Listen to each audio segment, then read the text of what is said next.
we were talking about meth earlier, and I was saying some people do meth casually and they're fine. I have a meth head here. Oh, come on over, sir or madam. I hope it's him in a costume. Residential meth head. Oh, no, it's an actual. Oh. So how's it going? Head. Yeah, it's me. I love it. I love that shit. I thought you'd be thinner. Listen, I've probably been doing meth since 2000. Okay. Do you do it every day or just a treat? I did for 11 years straight. I did every day. What's the best thing to do on meth? Like what's the sex? Tell me what's better about meth sex to not. Oh my God. They call it chem sex. It's just intense. But it gets crazy though, because you'll get people will get their weird perversions that'll come out and like fucking. It lowers your inhibitions. Stab a chick? Or some chick stab you? Yeah. She stabbed me when I was fucking her. Oh, wow. Does meth last too long? I don't know if it's related. Oh, yeah. It's not like Coke where you get Coke dick and you can't get it up. Like you'll get it up and it'll be up for like a week. Yeah. Like it sounds way better than Coke. I remember one time I was banging this chick and we didn't leave the bedroom, honest to God, for 24 hours straight. Oh, that must have smelled terrible. Dude, I think we sweat through the mattress, the box spring, the rug, and the floor. Yeah, it was pretty intense. Oh my God! Just rotted the floorboards out. How often do you dabble with the meth now? Very holidays. Not as infrequently now. Yeah, like special occasions, special events. Yeah, Christmas, Mother's Day. My regular was 6 days up, 1 day sleep. So what's the trick to doing meth and not dying? You know, living a life. You don't smoke it and you don't shoot it. You snort it, sniff it, or ingest it. Like you could just throw it in your mouth and eat it, or put it in your. I was in a motorcycle club. I used to put it in my water or Gatorade and shake it up. Jesus. And just drink it as I go out around my day. A little meth at a time. He made a gator meth. Yeah. How do you find a meth dealer? Being in possession, because they're not going to taste your water or your It'd be so unless the cop like, I'm so thirsty, sir. Could I just well, excuse me, I know it's 117 degrees out here in Utah, but can I have some of your Gatorade? No.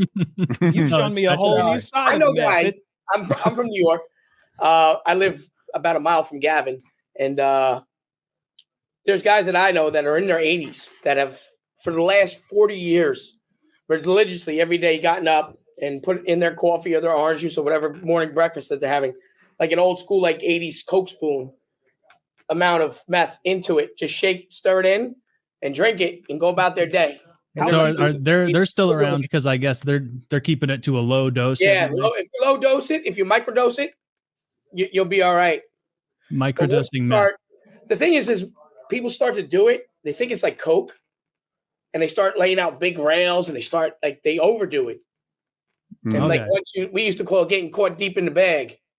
Oh, let me ask you this. So you've taken real meth, obviously. Have you ever taken Adderall or Ritalin? I've taken Adderall once in my life. How does that compare? Take it. I don't do it. I know. I mean, excuse me. I mean, there are so many people that I know that do take Adderall. They call them peachies, the 30s, the little orange ones. Mm-hmm. But I like meth. Okay. Yeah, it's just better, stronger, smoother. I used to get stuff that was 97.7% pure. So, Jesus, got that Walter White shit. Okay. Oh yeah. How expensive does that get though? So can you support a meth habit with a regular job? Does it get expensive? Well, the thing is say if you bought a gram, like right now it's super cheap. Like you used to say on the East Coast, it's not very prevalent. On the West Coast, you could probably get an ounce for like $700, $500, $600 for an ounce. A lot for that amount of money. I mean, that doesn't seem very expensive. Right, yeah. I don't know how much a dose is. How many coffees will that last you? Well, I can make a gram last like a week and a half. Okay, 28 grams in an ounce. Yeah, 28 grams in an ounce. But like the thing is if you do it correct, like if you microdose it and you do it to where you can function and everything, or if you end up being like the people on the streets of Philadelphia and all that, where they're all spaced out and laying in the puddle trying to swim across the ocean. I mean, that'll happen. Did you ever mix it with other drugs, or were you always just a pure meth guy?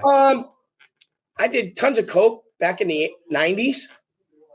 I started doing meth around 2000-ish, like just around 2000. Okay, so you're just an uppers guy. No, Yeah, interest I'm an upper in the guy, downs. yeah. You're like, I mean, they say it was polysubstance abuse because I do alcohol, smoke weed, mescaline, acid, mushrooms, shit like that.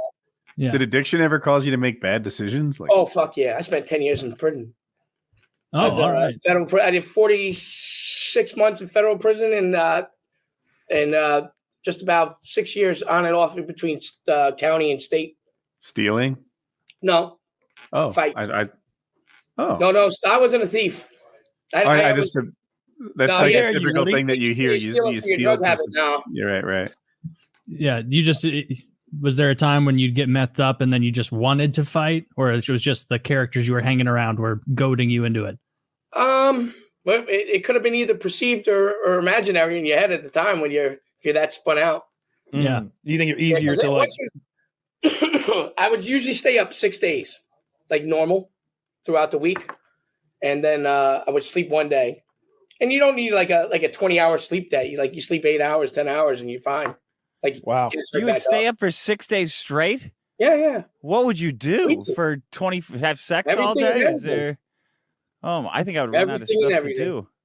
Holy It'd shit. just be chores. Now, I I'd always- start getting angry at the meth. Like, I don't Get know really what good to at do my video games. taxes Well, no, today. I mean, it's, when you're around people that are living the same lifestyle, it's a little different. Yeah. It's like you're not looking to go to your 9-to-5 job. Yeah. What's the Like, second my best thing to do children are on grown. meth? If you can't find a woman, what's the second best thing to do on meth? Oh man, people be fucking jerking off for a week straight. Who needs a Yeah. woman, Dick? Use your imagination. Yeah. What's the longest you Great. ever? I just think he meant kept the a- non-sexual. Am I thing. on meth right now? I think I might be. What's the longest you ever kept a jack off session going on meth? Just Oh, I've done a couple days straight. Yeah, at least 3 days. what yeah. eventually stops you? Is it the coming or just pain of like, oh, I need to let my dick go Does down your for a dick skin wear You off? fucking made your dick through a fucking cheese grater. Oh. It's like, oh my Oh, god, yeah. it's like saddle Does your sores. After porn a while, of choice just get kinkier and kinkier? And That's what I said. It's weird because I've seen like in the group of people that I was around, you would see people's sexual deviance. The deviance, right, not you, of come out. course. All those other people. Yeah. Oh man, oof. What's the worst Yeah. thing you saw? Like Right. you know, you Yeah. got some upstanding guy, and then all of a sudden you look over there, and Yep. what do you see? Hold on. Well, I gotta go because I gotta go do the show with Gavin. He's over here screaming at me. All right, All Zach, right. get this gentleman's contact info. We so want we his can get him on. contact. Yeah, Gavin has all my info. You got it. We'll get that Hey, from guys. you. Take care. Good night. See you later. Meth guy there. Okay, good night to him. All Damn, right, that guy rules. He was way better than the mushroom guy we had. Oh yeah, Dude, who could have I'd guessed? leave my yeah. kids with that guy. He's cool. He's not going to fall asleep. Let him wander. He's going to be too busy jacking off to do anything. For well, your hopefully he doesn't kids. involve him in all that. Maybe he can keep it under in his pants. We during got the right babysitting. to like, tell me about the kinks, and he's like, gotta run. I'm like, Gotta "No." go. Couple days of jacking off. Kids Can can you probably imagine fight him scratching- off if he's jacking off, though. You know, he's only got one arm. Yeah. So Did you I'd see him say- scratching the sores on his face? Mm-mm. No. Oh my god! I was at one point. I was like, I didn't he's catch it at actively all. scratching his skin off. I his thie he face. wasn't on meth anymore. Mike, He yeah, dabbles. okay. He dabbles. He's doing a Godfather impression. That's what I thought, but at like double speed. Oh, you Yeah. come to me on this today, my meth. You come to me today on my day, my daughter's wedding. Oh, you're expecting me to jack off too. Look, I got 6 days here. All right, I got a lot of jacking off to do. I wonder, Holy like, shit. there has to be a huge amount of time dilation then, like where he thinks he's jacking off for like 5 hours, and then he looks up and it's been a day and a half, or maybe it really is. He's just God. loving it so much that it's like, I'm gonna jack. I can't. Man, it's Monday morning. I just had my meth coffee. I got lots of meth. I can't wait to jack off for 2 full days. Those 80-year-olds he was talking about who do a little spoonful of meth in their coffee and they're fine. They're actually 30-year-olds. Yeah, Just FYI. doesn't look a day over 87. You know, They live 41. into their 80s. They're I love that 35. impromptu meth addict pop in. That's great. Dude, I love that. I really get his contact info, Zach. I want I to have wanna the talk- He meth said he guy got on him. again. Okay, Oh good. yeah, yeah. I want to talk to him again in the future for sure. Well, Thank have you, you Zach. been doing any meth, Dick? Not lately. Square. No. You just on your fancy whiskeys? Maybe I should That's try what you it, like, yeah. right? Next time my girlfriend gets almond milk, I hate putting that in my coffee. Maybe I'll try a little meth. You can't Don't mind hurt. it. And that guy didn't seem addicted. He said he I did know, it. he seemed fine. He's totally fine. He said he does. He's a Christmas and Easter method. You know, Yeah. you kind of What does that guy do for Gavin? I guess they They're do that neighbors. show Just saw together. Yeah, They're neighbors. He said he lived a mile away. Okay.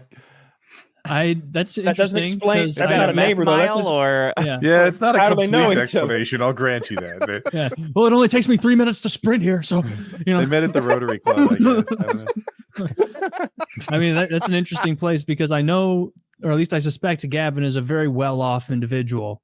yeah. And so maybe this guy's got meth money. Maybe he was, the dealer in the biker gang. He got meth money by using meth.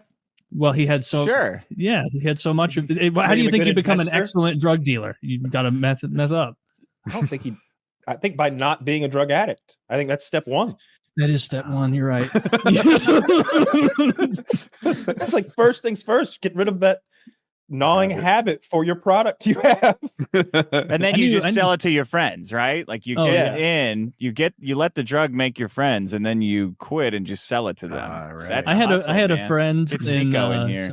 I I'm heard having a good time. when I was in the waiting room, Zach was like, "Yeah, Meth Head came on earlier. Did that actually happen?" Yeah. Oh yeah. We got meth his- experience. He's Big shoes to fill. All right. Yeah. couple of times Yeah. in prison. That guy. very Gavin very McGinnis. dirty shoes to fill, I'd imagine. Yeah, Like- Gavin McGinnis was on for the first hour or so, and he left, and then he popped back in and said, "Hey, we were talking about meth heads. Here's my buddy. He just popped in. He's a meth head." And we Wow. talked to him, and he was like, "Oh yeah, you can just goon for 2 days on meth." Yeah. If that guy's not a meth head, he's Daniel Day-Lewis. yeah, he was scratching at sores on his face, and no one noticed somehow. Look, I thought it could be dry out. If God himself or herself could come down from Oh, No, you've lost me. God is a I was man. all on board for the last 10 minutes of that. Every step of the way, I was with you and understanding every coherent word that you put out there. But when you suggested that the Almighty might be female, please, sir. Oh, okay, God take that is a back. spirit. He doesn't have a dick or a pussy. He's just kind of out there. No, he's got a dick. I've seen Oh, paintings. he's got a dick, He's got a dick when he's human. and it's Otherwise, no. circumcised. You guys have never taken heroin, have you? Because if you have taken fucking heroin, within a minute, God comes down from heaven and plants a fucking kiss. Wait, and he had a vagina? Man, heroin No, it was sounds pretty God fun. is trisexual, please. Fuck me. You guys have never taken heroin? I haven't. No, Everybody you knows know, God. people I've had call me a bit of a morphine. square because of it. we're Are you very square. shitting me? No, okay, so something I God. wanted to ask about your drug use with this, like It's- in, it's- there's some- apparently in 2010, you No. were like a. Oh, go ahead. No, not. No. There's some out I want to know about God. We just skipped over one of the most fundamental precepts of our perceptions of reality. By all means, dig in. What's going on in the bowels of this? Well, God is trisexual, number one. And we all know that. I mean, those of us who've taken heroin certainly know that. I mean, What's the third sex? What? Did you Are say you trisexual? He did. He did. Sexual, of course. Oh, okay. Male, female, and she-male. I mean, good God, people. What, have you never watched fucking Pornhub? Yeah, I walked right into. Okay, now now you're delving into my area of expertise. Go on. Our time is limited because I don't know if any of you have ever noticed, my wife is black. Anybody who've ever married or even lived with a black woman, they are the best fucking mothers on the goddamn planet. However, every living, moving thing is one of two things: mother, father, or children. And So three things. Or she-male. No, it's not. No. I'm a child to my wife, and therefore, when she comes in and goes, this, it means you got 10 seconds to ask your last question. But anyway, we're not there yet. Good. Good. Good. I'm very, very thankful to hear that. So something I was reading about, lots of content about you out there. Is it true that up until about 2010, you were a sober guy, yoga, fitness kind of guy, and then you started experimenting with some, I was seeing some articles talking about bath salts and some drug called alpha PHP that you were messing around with, keeping you functioning on a high level. Is there any truth to that, or is that just the media pumping your tires? There's a lot of truth to that. But because of that, that's the issue. Okay. Dates, fuck me, I don't know what the date is. 210, 28, 25, 215. We know what the year now, or I don't know. The end of May. Listen, dude, wherever you got that information, if it did come from God, I want his fucking phone number. I've got complaints. His fucking complaints for God. But anyway, so now, yeah, so sometime between 2004 and 2012, yeah. I mean, I had been sober and clean for quite a while.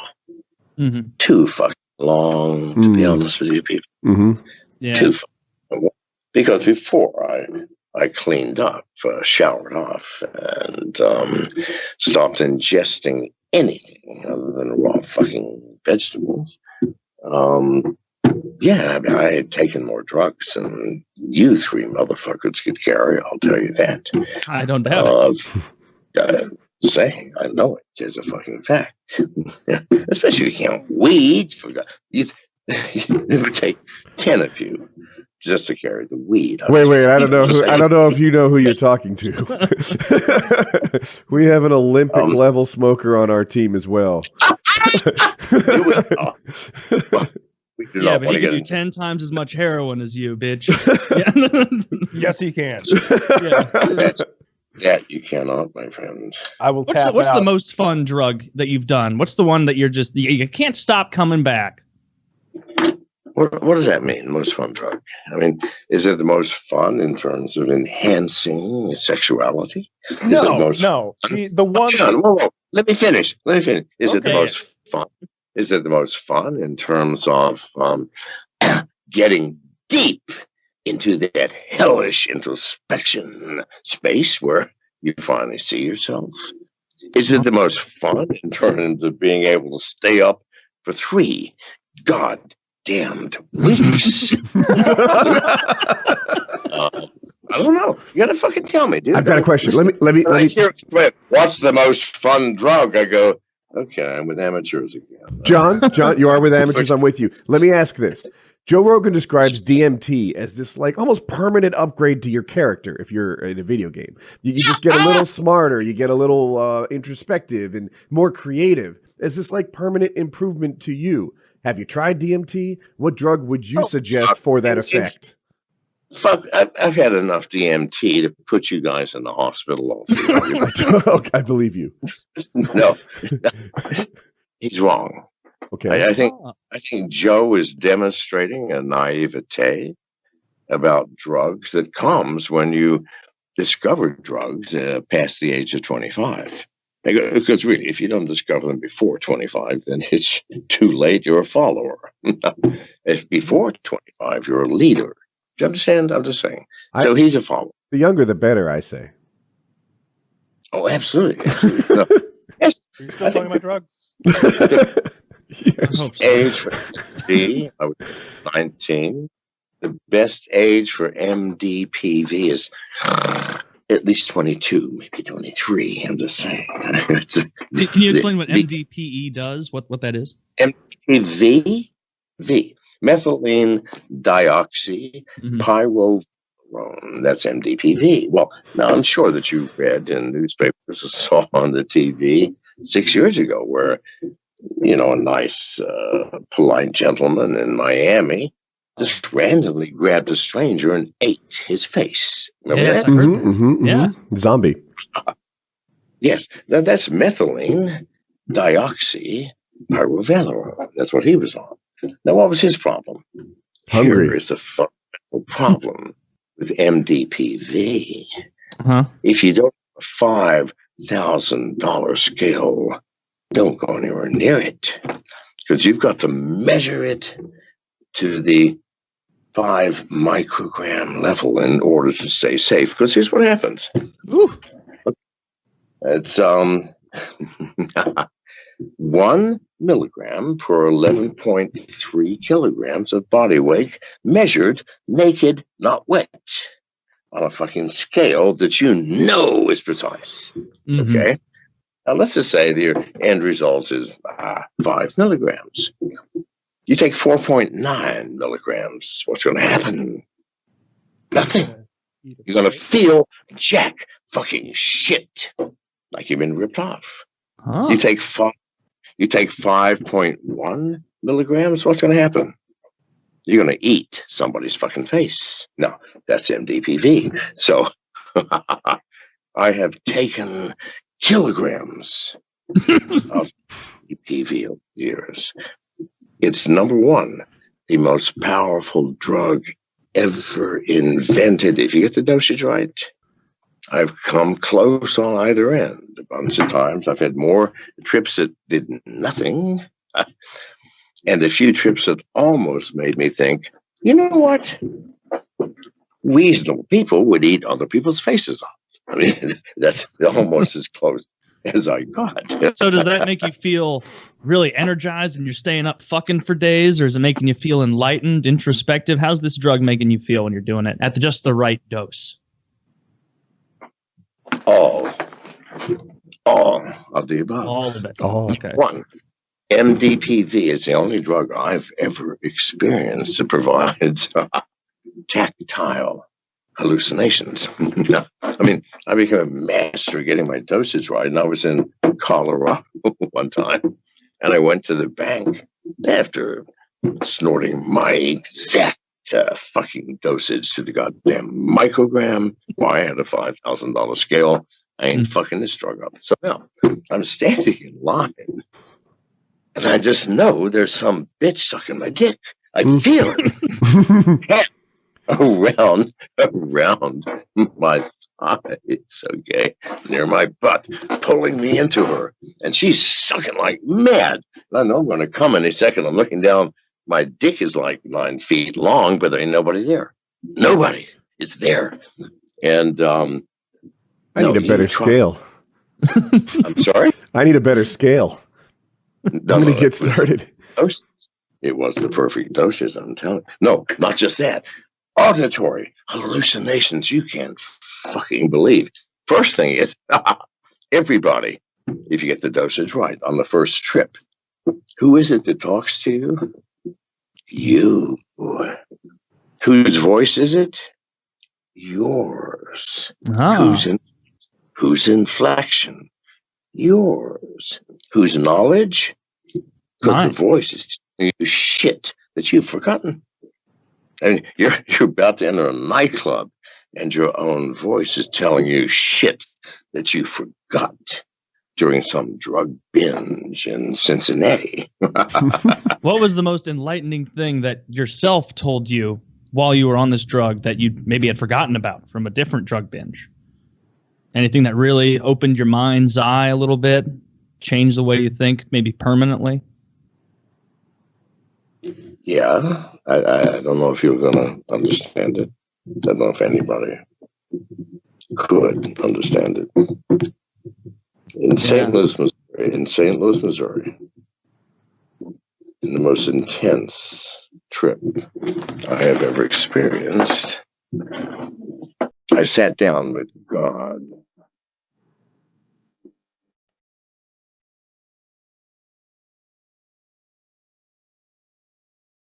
Loneliness is intolerable. Mm-hmm. I'm sorry. It was God. It was me. It was the Word. It was the truth.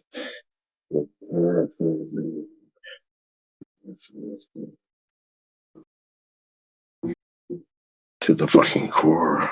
Mm-hmm. Because I saw the truth. Of course, if there is a God, what more lonely entity could possibly fucking be perceived or conceived, people? It's true. Makes sense. Nothing but drugs can bring you to that place, that chair where you sit and hear that most horrifying of all truths. that if there is a God, that God is the loneliest and possibly conceivable. So that was it. You asked me. Interesting. You know, I thought we were going to be That's talking great. about antivirus, but this is much more entertaining. No, you got to ask. You got to ask. And something else I want to know is you're very open on your Twitter account, you know, with your drug habits and with some sexual things as well. Do you think that it was some of these drugs you took that kind of maybe opened your eyes to how pleasurable a glass bottom boat is?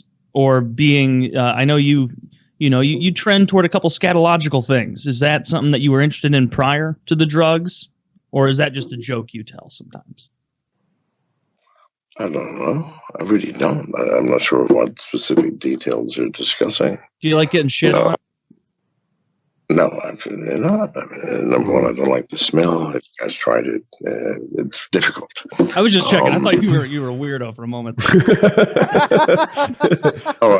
Believe me, I'm far more weird than that. I had something I wanted. So I don't know if you guys saw in our group chat, I sent that meme about DPH, diphenhydramine, the people who get fucked up on Benadryl. Robo tripping. Robo tripping is different. So I learned that from the Benadryl one. So the DPH is the Benadryl one. DXM is Robo Trip. And I don't know the relationship between those two societies of upstanding individuals, but I was on the DPH one, which is diphenhydramine, people who abuse Benadryl. And we've said before that if you go on YouTube and you look up DPH trip story, it is nothing but people like telling you don't do this. It is a nightmare. It's a waking nightmare. It is horrible. I do not recommend this drug to people. And somehow they get like addicted to it and they do it all the time. It destroys your brain. It like what it does to your liver and your kidneys makes alcohol look like a health potion. Apparently, like it's that fucking devastating to your body and your brain. You become demented. You get you get demented. Psychotic. You get demented. You adapt dementia over time, and you get fucking brain worms, and you fall apart. Don't you see spiders and stuff? You see spiders. So I found a story on there, and so what they say is that 700 milligrams of Benadryl is like a threshold of like you might, you're almost in Hat Man territory where you might see a shadowy man who wears a hat. They all consistently say the same fantasy or the same visions about this Hat Man. And this is a story. This guy took 4,000 milligrams, 4 grams of Benadryl, and he's telling this story. And so I'm going to read this. He says, "Thank you. Stats, age 20. This is from a couple of years ago. Stats, age 28. Name, Steven. Occupation, Terra Steel Factory and Recycle. 145 pounds, 5'10". Education, high school diploma. Favorite movie, Cars 2. I'm 28. I work at a steel mill and I have no college degree. You'll have to take my word for this because I don't post any personal information of myself." You just did. Anyway, here's what you came for, how the trip went. 11 a.m.-ish. Took 80 pink caps. Throat got tired of swallowing so many, so I almost puked. 11:30 a.m. Extreme fatigue set in. Believe me when I say it was physically difficult to move. Not the oh ha ha I'm high so couch locked hee hee, but literal near paralysis. I could not walk. I put paste all over my mouth and throat, so dry mouth was intense, but no excruciating. That doesn't make sense. Okay, so he prepared for the dry mouth that was to come with some sort of paste. Yeah, some kind of paste. Thank you. At noon. At this point, everything went to shit. I was completely paralyzed, so I just gave up on trying to move.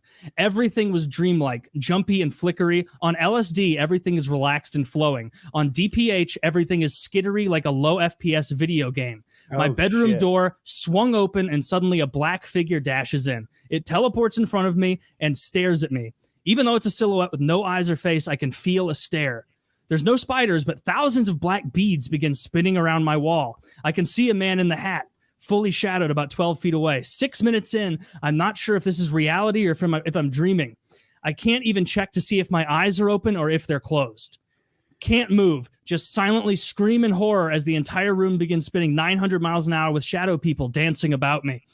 12:25 ? The spinning of the room keeps getting faster and faster until I can feel myself vomiting, but the pain and sensation feels oddly distant. I can't describe it. It feels like someone else is vomiting through my body. It is horrific nonetheless. A shadow person then begins to choke me, and I feel like I'm being strangled for a good hour before everything goes black. Everything begins to fade to white. I realize I can move and walk around and that I'm not high anymore. Looking back, this was obviously a lucid dream while I was comatose. I can't really compare it to anything. Look up the SpongeBob episode SB29 when he's in a big white room and there's nothing that exists for the quickest comparison. I was in a completely white space, and the whole time it was just ambient random noises like whizzes, buzzes, growls, screams, voices whispering, lion roars, jet engines, streaking lights. The sensations felt like sandpaper was being rubbed on me, and I felt freezing. I can't put into words, but I felt like this was the longest part of the trip. My sense of time was so distorted, I believe I was in the white space longer than I've been alive.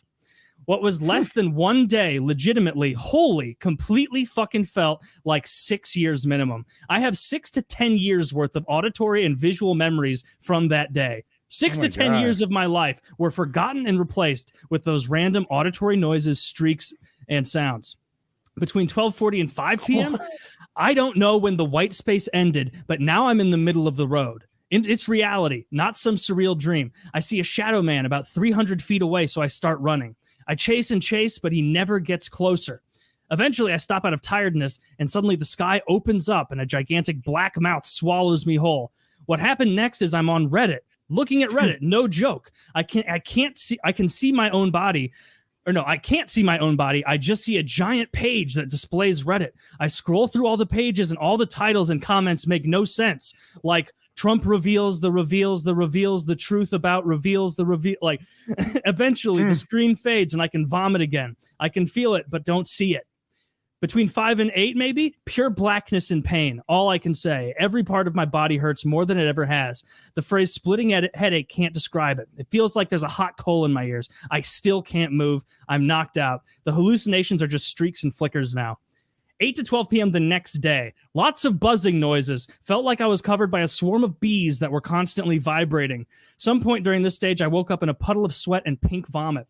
I tried to get up, but everything exploded into beads and swirls, and I felt a stabbing pain in my back. Oh. After about 1 hour of chilling, I managed to find my phone and call 911 saying I OD'd. 2 a.m. At the hospital, they pumped my stomach and Narcaned me even though I don't do heroin. Woke up later. Not too big an ordeal, but I managed to spin it off as an accident and avoided the mental hospital. I go for dialysis weekly now. Aftermath, I quit my job for this trip and I'm still unemployed. No insurance, but I got Obamacare, which covered part of it. I am on dialysis and have permanent liver damage, permanent brain damage, and cognitive reduction, reduced brain size, irregular heartbeat for the rest of his life because he took 4,000 milligrams of Benadryl for not even a good high. I can't. All right. No, not just for not even a good high, for the most terrifying experience that I can imagine. That sounded so horrific, and the fact that he has to deal with. I thought it was going to have a happy ending. Like, no, I thought he was going to be retarded. I thought he was going to be like, and never again. And that's why, kids, I'll never do that again. But it's like now he's retarded. Now, sucks. I mean, he probably should do it again. Maybe it'll like send him back the other way. He's more likely to do it now. Yeah, you gotta. It's like eating your way to the other side, like John Bennett used to say. He should have done 5,000 milligrams. That's the correct 4,000. The problem is he didn't commit. If you're gonna do Benadryl, do it. Yeah, do a solid 10 grams. I've like every so often now, I just get a thought and I go to the DPH subreddit and I try and figure out what's driving these people, and you can't get an answer. They'll be like, what made you, like, people will ask, like, what made you do this in the first place? And they'll be like, don't even consider it. And it's like, but, and apparently, like, from realistically, from what I can tell, it's mostly like super young kids, like teenagers who want to get fucked up on something and don't realize how much damage they're doing with these. So the problem is pot's illegal. They just legalize weed, guys. Jesus. And a bigger problem is we make every drug out to be the equally awful for us. Mm-hmm. No one stops and says, look, marijuana will make you lazy and you might eat too many Doritos and miss class. It could ruin years of your life even. but instead of saying that, they're like, it's the devil. So is robo tripping and heroin and prostitution. Don't sell yourself to old men. It's all the same. It's like, dude, like do all the drugs you want, but please never robo trip. You'll see the hat man. It'll ruin your body. You know what dialysis is? You won't so like don't accidentally take 100 Benadryl. No one accidentally take. Don't accidentally buy 5 bottles of Benadryl and eat all of them. You say it was 80 caps? 80 caps. 80, so 4,000 milligrams. His throat was tired of swallowing. Now, I mean, it sounds like he would be a great tester for lock and load. He's able to take any amount of pills. As a swallow master, yeah, that makes sense. Yeah, I mean, this was 2 years ago. This guy could be dead if he tangoed with the Benadryl devil again. The memes in this subreddit, like usually memes about things you don't understand at all aren't that funny because you don't understand the reference point. But like the way they do like the virgin and the Chad, where it'll be like the virgin LSD user, like soy facing, like seeing pleasant things, and then the Chad deliriant user seeing horrifying static hatmen and images and spy. Like it seems like and something I started like it's called a deliriant. Like that's the class of drug it's in, a deliriant hallucinogen. And so apparently I've never done LSD, but the way it was explained online is they're like, so LSD, it works you into it. You kind of you feel a gradualness of the increase on the up, and there's an ability for you to ascertain, like, I know that's not real. Like, I know I'm seeing this, but I know this isn't fully real, at least most of the time, apparently. Whereas with deliriants, like diphenhydramine, they say that the hallucinations are unbelievably fast, sudden, and concrete. So you won't be able to tell if that thing that just appeared is real or not. Because in addition to you hallucinating, you're delirious. You're not registering things. Like you're not understanding. These people, they'll say they will smoke phantom cigarettes. They'll be smoking a cigarette. They'll be like, yeah, I was smoking a cigarette for like 20 minutes. Look down, nothing was in my hand. One guy said I played Clash of Clans on my phone for an hour. And then I looked back down. My phone was not there. It was upstairs. Like, and so they're just totally whole cloth inventing reality. They're like, and you'll hear voices of your loved ones, but they're not being encouraging. They're being horrible to you, like ripping on you, insulting you. And after that, you can look forward to seeing that. Better. It's no part are they like, and then just like the end of a warhead, the payoff. Like, no. And then the payoff is you can't remember how little fun you had because you have dementia. Like, apparently. That sounds dreadful. The worst drug. Just take it for allergies. You sent those memes of, like, I don't know, spiders crawling on people and really like uncomfortable to look at things, and I was just like, what the fuck is he sending me? It's like 2 a.m. All these spiders crawling on people's hands and shit. And it was like a starter pack for like robo tripping or whatever this is called DPH. Again, like DPHing. What are they? Remember in South Park when they were cheesing? They're spraying the cat piss and going to that other realm. Dude, that drug sounds so gross. Would you rather do this or crocodile? You can do crocodile once and be okay, probably, right? Can you do this once and be okay? I mean, it seems like if you do it big, you're fucked the first time. Don't do it big. Do like 700 and leave it at that. It's still so much. It's probably too much. Well, that guy did 4,000. Yeah. And he's 145 pounds. That to me stuck right out at the beginning. I was like, oh, you're probably right. A 145-pound man took 4 grams. Okay, bro. Oh God. Speaking of great lungs, you sent me that link earlier from that huffing subreddit. There's a subreddit dedicated to people who huff shit, and the guy was showing that he was like, basically they post pictures of like weird shit they've been huffing, and he's like, yo bros, you tried this yet? And it'll be like PVC pipe glue, and I'm like, yeah, that does smell good actually. Every time I've ever done any PVC work, I'm like, man, that smells nice. Then some guy will have like acetone for auto paint or something like that, some sort of paint thinner stuff.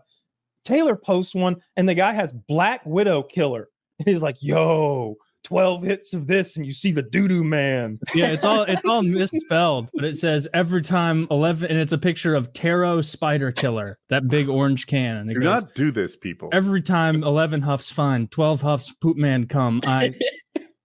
And then he didn't write anymore after that. I guess the poop man came. And did you scroll to the other picture, Kyle? No. There's a picture of what he's huffing, and then you hit the right arrow, and it's a picture of a poop-stained mattress.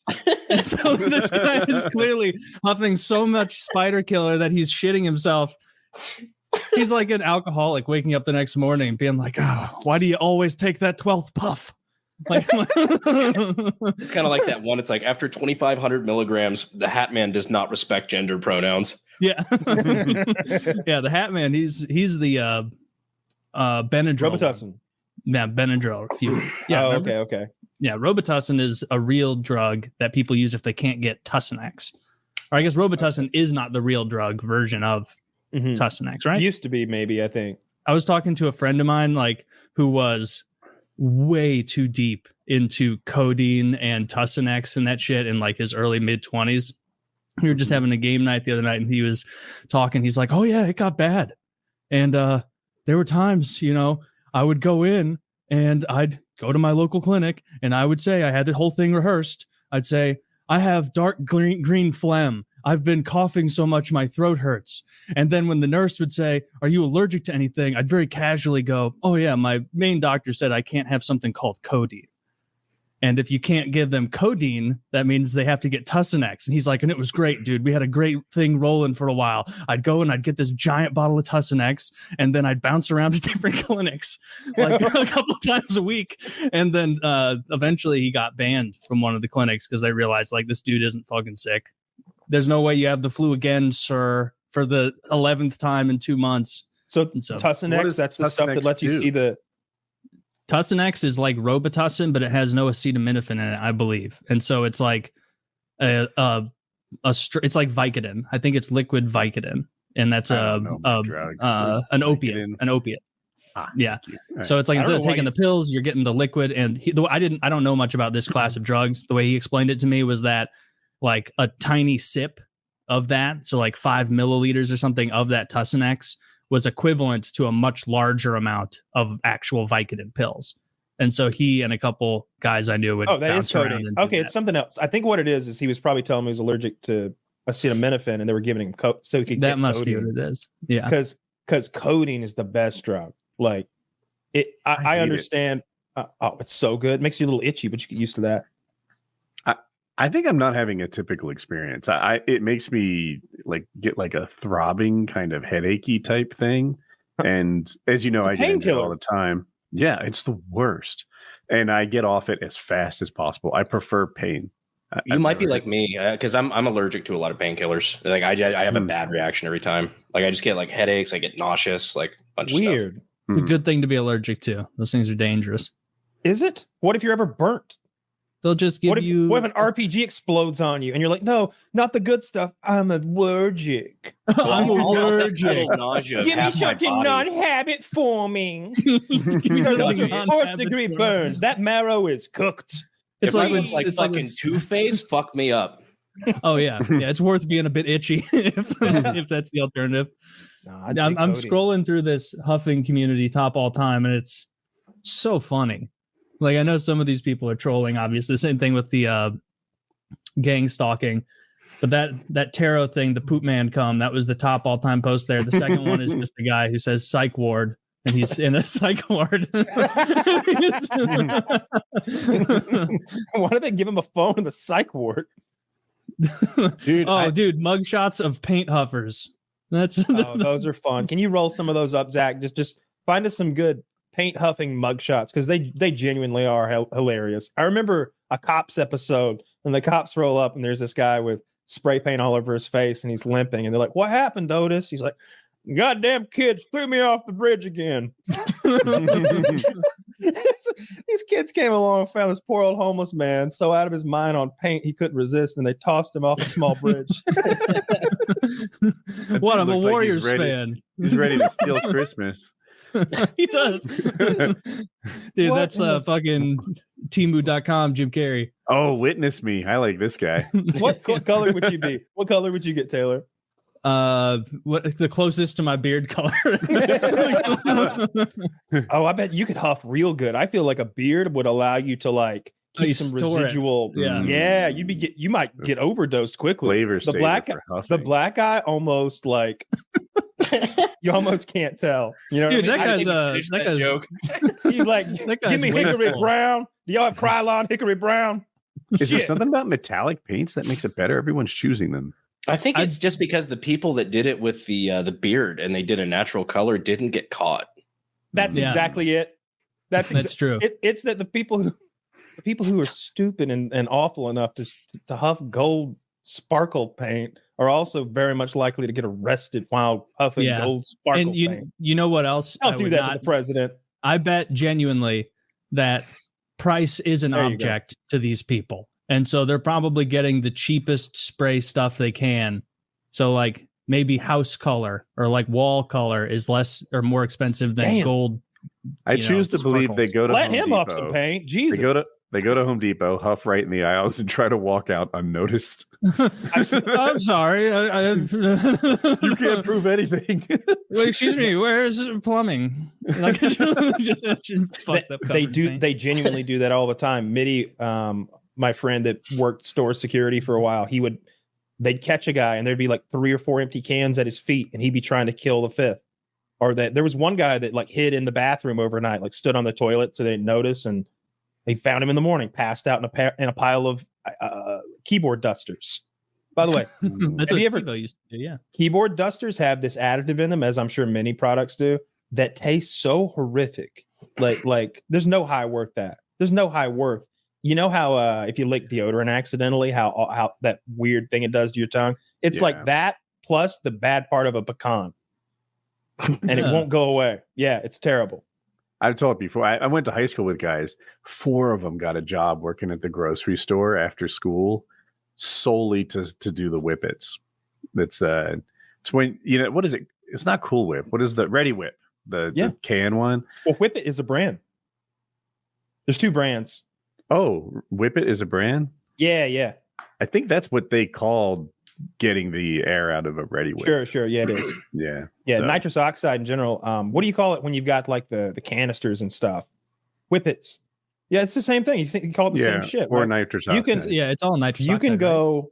Yeah, I've never done it, but I've seen degenerates on my cop videos, and I've seen, of course, on Amazon. You can go right on Amazon and buy like a Whippet kit. You can buy like all the canisters and like this dosing machine. You like put the canister in and like balloons up with it, or you can like shoot it straight from the machine or whatever.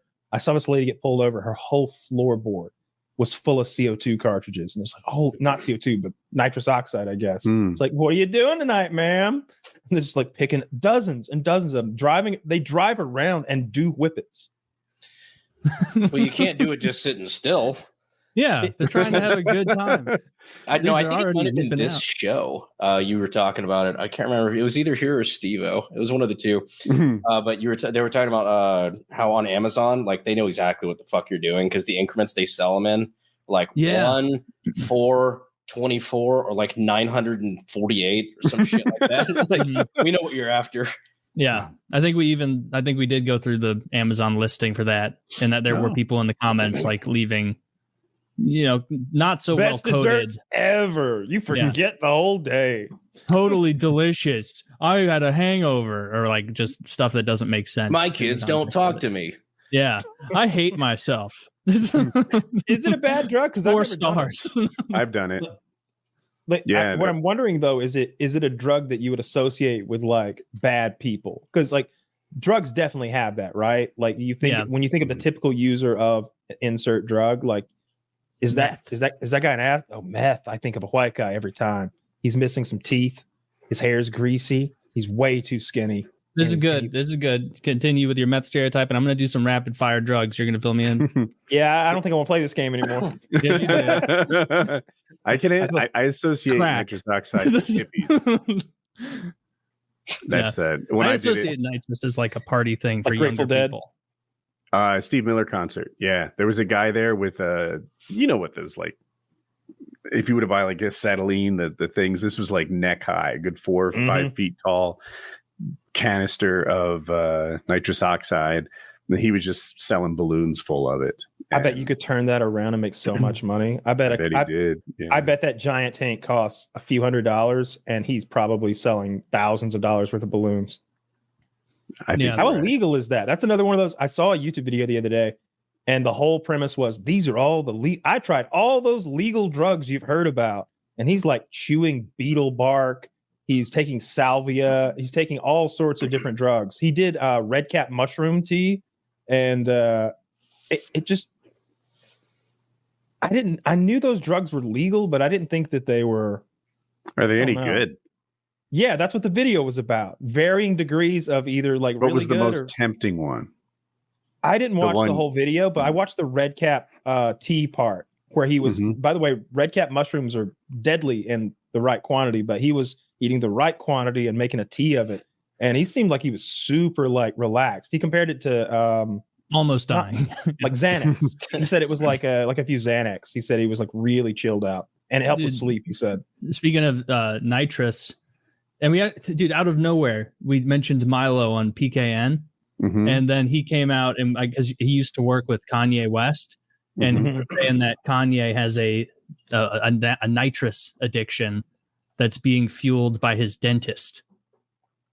Says that I did see that picture of Kanye. He's got like the thing on his nose with like double hoses coming out of either side. He looked like the villain from Mad Max Fury Road. He looked like a Morton Joe. It's nice.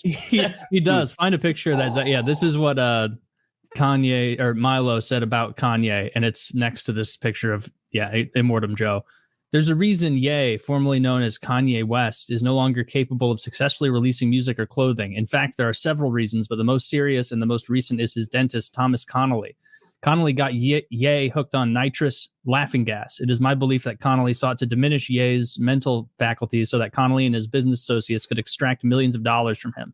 Earlier this year, I uncovered the fraud and intervened.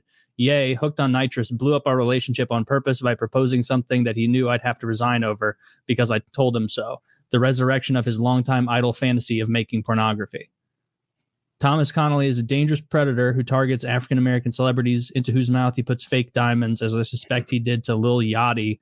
He must be stopped. I filed a complaint with the California Dental Board, the highest board, last week to that end. Yeah, the California Dentist Board has assured me that they've investigated themselves and they've found no wrongdoing. You know, I'm looking at that. Zach, will you add that to our shop real quick? Give us one of those with the mask. BPAP users catching strays over here. Oh. This isn't cool. Yeah, everyone's making fun. You're like, well, I need it to breathe. I'm not doing drugs. What are the odds we're thinking that this is real? 100%. Well, it is Milo, so you don't know. I saw the picture of Kanye with the mask. I saw a different picture than the one Zach showed that you could see the mask. Oh, I was meaning about the whole like sinister dentist and all that. Like, oh, of course. Well, of course he does. Like, where else would he? Yeah, that makes sense. No, I believe all of that. Really? Okay. Yeah, I mean, he Kanye West. Look. That is a picture of him. There's no way. That's a white. It's a white eye underneath there. That's a woman, or he has the most svelte shoulders I've ever seen on a man. Let's look at the normal Kanye, man behind. That's why would they have had that picture there if that weren't Kanye? Maybe that's the dentist. Or if that's the dentist, he's a fucking super villain. Yeah, if that's the dentist, I believe everything. Like, I think he's doing a lot more than what Milo's letting on. If that's the dentist, but yeah, I guess.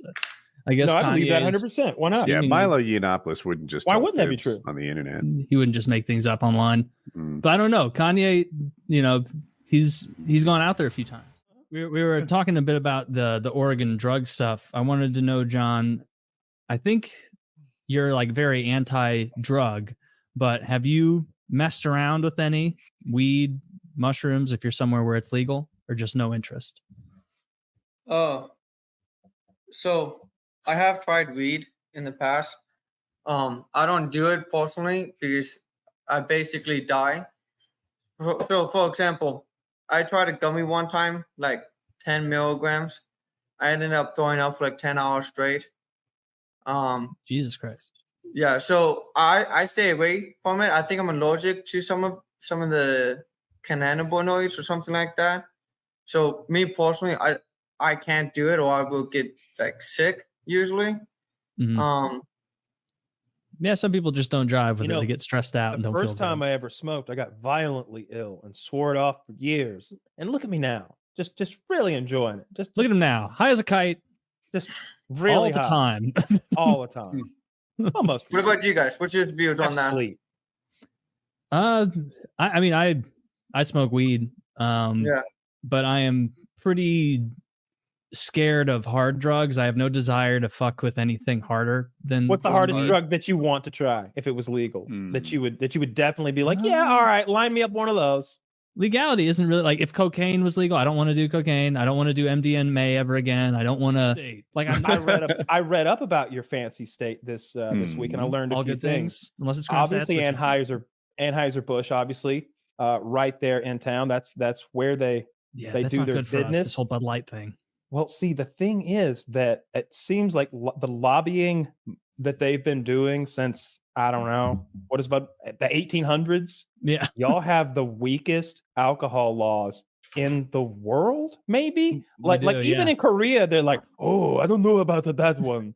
You guys, you can have an open container as a passenger in a moving vehicle.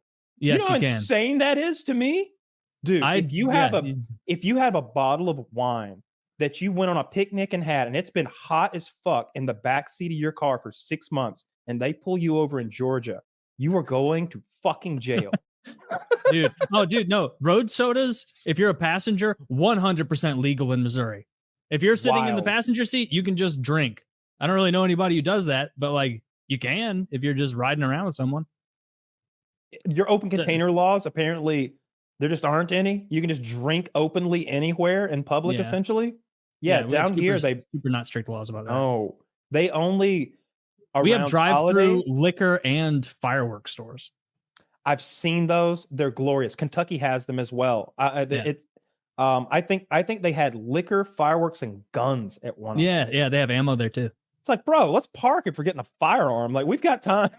Dude, Missouri's the land of freedom. We have the best gun laws. We have the best, like, freest weed laws.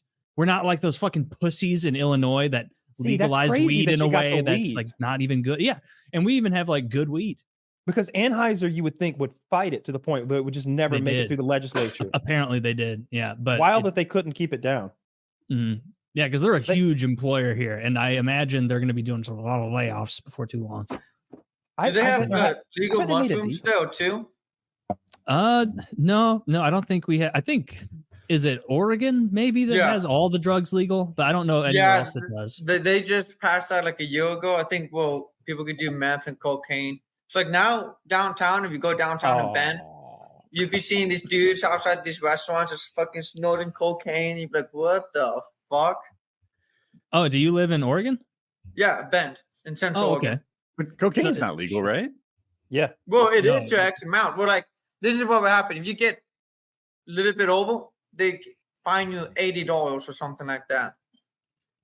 Huh. That's pretty nice. So have you got yourself a little miniature beaker? It appears. Like, what? What's weird about this? It's like what is a stein for ants? Whoa! Slow down, Woody. That's 2 days of water you're looking at right there, bud. Look at this. Guzzling Woody. Selfish Woody. Just a water hoarder. I got this water from West Virginia. It's a big effort. I'm not going to just guzzle it. Have you on a motorcycle with an office have you seen people strapped to his back? Have you seen people in Oregon who are on Tranq? People don't know Tranq is a new drug people are doing. They're combining fentanyl with animal tranquilizers. What the fuck? And so what you'll see, the way you'll know that someone is on Tranq, apparently, according to the internet videos that I've seen, they're standing flat-footed, but they are bent at the waist all the way down. Oh, yo, that's Portland. That's heroin. Hanging. That's heroin. That's everyone in Portland. I'm telling you, I've seen what Kyle saw, and I also have seen that being a tranquilizer fentanyl combo. Yeah. And the people stand weird. They're just.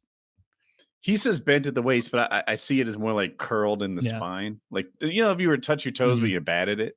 Exactly. That's heroin. Those people are on heroin.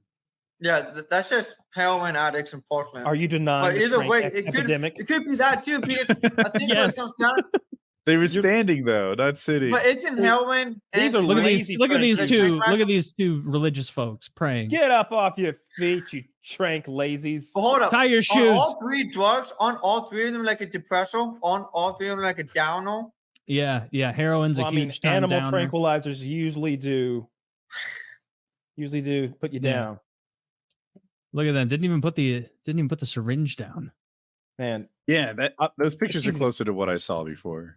I It's saw such a some horrible drug. different Don't fuck stuff. with heroin, Jesus. Right, but bent over with 2 hands down, right? Like just I saw like sidewalks full of them, like a dozen people Yeah. like that, and I mean like hanging like they're puppets and completely bent over, their hair like there's I saw a lot of crazy people, and it was Philly. It was Philly, I think, where I saw it. Every time I see some post-apocalyptic shit, it's Philly. Philly's awesome. I You agree. guys see Portland. Portland's just as bad. I'm sure. Yeah, The only thing the worst I've ever seen in real life was walking back to our hotel from I don't know what they call it, the pier or the wharf in Seattle. I don't know, wherever they call it, but I saw many hobos under this covered area, and it was like in the movies when you uncover the vampire's lair and they're all kind of piled up on top of each other and they recoil from the light. And they all move so rapidly that you can't tell what part of each one is part of the other. Yeah. It's like we were They're like an walking, amorphous entity.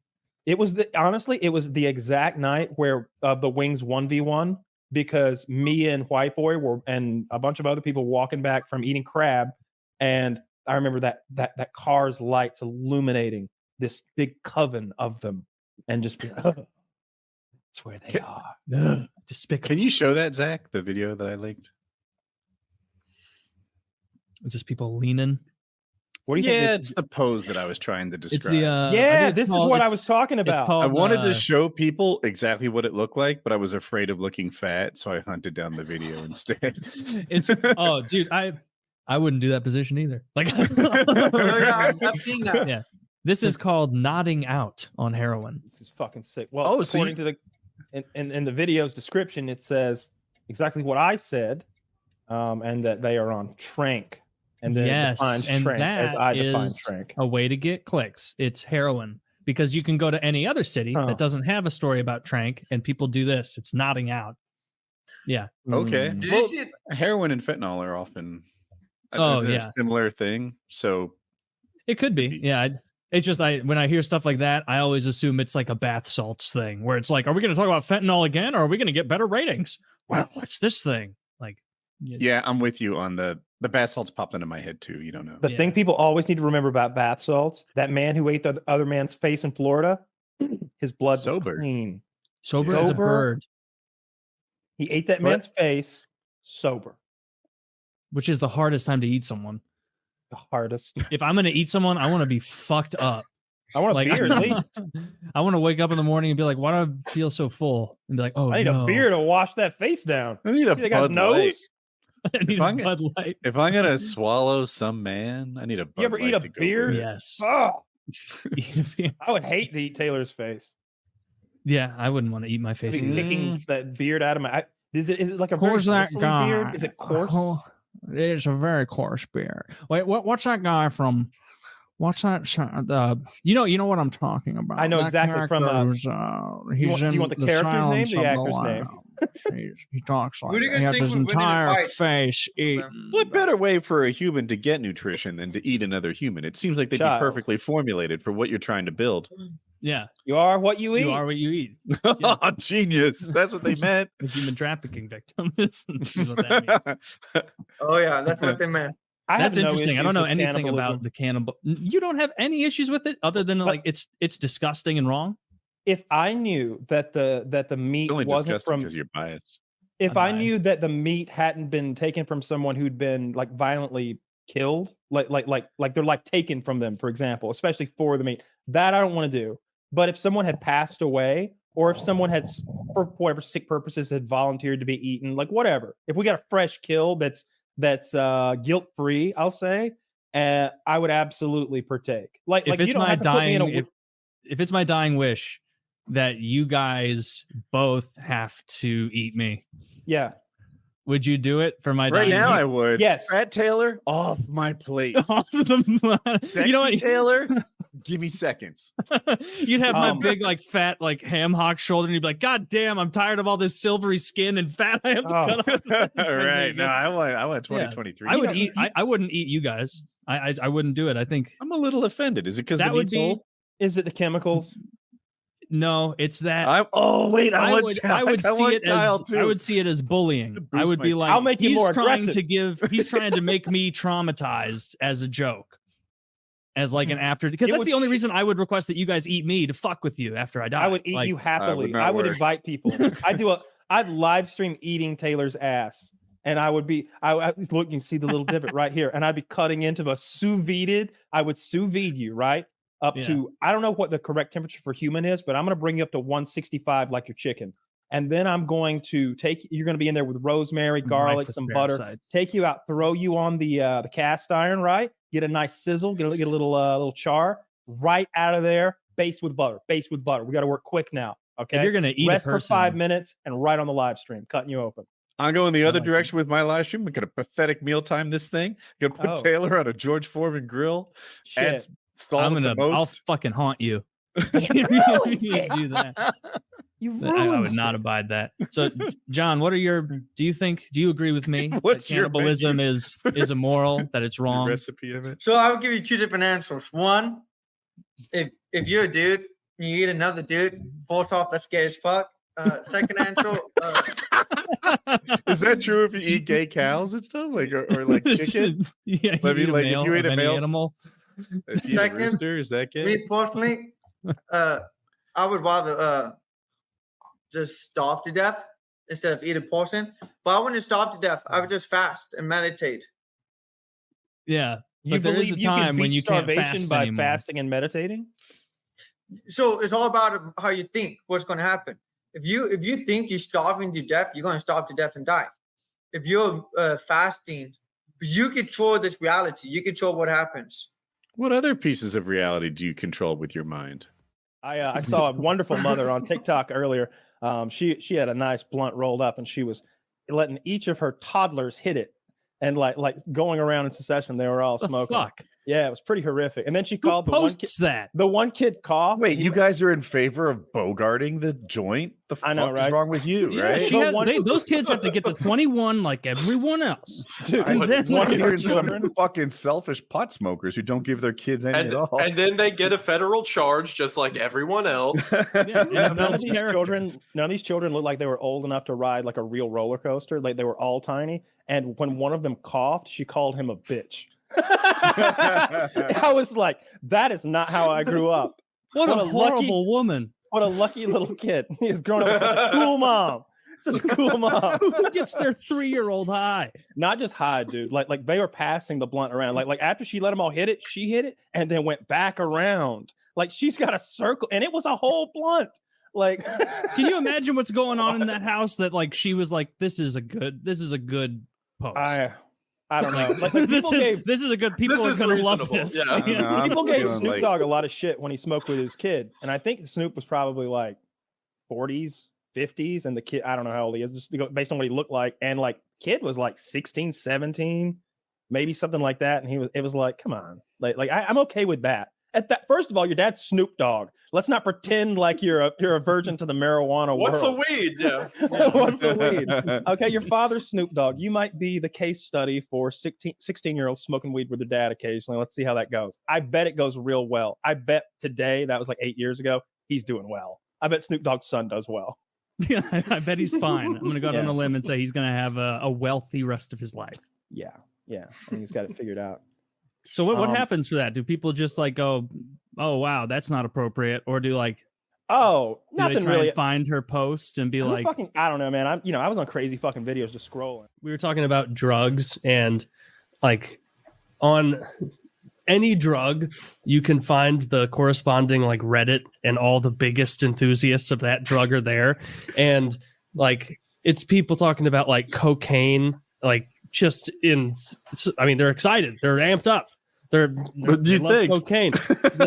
There's one high energy, low body fat. There's one called DPH, and DPH, diphenhydramine, is Benadryl. And apparently, if you take a huge dose of Benadryl, like these people are just like filling their entire palm with like 700 milligrams of Benadryl and being like, I'm going to go to a scary place, boy. And like, and apparently the high off of taking a shit ton of Benadryl is one of the scariest, most dissociative things you can experience. And like, all of them will be like some of them will be like, I don't want to be addicted to this. This is the worst drug in the world. And they all have, like you talked about with ayahuasca, like the similar experiences. They have an experience where, like, they say they take enough Benadryl, enough DPH that they totally dissociate. They're confused. They don't understand who they are or what they are or how to move or the perception of time. They say things look staticky. And all of them, when they take a critical mass amount, talk about seeing the Hat Man. And it's a shadowy man made of static who is just a shadow, and he's always wearing a wide-brimmed hat. And like they'll all be like, Drifter knows this guy. Drifter does know this guy, I bet. He knows the Hat Man. But it is, some of these comments are so fucking funny. Like they'll talk about their experience being high in a ton of detail. And someone who's really high on weed, they're like, I watched this movie. It was hilarious. It was great. Someone who was writing about being drunk. Oh, I got a little drunk and me and my friends had a grand old time. This guy's like, all right, I took all of them and then I forgot I had taken as many and I took more. And then I started to dissociate and I couldn't feel anything anymore. It felt like I was floating on my couch. And then I got this horrible fear for a couple hours, knowing that there were other people in the room all talking mean about me. And there were all these people in the room screaming at me and telling me I was evil. And then an hour after that, the Hat Man showed up. And it's like, this is awful. This is the least fun sounding drug. And you don't even get a good buzz. You're just terrified for like 5 hours. And then some of these people are like addicted to being scared. And so they were giving tips on how to get even more scared. They're like, you know what you should do? Take about 750 milligrams of Benadryl, then get some DXM, combine that with it, and you're going to see some wild stuff, my friend. And they're like, awesome, I'll try that next time. And it's horrible. I can't imagine. No one on this sub is like, it's so much fun. They're all talking about like, and they post pictures of like people without faces that don't make sense. Like just things that don't make sense. It's very disconcerting. I can't just do regular drugs, you moron. Just regular drugs. Just do real drugs. Don't dose yourself on Benadryl. And apparently it like makes alcohol look like a bitch compared to what Benadryl does to your liver and kidneys at those doses. Like, oh, also it gives you Alzheimer's. And so like it gives you early onset dementia. And so like some of these guys are like I found 5 searches last night of symptoms of dementia on my phone. 5 searches, I found them. Yeah. But anyway, yeah, don't do Benadryl, kids, unless you're trying to, get rid of allergies. It's a microdose. Get rid of your allergies. But yeah. Benadryl and cough syrup, right? I think are 2 over-the-counter things that people will abuse. Mm-hmm. Yeah, people get real fucked up on the cough syrup. I think... I don't think you can buy that. Like Robitussin, can you buy that over the counter? You have to be like 21, right? Right. I think you have to be an adult to buy that stuff because you can like make meth out of it. Oh, I feel like you're talking about Sudafed.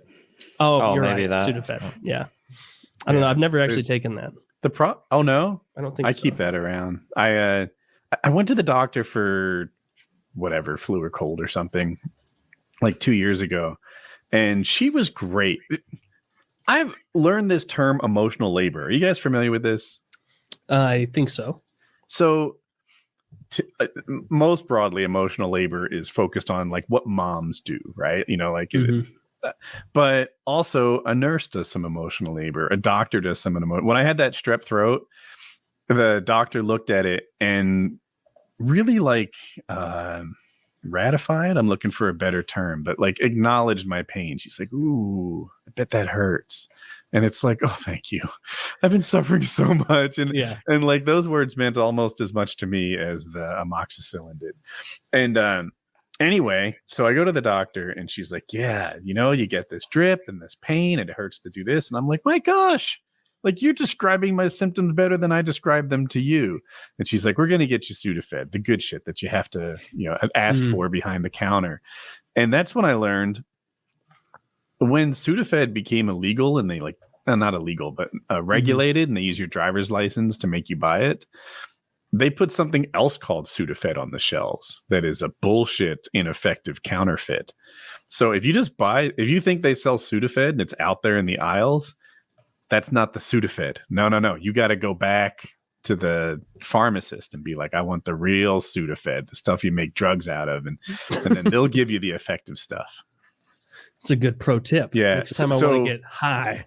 Zach says you need your ID to buy pseudoephedrine. I'm not good at pronouncing new words. And I forget what the other stuff is called. That's not what I'm calling real Sudafed. But it has another name that these drug names don't mean anything to me. They're all like fake words. Yeah. Well, it's good to know if I ever need to make. Is it meth? It is meth, right? Yeah, it's meth. Yeah, you can. I thought so. I don't want any of those scary drugs. Well, I guess what I consider a scary drug might be different than other people. I don't want anything that I definitely don't want to overdose on cough medicine. I know that for sure. Well, of course not. It sounds awful. Zach gave us the two things. Pseudoephedrine is the real Sudafed. Pseudoephedrine is the fake shit. That had to have done on purpose. Yeah, I would imagine so. It is easy to fuck that up. It is easy to look at the pseudoephedrine and be like, wait, is that the real one? Is it? Which one did Woody say? Yeah. Yeah. You got to ask for it behind the counter, right? If you want the real stuff. Yeah, and they'll take your driver's license because they regulate how much you can buy. So there's some sort of schedule. It's enough that a normal person won't bump into the height and into the limit. Yeah, I don't think so either. You'd have to have a real serious cough. Yeah, I don't know. I that's how easy is it to make meth? Like in my head, I'm like, that's like chemistry, but then everything I know is from either Breaking Bad, really. But it seems like the people who do it don't look very bright. I agree. And I don't know how much. I've learned too much from Breaking Bad too. Is that percent purity even a thing? Is there better or worse meth? My guess is that you could make great meth if you just cut it less and didn't want to make as much money.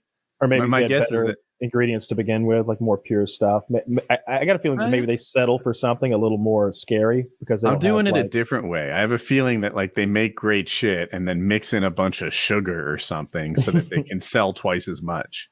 I think so. This is my bullshit. I was in Amsterdam a few months ago, and I think I accidentally did meth.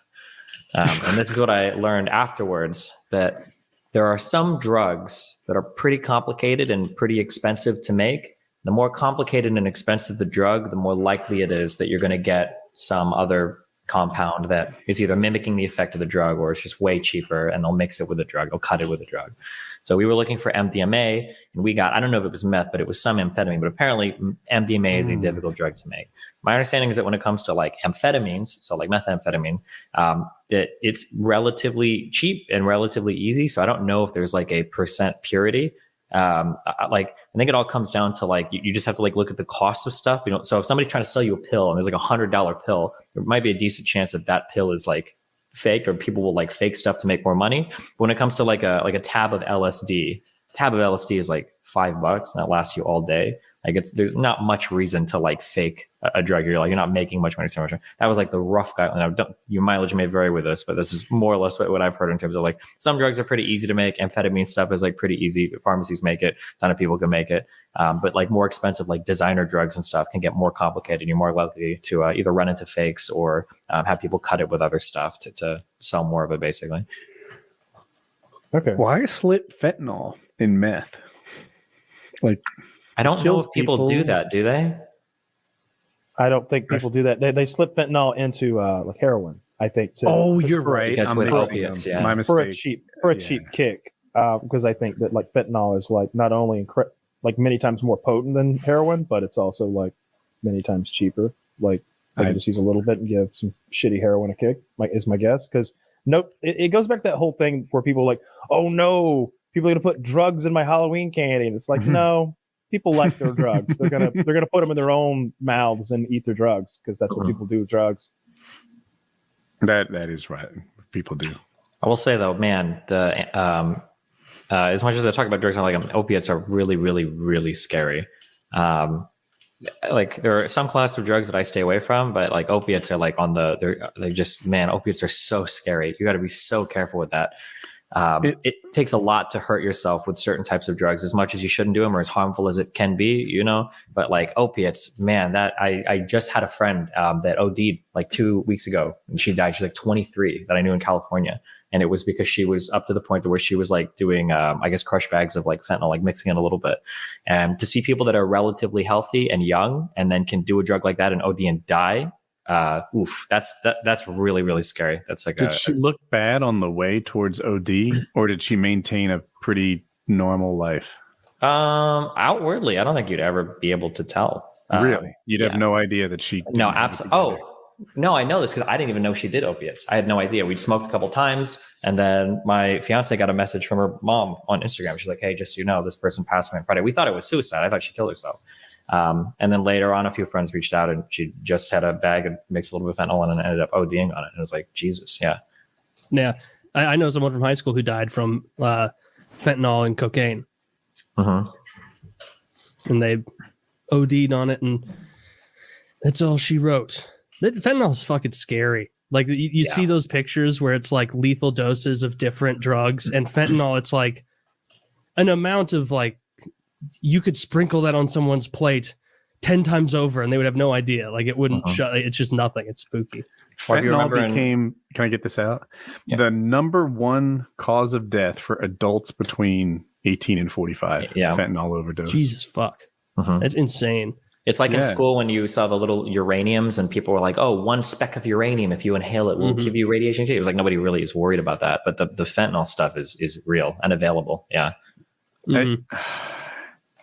It sucks. And the one thing about opiates, it seems to pull in people who can have their shit together, right? Like I don't know how to say it, but like if you're an alcoholic, it doesn't seem to grab so indiscriminately, right? If people are drinking on a regular basis, kind of signing up for alcoholism almost. I wish I had other good examples, but like other bad behaviors, you kind of opt into them. Opiates, it's like your back hurts for 14 days. Yeah. And now you're a drug addict who needs more. And it's like, this is a guy, this was a certified public accountant, right? The pinnacle of careers. And, he's at the apex. He managed to get hooked on opiates. If it can happen to him, it can happen to anyone.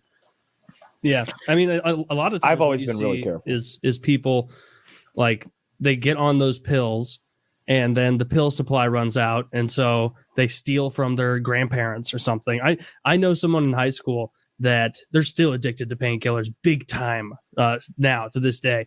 And he used to steal like hundreds of high dose, like 80 milligram OxyContin from his grandma every single month and like sell it to people and take them. But he is like from a family with a shit ton of money. And so he's never going to go down the heroin fentanyl route. But most people don't have that money. And so they can't afford OxyContin anymore. And so then they go with heroin or they go with fentanyl because like, it's like they still need to get high. They're still physically addicted. But he might anyway, right? He might be in a crowd that does. Maybe enough opiates and it normalizes the idea of using heroin. Who knows? Maybe. Tons of people wasn't it like Rush Limbaugh? He was popping those things like candy for many years. That's why he made it. Was it related to why he went deaf? I think it can make you go deaf. I don't know if that's the reason he did. If he did go deaf, then that probably is the reason. Yeah, it is the reason. Yeah. I can't imagine for the opiates, but for the closest thing I can think of is MDMA. And I've read, because we've done MDMA quite a few times, probably like less than 15 times. But I've read about like what the opiate high feels like. And I will say that like after doing MDMA, for me, who's a relatively cold and disconnected person, it is an unimaginably like when I'm on MDMA, I'm thinking like, you know what? Like if I took enough of this and I died right now, I would be totally okay with that because this is just such an amazing high. If you've never messed with opiates, you are man, fuck, hold on. I'm trying not to romanticize this, but you're touching something that is just otherworldly in terms of feeling. And I don't think if you've never felt anything like that before, like I can see how people could get hooked. Yeah. Is it easy to get laid when the girls are on Molly? You can, but for a lot of, you have something called meth dick. A lot of times your dick doesn't work. So I've never had sex on that drug before. But some people supposedly can, but my dick is pretty functional and I'm never able to do it on meth. That's how a lot of uppers are. Wait, did I mix meth and MDMA? I think. Well, MDMA is also an amphetamine. It's meth. I don't remember what it's saying, but it has a similar effect to methamphetamine, where meth is also you don't get an erection at all, or generally you don't. Your mileage may vary, but yeah, those highs are insane. What if you mix meth with tadalafil? Let them fight. It's like putting a humidifier and dehumidifier in the same room. Seeing how that goes. I mean, it might work. You're not supposed to mix uppers and downers for a reason, but hey, listen, if you want to. Oh, it's a vasodilator. Yeah, I'm close to that word. Oh, okay, true. All right. Dude, if you there's a meth Reddit.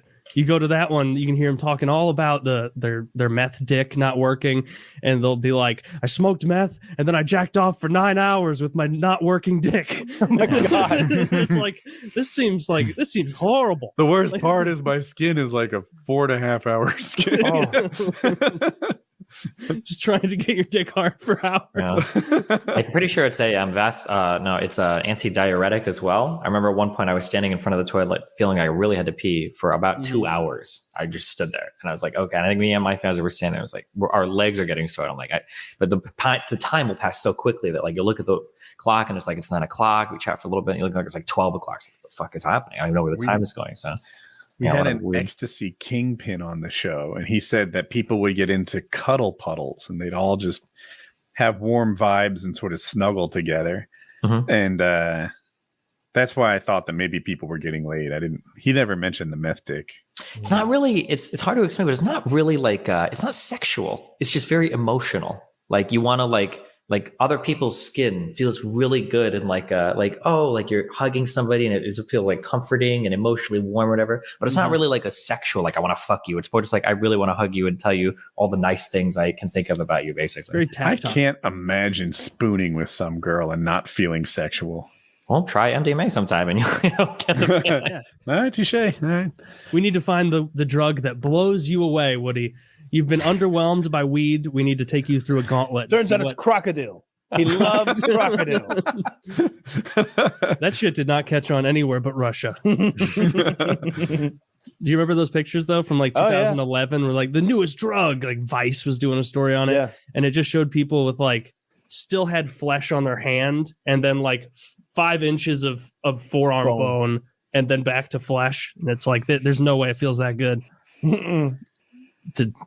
to necrotize your forearm. Yeah, I don't want any of that. I like weed, and acid's awesome.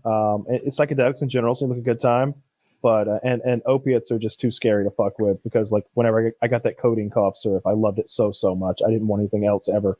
It's so good. Anything else? That's why I'm good. too afraid to do any opiates. Even try it. Like I don't want to know. I don't want to know how great it is. Yeah. I'd rather be steering clear of it. It's like warm love in a bottle that tastes like strawberry kisses. And it like hits you on like the level of your soul. Like you'll feel good in ways that you didn't even know you could feel. It's like an undescribable feeling of, oh God, yeah. Like you see like on cartoons, you see people like rolling around on the floor like, oh, and you're like, that's so goofy. It's like, you will. You'll want to. And it'll feel that good. Man, I wonder how much a bottle of it is worth on the street. Because I remember like a big bottle of it with my prescription was like cheap, like $30 or something. But I think I've heard people like when I got it, somebody was like, "Yo, let me get that. I'll give you $1,500, I think." And I was just like, first of all, this is my goddamn cough syrup that I need. like, fuck you. But really, $1,500? I think somebody offered me something like that for my bottle of codeine. I didn't take it obviously because I wanted my fucking cough syrup. But like, I wonder if it's really that valuable. I mean. That's what they make lean out of, right? Yeah. Because that's the codeine you can drink without it. Like, there's no acetaminophen in it, so it's not fucking up your liver, right? If you say so. I just remember it was coated in a fucking bottle and it was really good. I think in some places they flavor it so it tastes awful, so it's really hard to abuse. But in Georgia, they make it taste like candy. It's so good. Have you ever accidentally taken like too much NyQuil when you've been sick? I've taken like a bunch. Probably, I just felt really spaced out and like the frame rate on my life went down. Yeah, it was like maybe 5 years ago. What a good description. I was feeling like just dog shit. I had the flu or something, and I took like 2 of the cups of NyQuil, and I think like it was like my 5th day of being sick, and I hadn't been sleeping, and I'm like, today you're sleeping, bitch. Like you're gonna be out. And so I took way too much NyQuil, and I remember like it's like a dissociative feeling. Like you don't know where you are, or like your thoughts don't make any sense. You don't make any sense. Like I remember like laying in bed, and I slept, but it was more like a night terror. Yeah. Of like I remember I saw like a big spider looking thing. I was laying in my bed, and I like was in the middle of taking too much fucking shit, and I saw like just a fuzzy thing. I guarantee it was just like a fuzz ball that didn't exist, but I saw it up there, and I thought it probably doesn't know where I am, and so I didn't get scared. But it was like the next day I woke up like not feeling rested, feeling really weird, and it was like that was too much NyQuil. It haven't probably taken any doesn't since. know where I am. My thoughts they weren't making sense. Like I knew on some level my thoughts weren't making sense. Like I would get up and like walk into the kitchen and totally forget anything I'd been doing, any thought I had, like walk back, like nothing was being accomplished. It was weird. I hated it. Like dissociative is the way it makes you feel. Like you're not really in your body. Like it's not really you doing it. I wonder how, I mean, there's tons of people who like make their mortgage and go to work, but they're abusing opiates every day, right? They're just looked upon a little more kindly than the guy I noticed behind the gas station on my way here. Yeah. He was like bent down, like doing something. I'm like, oh, not my scene, not my problem. Heading on home with my Dr. Pepper. We're gonna have a good holiday. Just call me Kyle. Minding my business, Myers. Just heading my way home. Yeah, you like smoke. I bet I can imagine someone. You learned that in prison? No, that's just common fucking sense. You see a guy with his head down in a pipe behind a gas station, you leave him alone. He's not having a good night. Like, have you seen those videos on social media of like it'll be like a train or subway in a city, and there's some dude like losing his mind, like yelling at apparitions, like randomly like jerking his body in like a methed out way, and like he'll like bully a woman or something, and all the comments will be like, shame on men for not standing up in this circumstance. And it's like, fuck you. Like, there is no way I'd step up to anyone who's like on meth on public transit. Like, no, I don't care. If he's like bullying a child, like, fuck you, your Pokemon lineup sucks. Let me see. You're vulnerable to grass types. How are you going to win? Like, I don't care. I'm getting off at the next stop. I'm leaving. That's not my problem. There's no way I can fix that. There's no way me going over there solves it. He's going to turn around, stab me in the neck, and then go back to insulting her. Take a meth head? No, they're unpredictable and they bite. They bite. I don't see anything wrong with your teeth. They can't hang with you in the biting department, Taylor. Yeah, but you don't bite. Oh, it's a biting bite you want, eh? They open Pandora's box when they challenge Taylor to a biting fight. I think we just do that thing where like giraffes, we like rear back with our mouth open and like pose, and then we come teeth to teeth clacking. Yeah. No, I see those videos and I see these like, internet heroes. Oh, I would have put a stop to this. And it's like, no, you would have made a mess. Like, you would have got blood on people's shoes, like your blood. Try your best. Why are meth heads so difficult to fight? Help educate me. They are unpredictable. They are on a powerful amphetamine that gives them like strength and energy, and they're fried. They're not like equating things aggressive. Logically. They're aggressive. Like, have you seen like the Breaking Bad scene was a good one where Jesse goes in and he's in that drug house and he's trying to calm down that guy with the shotgun who's going, Tucker, like yelling. And Jesse's like, I don't want any, everything's okay. Trying to calm him down. He's like, I don't want any trouble. And the guy's like, trouble? What about trouble? What are you talking about, trouble? You bringing trouble? where's trouble? And it's like, out that's there, the man, kind go of get thing. him. Out there, go get him. There's no trouble in here. But like they will latch some on help? to things. Like meth is a scary drug. Like it makes people scary, and you don't want to mess with an unpredictable, gacked out person like that. I mean, look, acid can send you in a place where you're a weird person to interact with, but lots of things can. But meth and like those drugs that seemingly will mix with someone's mental illness or maybe another drug and send them into like rager mode, like berserker mode. That's so scary. And I agree with you 100%, Taylor. If I there's no way if I'm on a bus, kill me now. But if I'm on a bus, and, all right, hopefully we're heading to the euthanasia clinic, and some dude's getting rowdy and up in some girl's face. My first thought is, I bet before I got on this bus, she was talking some shit or something. Like she probably like what is she gonna do if I help? Nothing. Like she's not gonna appreciate it. She doesn't need my help. She'll be fine. And there's no way I'm helping. There's no fucking way. What am I, hero? What am I get the key to the city after this one? More likely I end up with either hepatitis C or a fucking back injury or something, right? Like me and this guy are gonna roll down the steps of this bus and I'm gonna blow a disc in my back or something. Like no, we're not fighting. Or he stabs me to death. Like let's not pretend like I'm just gonna beat like my option is beat somebody up or walk away. The option is like risk your life over a random fucking stranger and some shit you don't know nothing about. Oh yeah. Like the move is look away and like if some like pretend to be deaf. Like look away, pretend to be deaf. Do some sign language. Next stop, which tweet? No, deaf, not like I do both. I'm retardedly deaf.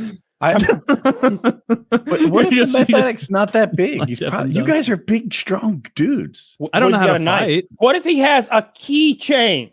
That's all it takes to hurt me so much. I have a knife. If he has a Do pen, you? I always have a knife. Well, that's a crime. No, it's not. It is for me.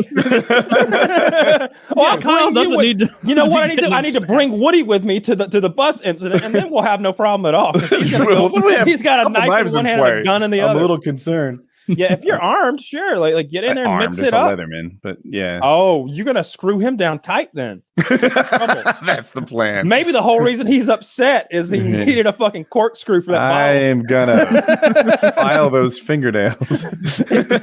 he was about to bash the woman with that bottle of wine, but you come over. Boom, now he's happy. Yeah, you're squeezing me with the pliers, you dick. Yeah, so I don't know about all that one. Yeah, I'm glad you agree. You wouldn't get involved. And it's not like it's just the drugged up crazies on public transportation. No. I've seen so many videos. I saw a person it was actually a trans person who kept messing with this guy who didn't want to be messed with. And then the guy finally just beat, I'll say her, maybe to death. It was just like a huge overreaction, but they kept warning her, leave him alone. And with a weapon? Like, no. Oh. She was just like in his face, fucking with him. And he stood up on the bus and he kicked her face in, like went just off on her. She'd been unconscious since the first hit. Jesus Christ. Yeah, don't start shit on public transit. Doesn't seem like anybody wins. Nobody was helping her while he stomped her face in. No, I'd be scared of the guy doing the stomping. I see that situation and I am under no illusions that I'm the stomper. I'm the stompee. Like I don't want to be the stompee. Yeah. That'd be horrible. Having your head caved in on a bus. I don't understand why you make yourself so not make yourself, but like you put yourself in I'm feeble. I could never stand up to a crackhead. Because it's about if there was a crackhead on the bus, I know damn well he's gonna stomp my shit in. No, it's not that. It's about the odds, right? Like let's say that I go over there and I do beat his ass, but he scratches me a little and now it gets infected and I gotta go to the hospital. Or he bites me and now I literally have fucking hepatitis C and I need a liver transplant in a few years. Or drugs to prevent that. Somebody will say, oh, you're right. It's not so bad after all, is it? Just preventative hep C drugs for the rest of my life. Like there's a lot of bad things that could happen. Plus, like what if you kill this fragile motherfucker who was all drugged up on the bus? You're going to jail. Yeah, right? Like what if you cripple him and he got and his dad, even though he's a crackhead, has a lawyer. Now you're paying God knows what. My poor son was he was actually reacting poorly to some drugs prescribed by his doctor. So forget all of his crimes. Let's talk about Mr. Myers, the felon who beat him senseless. Where's that woman he was defending? Oh, she disappeared into the mist. What woman? Yeah, what woman? There's no one on camera. Yeah, Get the fuck out of here. I'm not I don't taking any think- chances defending you. I think the crackheads, the meth heads, like they're scary, not like because they're not going to square up to you in a fight and like, you know, engage in fisticuffs. Like they're scary because they're unpredictable and you take your eyes off them. They might stab you. What if he thinks It's you like looked at fighting a them the cat. wrong way and you It's like don't fighting a realize that cat. you gave him a look that he perceived as aggressive and it makes him mad and he comes over and like stabs you with a box cutter or something. It's the unpredictability that makes it scary. There was this who's Joe Rogan has a friend. He's a comedian. He's a white guy. Brian Callen. Thank you. So Brian Callen is talking, and I think he's like, if that guy bullies me, you can't bully me. I would kick his ass. I'm unstoppable. I will come back again and again and again. Can't be bullied. And Joe Rogan is like, you are full of shit. And you have a bigger problem than that. You don't have enough people in your friend group to call you out when you're full of shit. Yeah. People are letting you get away with spewing this bullshit. It's possible to bully you. And by the way, Joe Rogan and Brendan Schwab, thank you, are both on the mic. And both of them are like, I could bully the fuck out of you. And there's nothing you could do about it. You're lucky we're not gay. But not according to Brian Callen. He's like, I'm impossible to bully. I will come back. You can't do this. I'm trying not to be that guy. Where it's like, oh, if I was there, I would be the defender of all the innocents on this bus from this meth head. Mm-hmm. Yeah, no, I get what you're saying. I hope that's who I A majority of the time, if you step over there, he'll be scared and he'll stop. A majority of the time, if he does step up, I'll beat the shit out of him. Yeah, you would. But I don't care because there's a 10% of the time where I die, and there's a 20% of the time where I get hurt in a way I don't like, and there's a 30% of it. You know what I mean? I'm not. It's the same reason that like when you ride your motorcycle, you're like, maybe I don't hit that ramp, or maybe I hit it at 50 instead of 60. Right? Yeah. It's just like I'm not looking to become a hero on the streets. Like the best case scenario are you escape with minor injuries. The best thing, like you're not going to make money. You're not going to be a hero. Well, that's not the best. I mean, I'm going to be a hero because I'm going to retell it right here, Taylor, weekly. That's the thing is we can just lie. I was on the bus today. I was on the bus today, and like I was keeping to myself. You know, I like to ride. You. Yeah, I ride public transportation a lot. I'm looking out for the environment. I want to leave a better world to my children, my son, who I'm having soon with my loving wife that I now have. And man, there was just this character. He was a white guy, of course, and he was just getting up to no good over there. He was being real rambunctious, playing this loud music. He had one of those boom boxes from the early 90s that are oversized and take 16D batteries. He was playing Toby Keith really loud.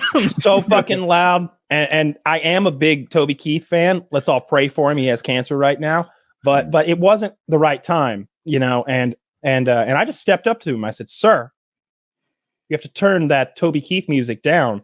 I love that song, and I'll sing it word for word with you after we get off the bus. But that's enough." And he said, "Not today, Jimmy." And he slapped the woman next to him.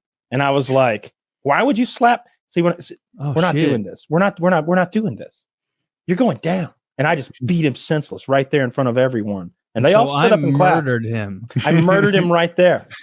So I pulled his pants right down and issued a corrective rape. You know how in hockey you pull the jersey over and it kind of handcuffs their arms? Yeah. Why does that never happen in street fights? I don't know.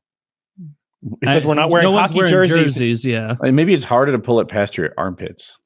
And I think you're grabbing the jersey because you're like trying to fuck with their balance a bit on the ice. Like on shoes, like people are so comfortable on their feet. Every day they're on their feet. All the time. Well, not every day.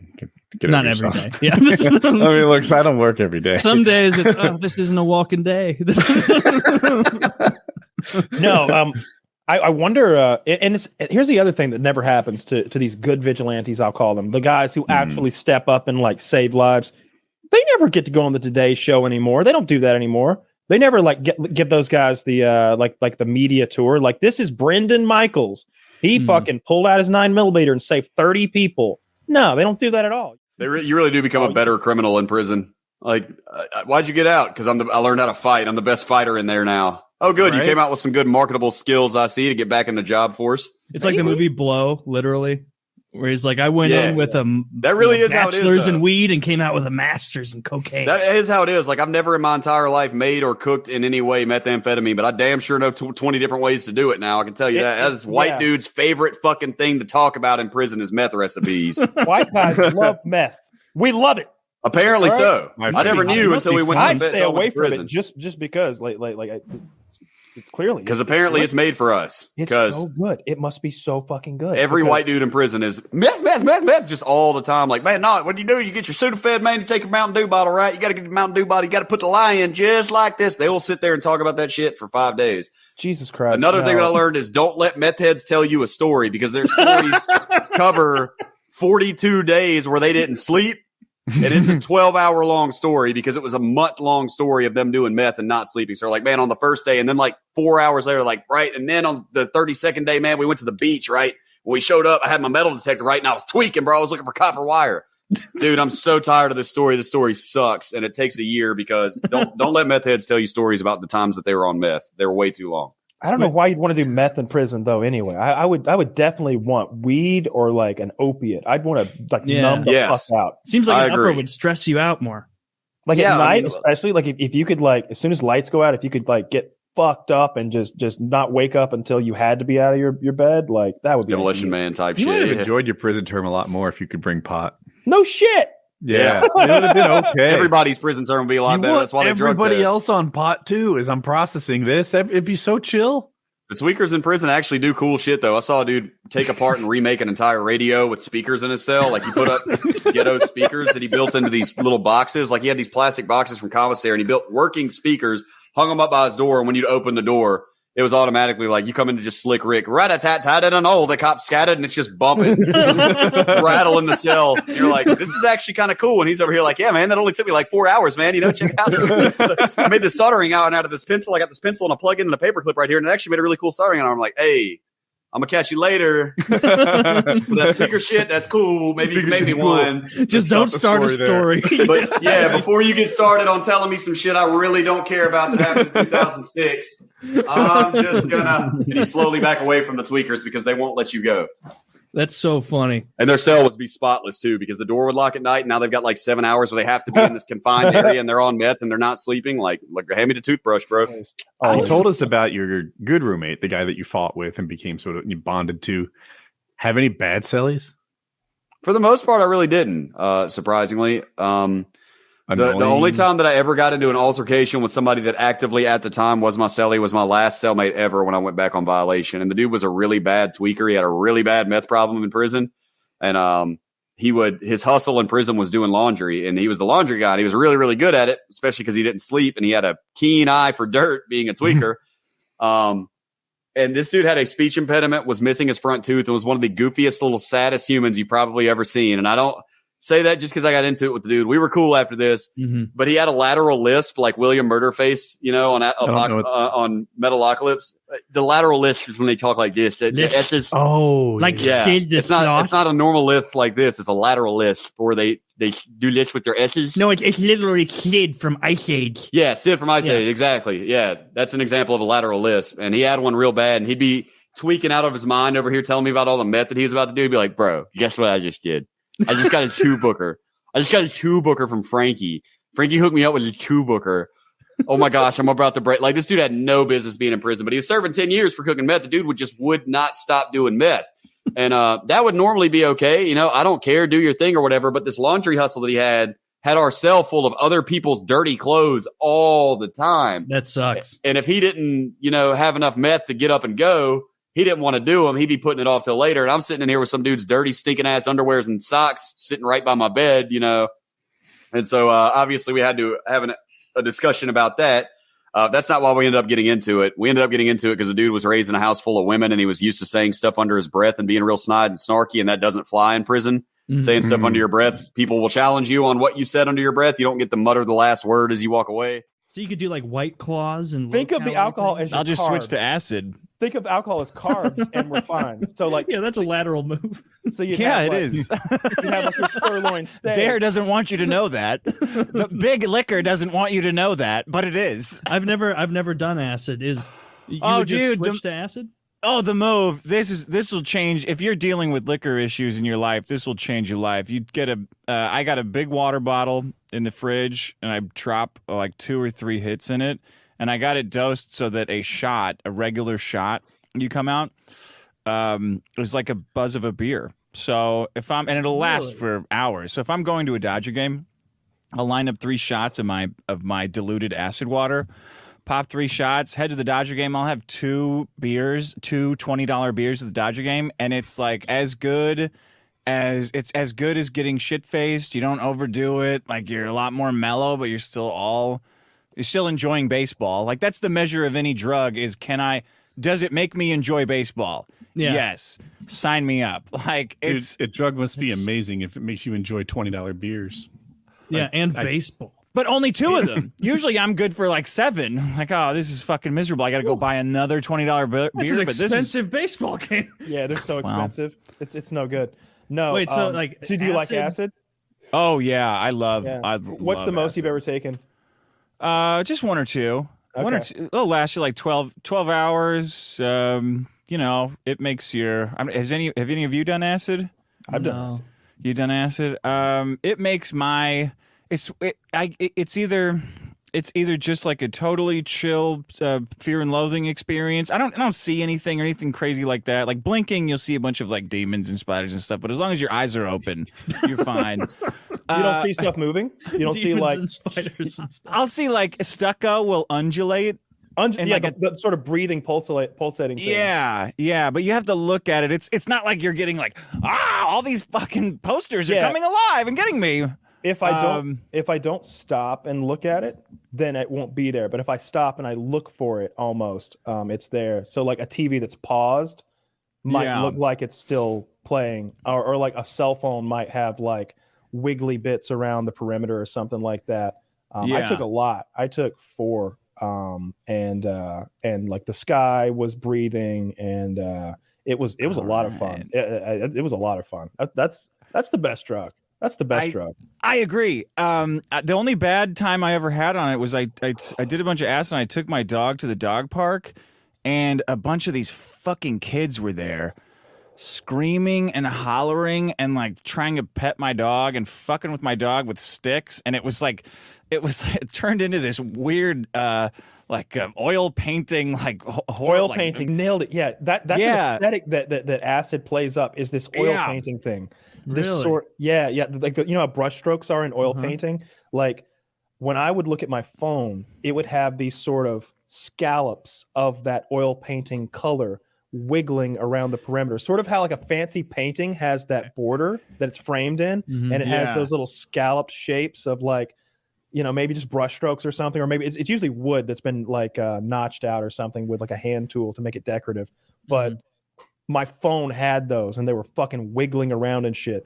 But I was still like plenty sober enough, at least mentally speaking, to be like, so right now my phone has some oil painting bits around the perimeter. That's weird. I'm not like wasted out of my mind, like not knowing what's going on or being. So you're still with it enough to be 100%. like, what I'm looking at is clearly because I took acid. Oh yeah, I know. I'm like, well, this much acid makes things look very odd, doesn't it? Very odd indeed. It turns you into a bit of an asshole too. Oh my, what a sophisticated experience we're having right here. It will make you a little meta, overly meta, intolerably meta. But you will never laugh harder. You'll never laugh fucking harder. I've never laughed harder. It was very, very funny. And I watched some animation, like some of the classic shit, like Alice in Wonderland and maybe Fantasia, and it was fucking great. There was another person there on acid, and they were freaking out, like having a minor, like I called it like white girl having her third like Mike's Hard Lemonade drum. But it was that reaction, and I kept saying, "I'm like, you're like a white girl who's had her third fucking mics, dude. Chill the fuck up, chill the fuck out. Like come on, chill the fuck out." And we're all on acid. We're all on acid. Like, but the floor's moving. Yeah, it's moving it's for us not. all. Chill the fuck out. We all see the floor moving and we're So with- enjoying it. Stop being weird. With the amount you guys were doing, you don't need a babysitter or anything. You could just go about your life. Like you're not getting sculled off of it or anything.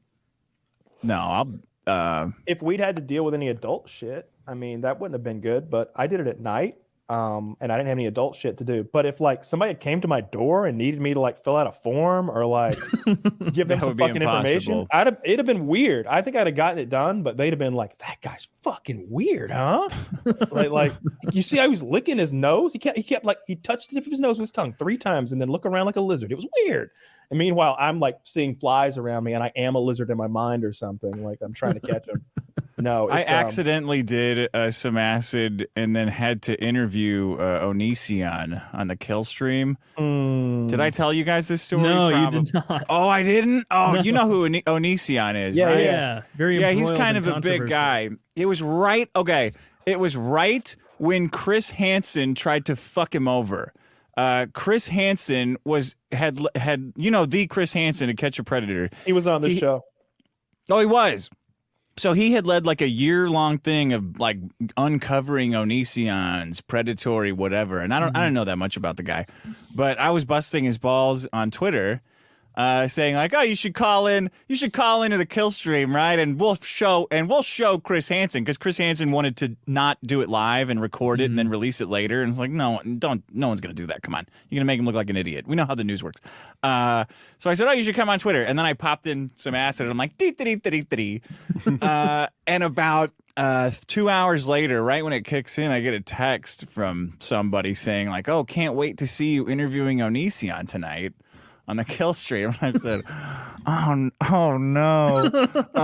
So I said, "Honey, I told her about this." She gets home from work and I'm like, yeah. And she's like, "Oh, that's great." I'm like, "No, I did a bunch of acid like 2 hours ago." How much did you do? Just one. One. Yeah. So I said, "Can you like go to the store and can you go to the drugstore and get me some Ipecac so I can throw it up?" And she's like, "What's that?" I'm like, "I don't know. I saw a Family Guy where they drank Ipecac and they all started throwing up. And it's like a thing that you drink and it makes you throw up." And she's like, "Okay." So I start trying to make myself throw up because it's not hit me yet. Or there was like a half hour or something. I can still get this up. And I imagine the little thing floating around in my stomach and it's like slowly getting it out. I'm like, "Gotta get this fucking thing out of here." Just so everybody's clear, it's already was gone. all over. Yeah, It was over. So I'm like desperately trying. I have my whole fucking hand in my mouth like I'm trying to gut a fish or like stuff a turkey. And I'm like, why isn't this working? Like, how do girls do this? I can't make myself throw up. I'm just throwing up like bile kind of down my hand. She comes back. I'm slumped over on the toilet, just like drenched in sweat. And she goes, "The guy at CVS said they stopped making Ipecac like 30 years ago or in the 70s or something." He didn't know what the fuck. Do you want the home remedy? What is it? Sucking a long dick. Please tell me it's sucking a long dick. I've seen enough porn. I know it makes you vomit. It's very salty water. Just take the salt. I tried that too. That was the next thing she did. She's like, "I looked it up. It's salty water." I'm like, "Okay, fucking bring on the salt. Let's go. Salt, milk, everything." I'm chugging it. And finally, I'm like, this is just disgusting at this point. Like, it's just piled on top of the acid. So you had to do the acid with all that salt in your belly. And the acid. And the acid. I just imagine your lips are parched. You're so dehydrated, but you're seeing shit too. So 5 hours later, I'm on this call with fucking Onision with my bathrobe tied. I'm totally naked because I'm sweating like a fucking maniac. I'm so worried about thousands of people are listening to this. Is like the interview that Chris Hansen couldn't get. And of course, I'm not just going to say, "Hey, Ralph, I cancel." Like I did too much acid. Yeah. I'm like, I'm going to fucking nail this. Here we go. So I tie my bathrobe around I'm sitting right here. The lights are all off. I'm looking at my phone. All the buttons are like, like you were saying that they do. Yep. And I'm just trying to do this interview and not giggle and sound like pretend normal. Like, "Oh, so you're saying this?" And he's talking about all these horrible. Like he starts talking about how when his kid walked out the window of his house or something is some kind of, I guess it was his horrible tragedy. And then he's talking about how he heard a demon laughing or something, and I just couldn't contain myself. I'm like, What do you mean? You heard a demon when your kid walked out the window of your house? Like, I start laughing, and everybody on the I can tell that they're horrified because they're like, "Why are you fucking saying that? Why are you calling him out on this demon thing about his kid?" And I'm like, "Because it's fucking retarded. I don't know what you want me to say." He's trying to like tell the story of a demon talking to him after his kid died, and then Keemstar jumps on. I'm like, "Oh my fucking god." I'm like, "Baby, am I doing a good job?" And she's like, "Well, you're sweating a lot." I'm like, okay. So I'm busting his balls, and I'm trying not to bust his balls so much that he just leaves. But he's kind of like, I don't know if you guys have a relationship with Onision, but he's like he's weird. I was on acid, so what do I know? But he seems like a real weird fuck. I bet he thinks you're just a normal guy. Yeah, oh yeah. And so the interview's done. And Chris Hansen, they were busting Chris Hansen's balls. So Chris Hansen takes a picture, gets his Emmy out, puts it on his coffee table, takes a picture, and sends it to me. He's like, "Well, this is what I got. Fuck you guys, interview. This is what I got." And I'm like, "Okay, hey everybody listening, I got a secret to tell you guys. I did a bunch of acid after saying he should come on, and I didn't. I've been keeping it a secret this whole time. So, and meanwhile, you're like not convincing at all. You're like, yeah, we know something. Yeah, I know. Like, I don't know if you guys know this, but I'm really fucking wasted on acid. Did his kid get hurt or die or something by falling out of a window? Yeah, I think. I don't know. I just heard it at that moment on the show. I didn't never look. Yeah, I'm new to it. I don't think I ever smoked pot until I was 48. What? Yeah. And no, I did it in the Dominican Republic a little bit, but that barely counts. I went to Colorado and tried it for the first time last year. Really? Yeah, but I still like talking about it as a sponsor because there's other people like that I represent. I feel like I have customers who need to hear the rookie's perspective. Yeah, I love that. Yeah, I think we're perfect. I think we're perfect at selling that product because you should.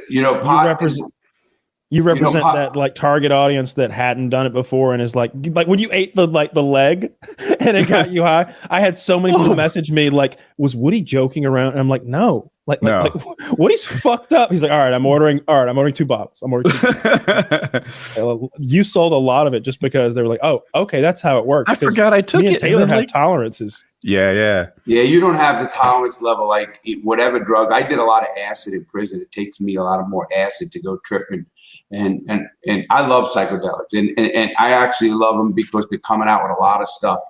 MDMA is now curing PTSD. You can look at all the medical literature. They're actually, the University of Mississippi has the only Class A license from the federal government to test that stuff. Psilocybin. How do I join that study? I keep hearing psilocybin. Yeah, I do too. I keep hearing psilocybin is a cure for depression. It's MDMA too. You're right. I take them both. They're really. I always like psychedelics. You can never overdose on them. You can't die. It doesn't bring your heart rate. Doesn't do anything. Can you pause there? Literally never? Like no one ever? You cannot overdose on it. Okay. You can take as much as I had a buddy in prison. He went to prison for life for acid. And he had 30,000 tabs. He used to file a Grateful Dead around and stuff. And he had 100-hit vial. 100-hit break in his pocket. Sneaked it to his body. 100 hits. Now, I didn't say he wasn't tripping for a long time.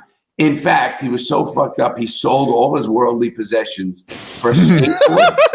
Listen to this. A skateboard, 2 tickets to Jerry Garcia concert, and a skateboard, 2 tickets to something else, like a guitar or some shit. For his whole fucking goddamn, his furniture, his everything he fucking owned. I mean, he got that fucked up, but you won't overdose. It's not like heroin. You can, right? You're not going to get hurt. Die. Yeah. Have you ever done meth? I've been watching Breaking Bad. I've done pretty much every drug. I'm trying to think one I haven't. What effect does meth have on you? Because I can't tell by watching Breaking Bad. Okay, have you done coke? No. Okay, if you do coke and meth, they're kind of alike, but meth lasts a lot longer. So is it like an Adderall almost, where you're just in a sort of good mood, hyper? Yeah. It depends on, again, anybody know. I actually, when I speak around the country on drugs, I tell them, Listen, you control it. Don't let it control you. Drugs is a personal choice. Now, if you commit a crime for it, go to jail. If you go rob something for it, go to jail. But what you do in your own home, I don't care what you do. You're not hurting anybody else. If they shouldn't give you something. Oh, you're disabled because you're a fucking drug. Well, that's your problem. You did it. That's it. But in all the drugs, you control it. Don't let it control you. I was I guess you call it lucky how you do it. I don't have that addictive personality where you do one thing. I've done heroin. People, don't do heroin. You're gonna fucking do heroin. I never shot it. I snorted it. Oh, you're gonna get addicted. No, you do not. You do not. It's like any other. Careful with that, though, because some people do. Heroin is the scariest one to me, and all the opioids, right? Even the ones they prescribe and such, because I've just observed good people who had their shit together lose their shit. It didn't happen to you. I follow, but watch this one. You'll like this. I got 15 vertebrae done in my back. 15, all crushed. Right now, zipper from my back to front. I took 180 milligrams of oxycodone, which is 6 30-milligram pills, every single day for 11 years. Nobody's ever seen me high on them. I got off them on my own and my doctor buddies.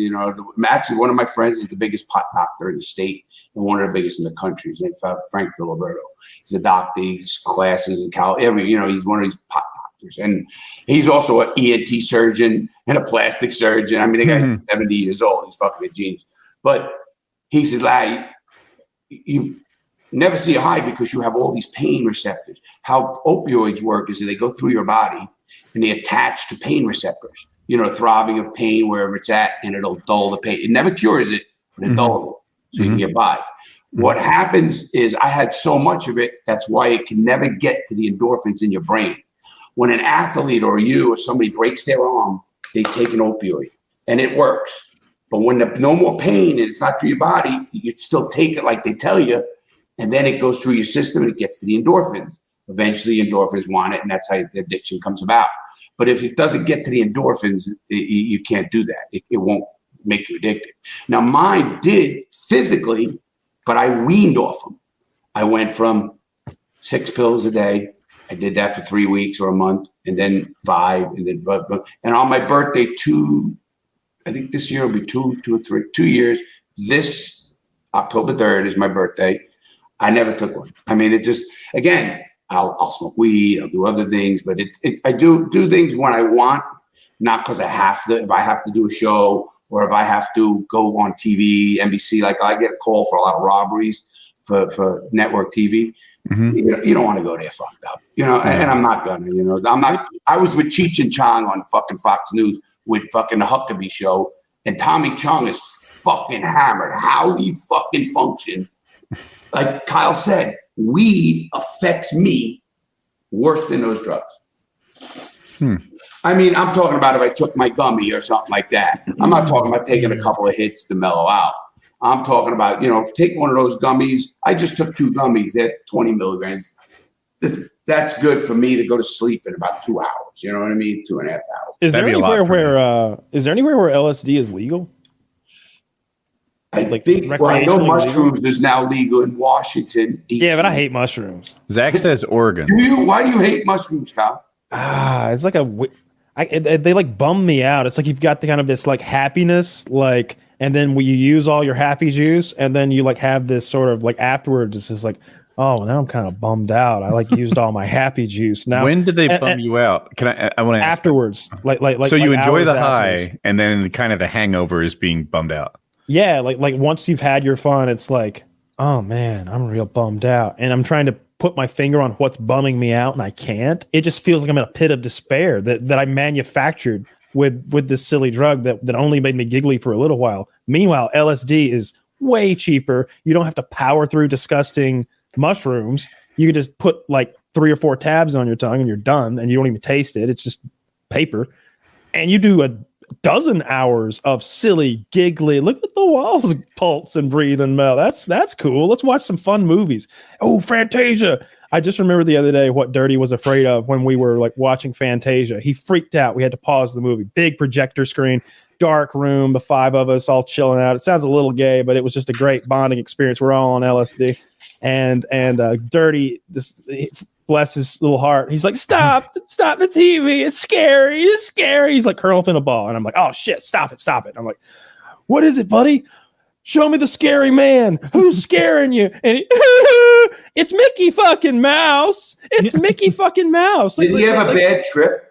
No, he's just being a big baby. Okay. I actually was with, he's right. Acid lasts longer. That's what only difference I really find out. How long does it take to hit? And I do mushrooms differently. An hour. If you do mushrooms, an hour and it's like maybe 30 minutes. It's one of those things where like maybe 30 minutes in, I'm feeling it. And then by an hour, it's like, oh, it's real now. And even that's slower than I would. It's hard to dose if it takes 30 to 60 minutes to hit. I'll tell you, this is what I felt about it though. Like, because I was scared of the dosage. I took the one hit at 7 p.m. and 8 p.m. came along and I felt tremendous. And I was like, am I peaking? And they're like, yeah, more or less. And I'm like, oh, I definitely want another one. Give me one more. And that one hit. And I'm like, oh, this is one of those rare moments where twice as much is twice as good. You know, there's with alcohol, you're always chasing that perfectly buzzed little in between moment where you're sociable, but you're not wobbly on your feet. You want to be between those, right? Afterwards, right? It's hard to stay in that zone with alcohol, but with LSD, it was perfect. It's like, oh, I want as much as I can get. How much? But you've done LSD that one trip, right? Yes. Yeah. So we don't know if you got lucky or if this is a normal. If LSD's always like it's that. It's how everyone else felt as well, except for the one guy who was like, I love you to death, Dirty, but he was being like white girl with a Zima drunk. Like everybody then,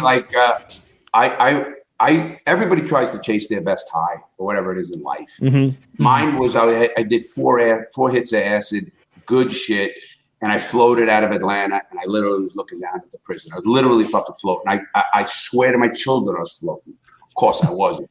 Yeah, but that's the high I try to chase, and it's hard to get to that. And of course, you don't want to go because where's the next level? You say to yourself or whatever it is. But I found that it takes me more with acid, like he said. If the more depending on the person, how much they take. I've learned that. Have you ever heard of DMT? Oh yeah, I really want to do DMT. None of us have tried that. I love DMT. I don't want to break a bunch of laws doing it though. DMT is one of the greats. I love DMT. Now DMT is, you know what is, if you ever heard of ayahuasca. Of course, yeah. That's what it's really like. It's only an intense high for about 30 minutes. So you could understand yourself now. Like you said, we're pretty familiar with DMT around here. We've got we were all on a call like this once with some of our viewers, and one guy went on a whole DMT trip right in front of us. Like he took 3 big hits back to back, and we got to see him, and he described what he was seeing with his eyes closed, and it was really interesting. So I think, would you guys do it? Like let's legal ramifications aside. Let's say they legalized it, and you could go down to the gas station and you get a bar like this, and it's DMT. And would you hit that? You mean like it kind of scares me? It looks like pot. It looks. Like I've seen it in vapes like this, and I've seen people also smoke it out of oil pipes, which for the uninitiated is like a crack pipe. It got the gold. Someone told me that's DMT. Maybe. I don't know what you got. Kyle, to answer your question, since you asked, I would do it if I could find a reliable tour guide. Right? That's what I'd be looking. I need a subject matter expert to help me on doses, to understand my goals. Analytical. And the answer everywhere. The answer everywhere. Woody, what you're saying is right. Let me tell you I just came from Colorado. I was there and I went to Red Rocks. I went to a Denver game, a Colorado Rockies game, Frisco. And I was with a couple of psychologists, that were in there, and they want to do the psilocybin, and they've done, and they want to do the acid and the DMT because they say they are now reading enough literature about it that they want to at least experience before they tell somebody how to do it, what to do. So what you're saying is like normal for people. I'm a risk taker, obviously. I've been a risk taker my whole fucking life. I mean, you don't go rob and fucking do everything I did in my life. So I don't look at drugs. I look at, listen. At my age, if I dropped dead today, I had a fucking craziest life in the world. It is what it is. But I jump at those things. I want, like he calls that. He wanted to try that, want to do it, experience. I'm one of those people. As long as I always say one thing, and I've been around a guy with a bad trip. I've been there, and they're never that bad. In other words, they fucking, it's over. 6 hours on acid. He'll tell you, Kyle will tell you. But Kyle didn't tell you the best thing to do on acid is when you're coming down, jack off. Because I had a flight. Why didn't you tell me? No, it's pretty. Why? And I used to do it 2 or 3 times because it's a nerve drug. So it feels like your whole fucking body is coming out of you. Now, you can't do it when you're peaking, obviously. It's like most drugs. At least I couldn't. But when you're coming down, it was like another high. You know what I'm saying? Okay. It was like a pure high, whatever you want to call it. I'll beat one out next time I'm here. Yeah, on the way down. Did Zach write that in Oakland you can smoke the shit legal? I'd rather just not go to Oakland. Fuck that shit. I don't know. I if he saw was some talking footage. about What you should do is just It looks be like around Uganda. somebody that you trust. Yeah. And a safe environment, like your office or like here we do whatever. Be somewhere everybody's comfortable, everybody knows everybody's safe. There's nobody. That's important because that's a little shit that gets into your head. Yeah, I mean, I only have the only experience I have with DMT is watching the guy in our hangout smoke it, and he vomited. So like a little.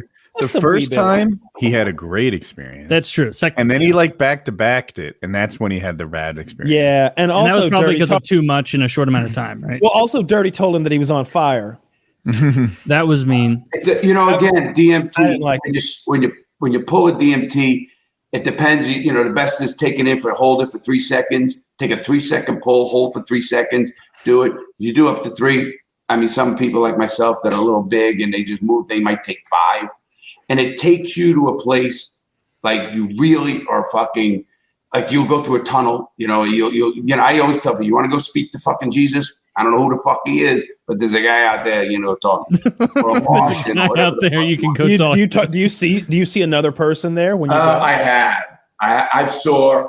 I mean, I thought I was literally fucking talking to fucking an alien or spaceman. Man. What did he say? I don't fucking remember now. I was so fucked up. Damn, you really should have written that shit down. Did I tell you that's been important? I couldn't write. Are you kidding me? Did I tell you guys about all the drugs I did in my life? That DMT, or like he said, LSD, acid or microdots, same kind of class of drugs, which was mescaline. It was I'm on psychotropics. I love psychotropics because if you listen and you start reading about psychotropics, Einstein, some of your fucking greatest artists, your great band people who wrote the greatest songs were doing all tripping and a lot of them because it opens up. It's an amazing drug. If you never try it, I never push drugs on people ever. That's a personal choice. But if it's in your head to try it, go with 2 things I've been around a couple of guys with bad trips. And here's what they do. They fight it. They think they can control it. They want to fight it. And they have that bad trip. Let the fucking thing hit you, man. Don't give a fuck what happens. Kind of like love, fuck, get laid. Fuck, you know what I mean? Just let it hit you. If you're you'll see your mind. Probably not something for you. You won't lose your mind. You'll know what you do.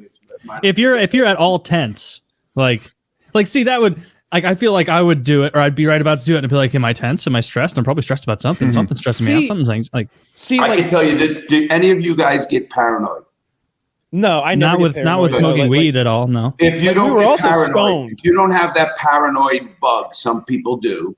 Yeah, no. Those are the people who are more apt, and I don't know why, but it's always everybody I've seen. It's the guy that's like, "Did you hear that? They're coming. What the fuck are you talking? Take another hit." The one drug, or I guess there's like heroin too, but the meth is one where I trust. And yeah, PCP. I don't hear much from the government about PCP, but meth is one where I trust Nancy Reagan. She had the right, just say no to meth. You ever heard about somebody who's like a functional meth head? Like, yeah, I come home from a long day's work, do a little meth, but it's cool. Yeah, but it's cool. Like, it's fine. Actually, like truck drivers, you hear about like the guys who have those jobs that require them to like be up for long periods of time, and the longer you can stay up and be functional, the better. Those are the only functional meth users, and I'm not sure if it's long term, it's viable for the long term. But like, remember Deadliest Catch, like how they would talk about like, oh, these guys sometimes they get tired, and then we'll look and Billy's been swept overboard. We don't know where he is. It's like shit. Maybe I should do a little meth. Maybe I should do a little meth before I go out there and do my crabbing on the 3rd shift. Like. the thing about meth, and I'm outside my area of expertise, but I read about this because I'm intensely curious. Yeah. I'm super curious, and I've read about it, and I've watched the videos, and you start off super functional. You start off with this level of like, oh man, I'm still me. I'm still with it. You know, you're not drooling and bumping into the walls. You're just happy. It's just like the dopamine. It's just like, man, everything is okay now. You know, you're in traffic. It's 5 a.m. The raindrops are on your windshield, and you find beauty in every one of them. No, that's you're thinking of heroin. Am I thinking of heroin? Do I have it mixed up? That does not sound at all like meth. Because nobody is sitting calmly in traffic after smoking meth. You know. You know, shit. I don't know my drugs. I shouldn't talk. I can assure you that that I was at EDC for the first time, which for those who don't know, it's a music festival that takes place from 7 p.m. to 7 a.m. in Las Vegas in June. So it is it's a 3-day thing, and you know, I absolutely do not do any of these things, but when you come in at 5 a.m. on day 3, and you know, they got like this in the techno tent, and everybody's just sitting there like ringing a plastic water bottle and grinding their teeth and just looking like they've been doing this for way too long, and you look at it and you're like, yeah, I can't envision anybody doing like 3 steps above of the coke that you've just done and doing anything functional in life. Like you're really going at it right now. Yeah. So I can't see meth being like well, then I'm wrong on meth, but heroin, it seems like even coke, like you do a little and you're not like on the ground drooling, grinding your teeth in water bottles and such. Like you're functional. It's not the dragon they say it is, and that's almost part of the problem. It's like they've overblown how terrible it is the first time, and then you start developing your own opinion, then it becomes that terrible over time. That's my impression of how drugs suck you in. With heroin, let's get you some heroin. See, Yeah. We'll try it out and see how it I've works. had a rough day. Throw it in there. Make everything fine. Heroin, it's usually people who get, or I guess nowadays, it's people who get addicted to painkillers. Yep. And Yeah. then when they run out of painkillers, it's cheaper and more available to get heroin. And that can be cut with whatever. And that's how you get fentanyl, horrible right? OD deaths. Yeah, it might just be fentanyl and you inject it and you die. So Fentanyl's really good. Fentanyl is amazing. Wait, what? Yeah, because you get that before surgery. Am I mixing it up with a different drug? I don't know. Fentanyl's like stupid deadly. Which one am I thinking of? You're The thinking Michael of Jackson morphine. one. No. Well, now the Michael Jackson thinking of fentanyl laughing is gas? used. No. All right. So what I've always gotten before surgery was that was a different thing. Fentanyl is a That's what I'm propofol. Yeah, that's the one. You're not. You That's the nailed one it. I'm That's mixing it with. Propofol. That I'm a huge fan. I have to break a leg or something to get it. Almost worth it. What is like? Yeah, I have to have a follow-up surgery on my leg to get the screws taken out. And when they described it to me, I had 2 thoughts. One of them was like, well, that sucks, like a follow-up surgery. And the other thought was, but that's pretty cool. Yeah, you should plan some sort of a recreational activity to do while you're on it, right? Like, hey, could you give me a little propofol? Don't knock me out. Let me play a few video games. Then dose me up after about an hour, and we'll get this show on the road. Sir, this is a I had hospital. my ACL surgery. Sir. I'm like, where's the feel good drug? And they're like, yeah, do you feel like you need it? I'm really anxious. Let's get that shit flowing. I mean, and they did. You can see why when I had my wisdom teeth out and they gave me Vicodin, and they only give you enough that it's gonna last you like a week or something like that. Thankfully, mine were pretty bad, but not so bad that I was just miserable and had to go back. But you could see how somebody would get addicted to them if they had too much for like their condition. Because I went to go see a movie and popped 2 of those bad boys in there and got into the movie theater, and I was like, I looked over at my friend halfway through. I was like, man, like this shit is crazy. And he's like, okay, like great. I'm like, yeah, I know though. It's really good. And then, it was gone and that was that. But like, I can understand. I had that same experience. My wisdom teeth were bad though. It took 3 weeks. Mine were on that drug. impacted. They had to break my jaw. It was terrible. I had I don't have wisdom teeth. 3 weeks of recovery. So that's how long I was on, like, No the drugs Vicodin for or me. whatever it was. And at the end of it, like, man, I felt the pull. Like, I wanted more. I'm back at the work, and I'm in the office. I'm doing accounting, and it's just like, man, you know, like, I think I kind of preferred to be on that painkiller. Yeah. Yeah. Opiates are crazy. I get it. I get what happens to people. If I was, I don't know, Brett Favre or something, he had a pill problem way back in the day. With access to all that stuff, where you take it for a whole season, I can see how that happens to people. Look, I think we should give everybody in the United States enough Vicodin to sort of get addicted, just so everybody knows what it's like, you know? Yeah, Everybody a gets little empathy. You know, just give me a little Vicodin, and I'll let you know how I feel. In capital letters. Just make sure everybody is on the same page here. It was fine for Dr. House. Yeah, he's my idol, and he solved a lot of things. All while high on painkillers. I did in the tech sector, which I'm sure you guys have heard of, but yes, the tech sector, which you've heard of, but no, there's this trend on microdosing, LSD, acid, where you take enough to have a subconscious effect, but not actually, as the kids say, trip. And there was and my roommate in college was one of these people that was all about it and very much believed so. Billy is actually in prison right now, if you care to know. So he, not on the greatest track, would not recommend this. But I had a roommate that went to prison. Carry on. Oh yeah, so he. Swap I mean, stories. yeah, it's interesting. But like he would go to bio class at 8 a.m. and right before take a tab acid. I'm like, okay, like it's 8 a.m. I'm getting coffee. You're doing acid, and he'd come back 8 hours later, like on his way down from things. Like, man, lab was pretty cool, and I'm like, nice. What'd you do? And he's like, we mixed some chemicals. I don't really remember, but like I did the classwork, and I was like, okay, great. Doesn't seem very effective, but like in coding, a lot of people who code that I've talked to have at least one or two people in their office that definitely do it semi-regularly. So. I mean, but do you know what you call somebody who has to microdose with bourbon every morning? An alcoholic. An alcoholic, yeah. But when you microdose with LSD, you're just an interesting character. Oh, I've never done LSD, so I don't know. I have no idea the effects of it, but not a clue. Yeah, I mean, if it works for them and it makes you better at making apps, fucking go for it. Who cares? They act like it's Adderall. I don't like. I wish I could chime in and be like, well, here's what it's like. Like these guys are functional, so if you've never coded before, it's a lot like writing a story. Like I'm sure everyone here has had stupidly long papers, 10 coded. pages or more due. And, sometimes you're flowing, and every 40 minutes you get another page out. And other times you just like staring at your computer, not making any progress.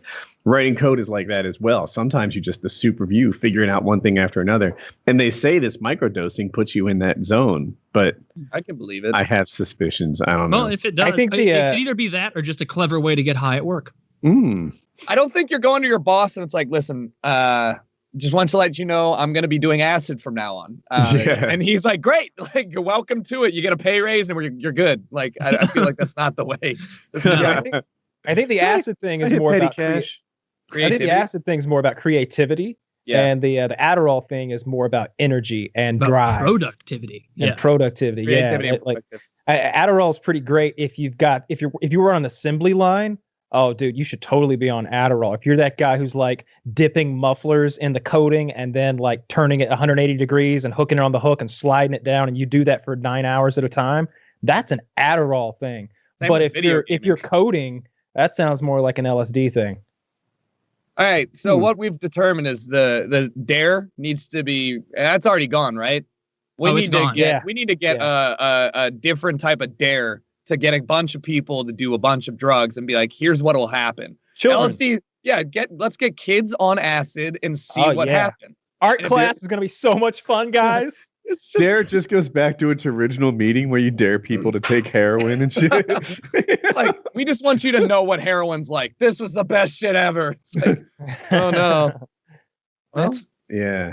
Just telling everybody no didn't work. You know what drug nobody does anymore? We were watching Platoon the other night, and there's a part where like he turns that big long fucking opium pipe over to Charlie Sheen. He's like, come on, man, hit this. nobody does that shit anymore. Nobody actually smokes opium. Like I don't think you don't even hear about it.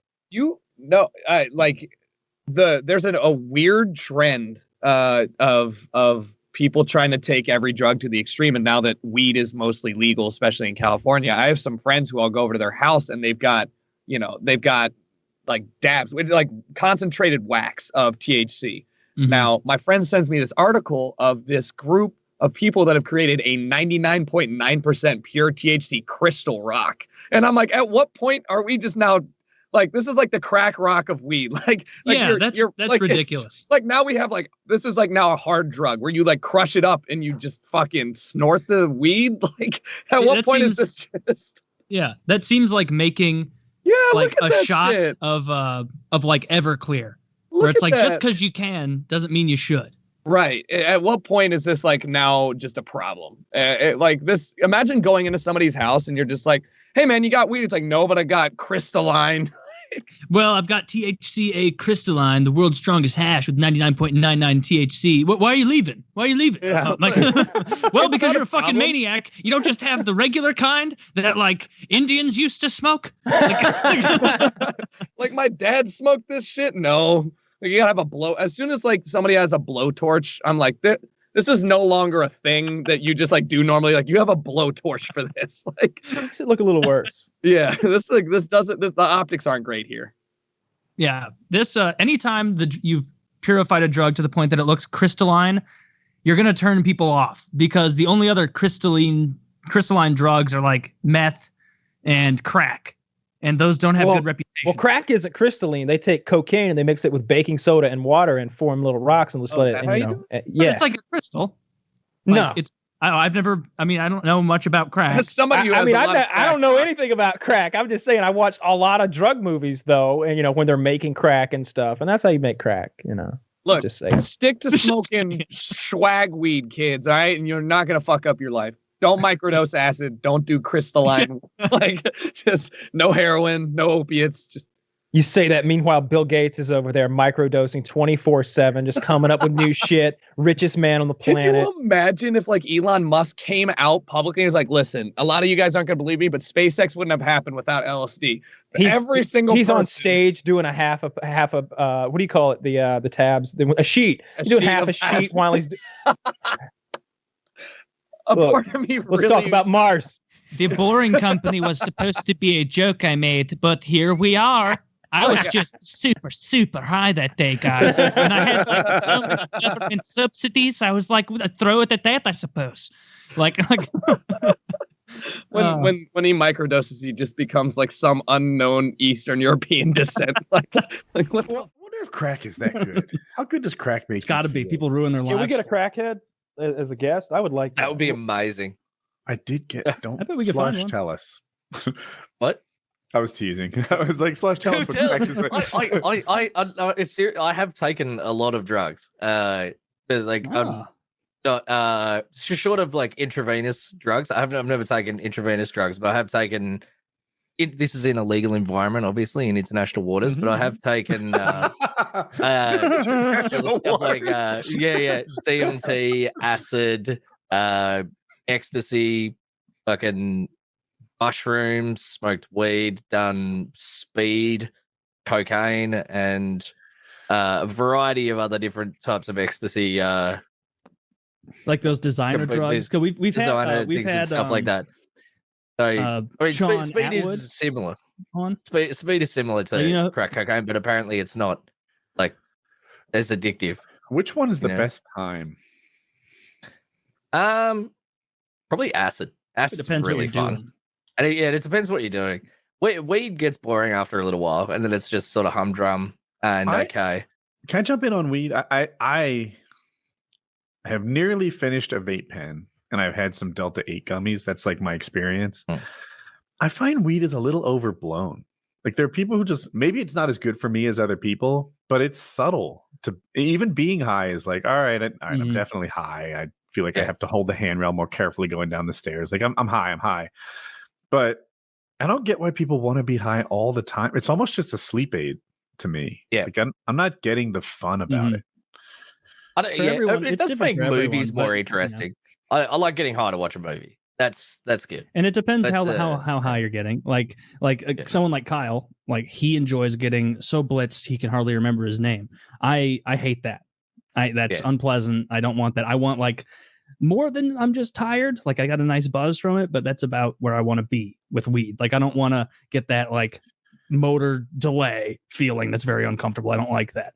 But yeah, I know. I have so many friends in college because like everybody was smoking a shit ton of weed in college, as people tend to do, and they would like every single time like be like, "Hey, Josh, you want to smoke?" He's like, "No, dude, hell no, that shit is evil for me." Like it gives me like he would smoke sometimes and just get full on panic attacks, like feeling like the sky was falling. Like that started happening to me.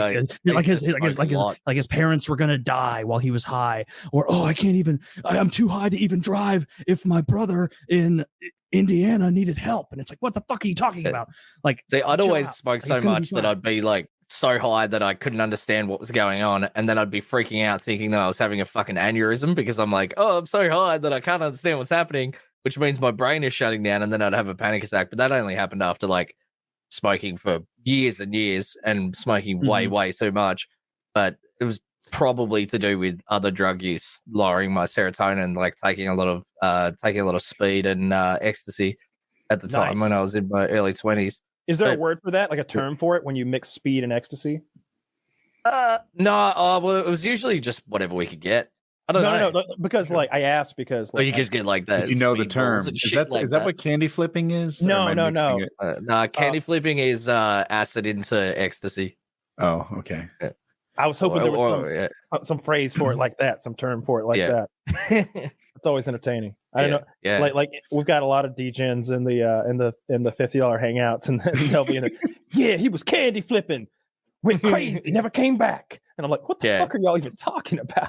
I've seen some pretty good ones on acid though. Like we took a whole bunch with a few of our mates once, and one of my friends was having a freak out, and he's like up on the kitchen table, just buck ass naked with this like turgid erection, and he was freaking out because he's like, my cock won't go not hard, and he was freaking out that he's like his cock was like gonna kill him because it had been hard for so long, and he's like wielding a kitchen knife, like threatening to cut his own cock off. From acid? This sounds horrible.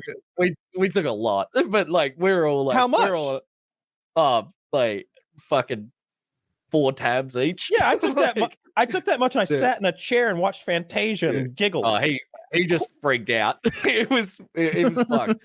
Yeah, he was just up there wielding a knife, threatening to cut his own cock off. Like it was. He just had a really bad trip. But see, that's every a trip terrible presence. Yeah. Yeah. Oh, ruined my I don't want a trip, crazy that's for person sure. with a knife. Yeah. Ugh. They calm down eventually. That sounds awful. I had a roommate. I would never do drugs with that guy ever again. I had a roommate that went crazy one night with a knife, but he was just like, I think he was just trying to scare me because he had like the crazy eyes, but he chased me around the parking lot with a butcher knife. Jesus. Yeah. What? Yeah. Was he quick or I guess not? See, the thing was he wasn't trying to catch. That's why I think he was just trying to scare me because he never caught. He could have stabbed me to death if he ever wanted to, but he was just trying to fuck with me. I never could figure out why he never did that again. Like he just got really drunk and like, I couldn't tell if he was just messing with me or if he had actually like gotten a little weird that night because he just like got out a knife and like kept like chasing me around with it until I was outside running around a car. Jesus, that's scary. Yeah, I just remembered that. How did it end? Did he just like lose interest drunkenly and like I'm going? Finally, the other roommate got home, and I convinced him to get up some other hijinks. And I think there was like we went and like did some petty vandalism or something. Keep in mind, I'm 19 and they're like 25. It's okay for me to be there, like stealing a fire extinguisher and spraying it in a parking lot. They had no excuse. We all had jobs in the morning. Yeah.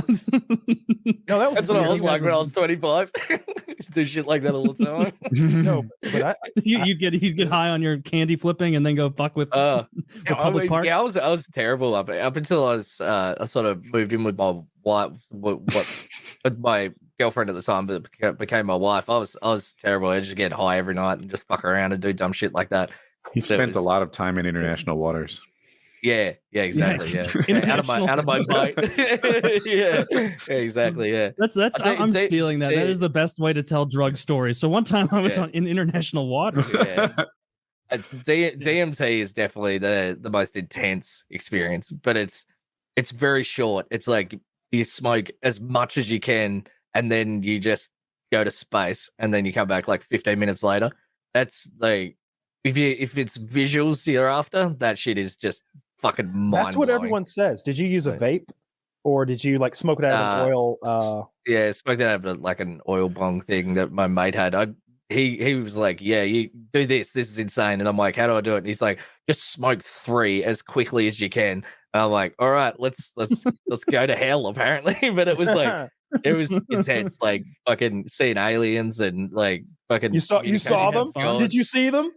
Well, it's because the guy's like, yeah, apparently people see like aliens and like these like fucking overlord things, and like Joe Rogan talks about this shit where he's like, oh, I saw God and I talked to God and stuff like that. But I think if you're going into it and then you're like, this shit makes you see God, then that's in the back of your mind. And then when you're in there, it's like, you're going to see it because you were just talking about it. So it's like, yeah, but it's more like just hands coming at you and fucking just crazy shit. I wouldn't like hands coming at me. I want to. You see shit. I want to see. You remember, like in like the late '90s, what screensavers used to be on? Yeah. I want that. Okay, for you kids out there. Which one? That's more mushroom. That's more like the tubes, right? The tubes. The tubes or the fish or the. I want the tubes and the fireworks. I want both at the same time. Those were my two favorites. I just remember I'd go in the library, and this is literally like 1994, 1993, somewhere in there. And you know they had the computers to check out books and shit already. We were ahead of ourselves. And I just remember like staring at those, you know, like to a 7-year-old, that was the coolest thing ever because I don't think we got a computer. Thank you, Zach. Zach came up big. All right, good. Well done, Hot Load. I like that. I love the tubes. Yeah. There are times when you can't imagine how that feels the first time you see that when you've never seen technology like that before. Okay, it comes at you. It was coming at you. It was as 3D as you could imagine, and it was on those old like CRTV things. That it was the thing had less power than my phone. I guarantee, like maybe 100th what my phone has now. It's crazy to think about. There was now. the times that we'd take mushrooms, like our friends would pick mushrooms, we'd dry them out and then grind them up and put them into little capsules, and we'd go out to the bar and we'd just like eat a shitload of these and then come back and then just sit there and watch visual shit like that on YouTube. Like we'd just have the TV in the lounge room. All of us would just be high off our ass on mushrooms, just watching what essentially was a fucking screensaver. If you just have the best fucking time ever. If you search like psychedelic video stuff on like YouTube, you get some great stuff. We watch this. If they have like music accompaniment, like Dirty and I were like staring at this thing where it's like the visual is very similar to a very fast boat making the ripples it makes across a lake. You know how, and it's just the front point of that boat is just never ending, splitting the water around it and making that ripple behind. And it's like zooming into that infinitely, like getting closer and closer to the point of that boat. Yeah. But it doesn't matter how much you zoom. You're always looking at the same thing. Yeah, it's like a fractal. animations. Yeah. It's a fractal animation. So no matter how much you zoom, spin, or do whatever, there's more of it. And the music is going da na na na na na na na na na na na na, and there's almost like a bass drop, like when you really like escalate the visuals. And I just remember Dirty being like, "Yeah," when like the bass dropped, like he's like, "Yeah, that's it right there." like I don't know what he was seeing, but the visuals and stuff like that are just crazy when they're on. If you take enough though, you can just stare at the wall when that happens. Like, or the clouds. Yeah. I do remember once we took a heap of mushrooms and being in this nightclub thing and pissing into the toilet, and I was watching my piss going into the toilet, but the toilet bowl was like going like making a motion like that, and I was just like, that toilet is like sentient and drinking the piss out of my cock. It is like chugging it, and I'm just standing there just going, what? Drink it up, big boy. Yeah, so I can chug it, motherfucker. Your friends are outside the bathroom. Like, did he just say, "Drink it up, big boy"? Yeah. That one was fucking weird. Yeah. Did you have any really just horrible experiences with psychedelics? All the ones you said so far seem like they were a lot of fun. No, I've never had a bad one. No, except for my friend sort of losing his shit, but that was like. He calmed down eventually. It didn't go on for that long. Of course, when you're an acid, it feels like it goes on for 10 years. I think if you're mentally weak, you have bad experiences. Maybe that's an ignorant thing for me to say, but like I think like I thought it was like if you were shit. stressed out. How does mental strength help your acid experience? You feel like you're in I charge think of you your can guide core? yourself away from anytime something starts seeming a little odd. You can still get a hold of yourself and be like, hey, I'm here taking this silly stuff that's making me see silly things. I need to get into a better mood and think happier thoughts, or I'm going to see nasty stuff or think about. I think if you're like logical about it, like if you're in there and you're like, it's just chemicals in my brain, nothing's happening, like I'm just chilling. And I'm always able to do that on anything, like especially like alcohol. Like I've been in the bathroom of a restaurant vomiting and I'm just wasted, barely coherent, and I'm thinking to myself, or even saying to myself out loud, well, you did it again. Everybody's here for you. You're throwing up in a Chili's. You're not gonna get laid. You're not even gonna be able to jerk off tonight. You're so fucked. Are you happy? Everybody would, because like so many times, like people would just buy me too many drinks, and then I wouldn't be able to say no because it's free. And on the mental strength part, it's where we started from. Like I feel the same way. Like I feel like I do that better than the other people in my life, who just get overwhelmed and pressured and whatever. And I'm like, all right, let's compartmentalize this into the things I can control and the things I can't. The things I can't, let's put those aside and stop worrying. The things I can control, what actions am I taking? Whether it works or not, if I'm doing the right shit, stop sweating it. What else are you going to do? Yeah, that does make sense. Do that well. Some of my friends, I have very little experience with the psychedelic side of things, but like the way my friends who are more into it have explained it is they say it's more about mindset going in. Like if you just lost your job or if your dog died the day before, they would be like, no, don't go in if you have like stressors and fears and stuff that are kind of forefront that you're thinking about. Go into it when you are in a good mood, and like it's going to augment whatever you're feeling when you do it. And so if you're in a horrible, depressed place and you do it, it's gonna turn out badly for you. Man, maybe that's I'm sure that's not a hard and fast rule, but that's what they said to me. They've done it enough that I believe them. Like I don't feel any of that. I'm 100% like still me. Like I'm this me. I'm just more easily entertained, and I'm seeing some wacky stuff. Like that's the extent of it. So whenever I would see like other people being like, ooh, and like I'm like, sit up fucking straight. What's your problem? What are you doing? Get up. Why are you swimming in the carpet? The only stuff that ever did that to me was DMT, but the rest of the shit, it's like any of the like ecstasy and like speed. It's just like it just makes you more talkative and more sort of energetic. Like LSD, like colors are a little bit brighter and stuff.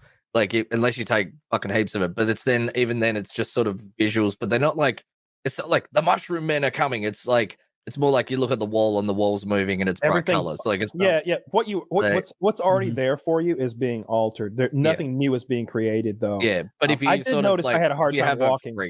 I had a hard time walking downstairs. My knee, I was like, we were all like weak at the knees for some reason going downstairs. I inexplicably, I don't know why. Was it a perception thing? Like our knees were knocking like at the knee. It was like fluttering, like going downstairs every time I would put weight on it. Yeah, it was weird. I can't explain that. Yeah, I don't know. Yeah, that is bizarre. I had when you're saying speed slush, yeah, you mean cocaine, right?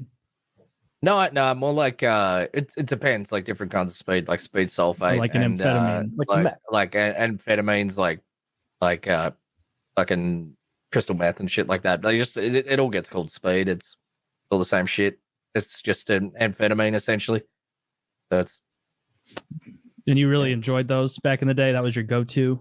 Do that? I used to, but it was like speed was probably the one that I took the most, but it sort of just got old after a while. It was like, yeah, I'm sitting around just taking speed with my mates, having the same conversations. This is getting kind of boring. It's like, yeah, that's enough for me. Did you guys come up with because I know from being around people doing lots of cocaine that like they always like come up with business ideas that don't make a lot of sense, and they like want to get you in on the ground floor with some fucking retardation nonsense. Like, would they do that on speed too? Because like, I can like explicitly picture it at this Halloween party from like 5 years ago, seeing two of my close friends just gacked out of their mind, like talking like over the appetizers, being like, "This isn't a bluff, bro. We're doing this. We're doing it." I don't know what they were talking about, but I know we're doing this. I'm like, dude, I'm gonna text you in the fucking. I'm gonna fucking text you in the morning, and we're gonna do this. We're gonna set it up. I got a guy at retail. He can set it up for. And it was like, there's no way. I know both of them. That didn't get going.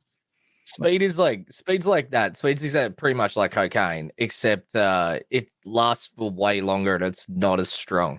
So like if you do like one line and it'll last like a few hours, like it's like cocaine is just like bang, and then 40 minutes later you're like, fuck, that was moreish. Try for more. It's like, are mushrooms uppers or downers? Am I too quiet? Psychedelic. Well, they're hallucinogenics. So like acid mushrooms and like you got a whole other ecstasy category and, there. Yeah, they're hallucinogenics. Yeah, that's why you can mix an upper or downer with one of your hallucinogens, and then you can that's when things can get a little scary, right? So if you were to take Adderall and LSD, you might go on some frantic, scary journey where you're seeing like lightning bolts, and you don't like that at all. But you know, if you just smoked a lot of weed, you might just really enjoy Fantasia. I would fall asleep. That's what I would. Weed is a waste of money for me because it just is a sleeping. Well, unless you need a sleeping drug. But I barely experience being high because I don't understand that. Like I'm so stoned right now. like I can go pop one and show you. Well, I am. What you want to do? Would you like to see me asleep for the last 2 hours of the show? What do you call this when you mix Bang energy drink with gas station THCO? This is like white trash flipping or something like that. I don't know what this Dude, the Bang is the more dangerous thing you're holding. Those things are panic attacks. That was when you discovered the drug issue side of it also, right? Like you didn't know about that initially, or did you know about the drugs prior to that conversation with your dad? I knew nothing about drugs really with them. I would have never thought that they would ever do that. Like they would smoke cigarettes, but not that's not, you know, that sort of stuff ever. And it was like, I never found any evidence. People, when they saw the video, they're like, Josh, it's drugs, gambling, something. And I never actually saw any evidence until my girlfriend's dad pointed it out. I was showing him some pictures. He's a firefighter. Okay. And so my camera froze. I'll fix it in a sec. He's a firefighter, and he looked at my dad's eyes, and he saw that they were just pinpoints, just tiny. He's like, Josh, your dad's not even in his brain right now. Like this is how out there. And that's when kind of the dominoes started to fall. Let me just. What kind of drugs? Battery. What kind of drugs was it? Heroin and meth. Oh goodness. So not skipping right to the end game of drugs. Yeah. Jesus Christ. So and basically what had been happening is they'd been lying. Was it pretty much that whole time from the first cutoff from your grandparents that they had been, you know, even before that, I'm sure using that money, lying about what they were spending it on to get heroin? Yeah. So my dad would have these mysterious medical issues, and he'd say, I need to go to the doctor and get this and that. But he would never tell me what doctor. He would never show me a receipt, nothing. But, you know, he's like, I'm going to die if I don't have it. I'm like, okay, here you go, you know. Or they would do the triple dipping thing, I guess is what I would call it. They would call me. They'd call my mom's parents. They'd call my dad's parents. And they'd all ask each one of them for money. But they wouldn't tell you if they got money from someone. So they'd, you know, get money from everyone and not say, oh, no, they already gave me money. We're good. They would just do that every day. So I'd have to tell them, like, if they talk to you and ask for money, please tell me so I know not to give them money and that I know that you already got it. And like, there would just be petty things like that. And I'd be like, why are you lying to me? I already know you got money this week, or I don't know, stuff like that. Yeah, that is rough. Was that kind of the final nail in the coffin of wanting to distance yourself, like realizing the duplicitousness, the trickery, and the drugs the whole time?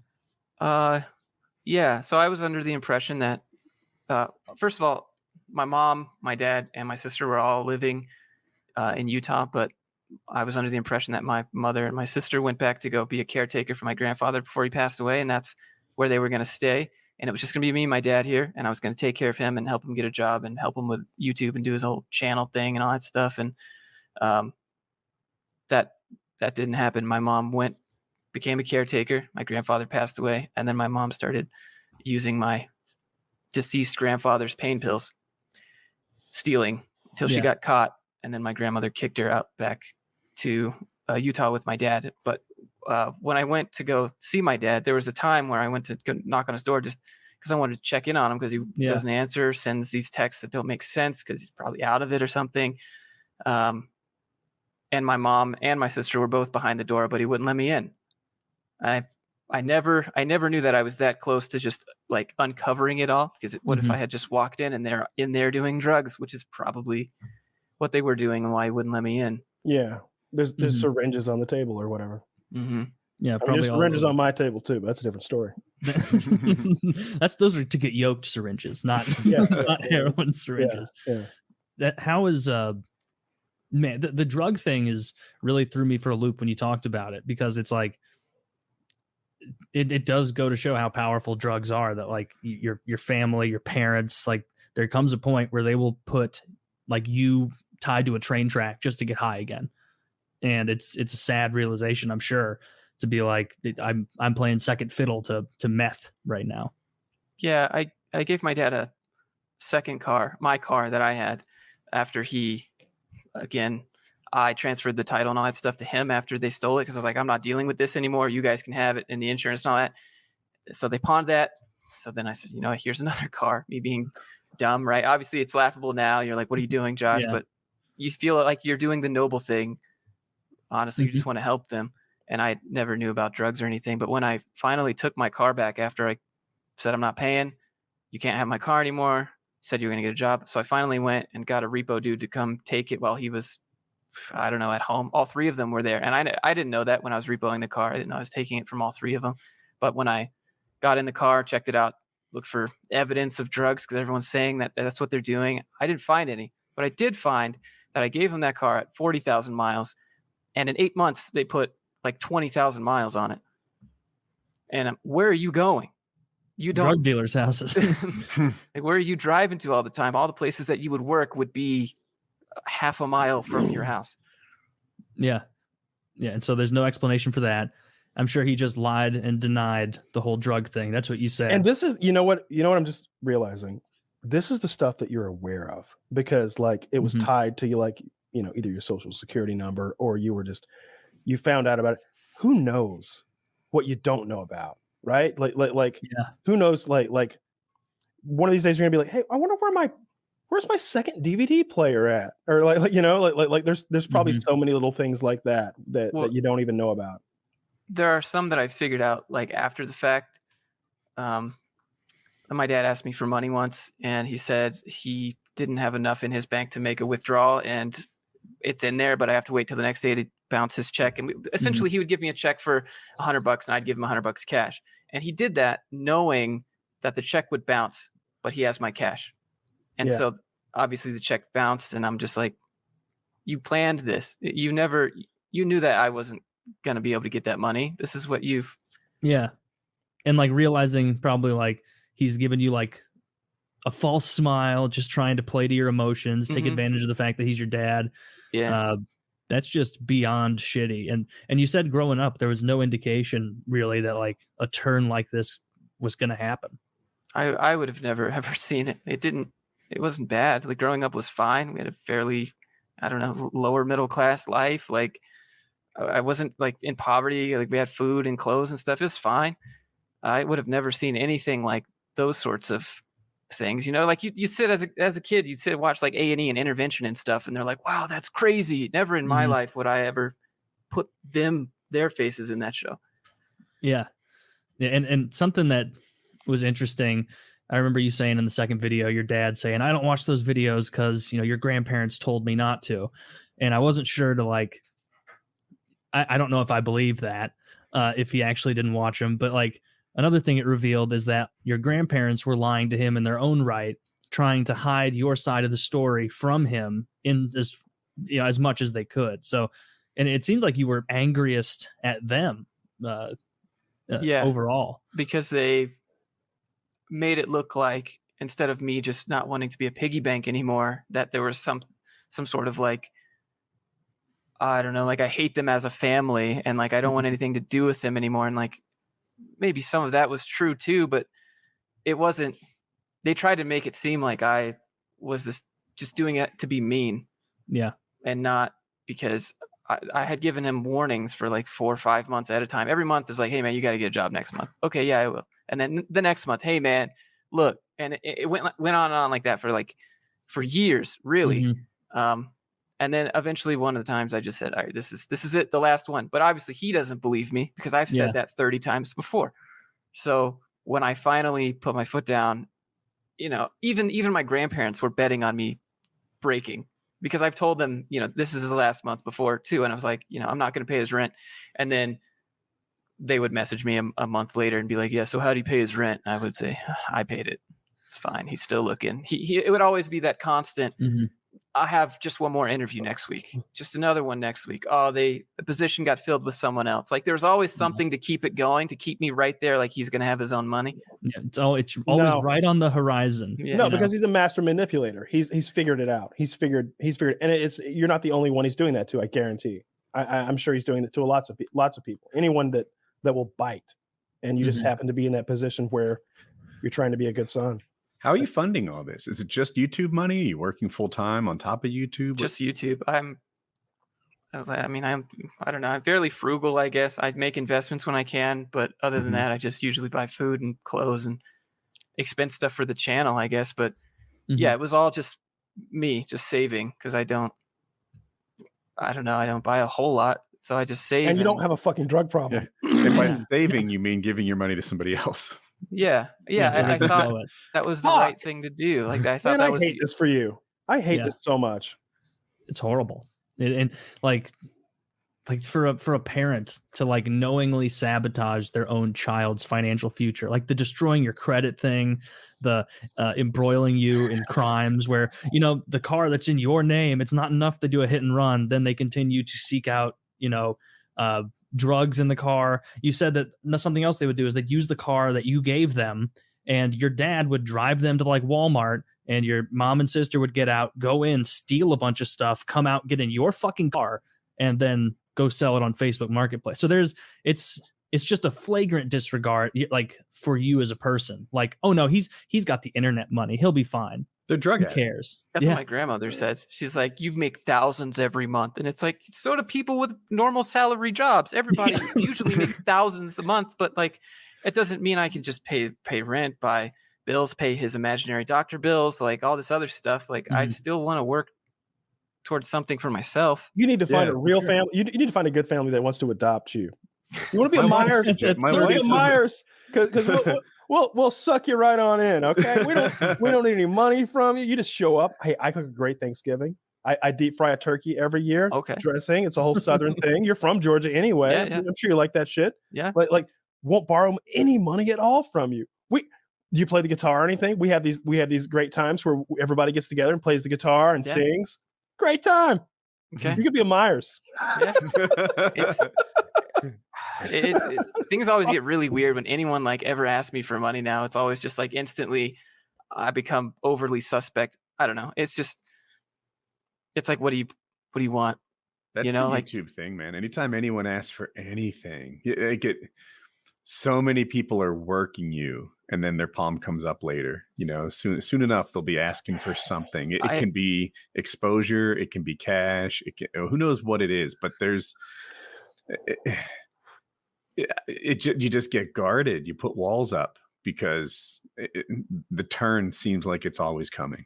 The thing that people ask of me a lot is my time, and I'm very generous with my time. Like we've got this Discord of guys who are like part of our Patreon, and like anytime someone wants to talk about whatever, like I'll jump into a call with them and like chat with them. Sometimes for an hour at a time. Like my time I'll give away, but like.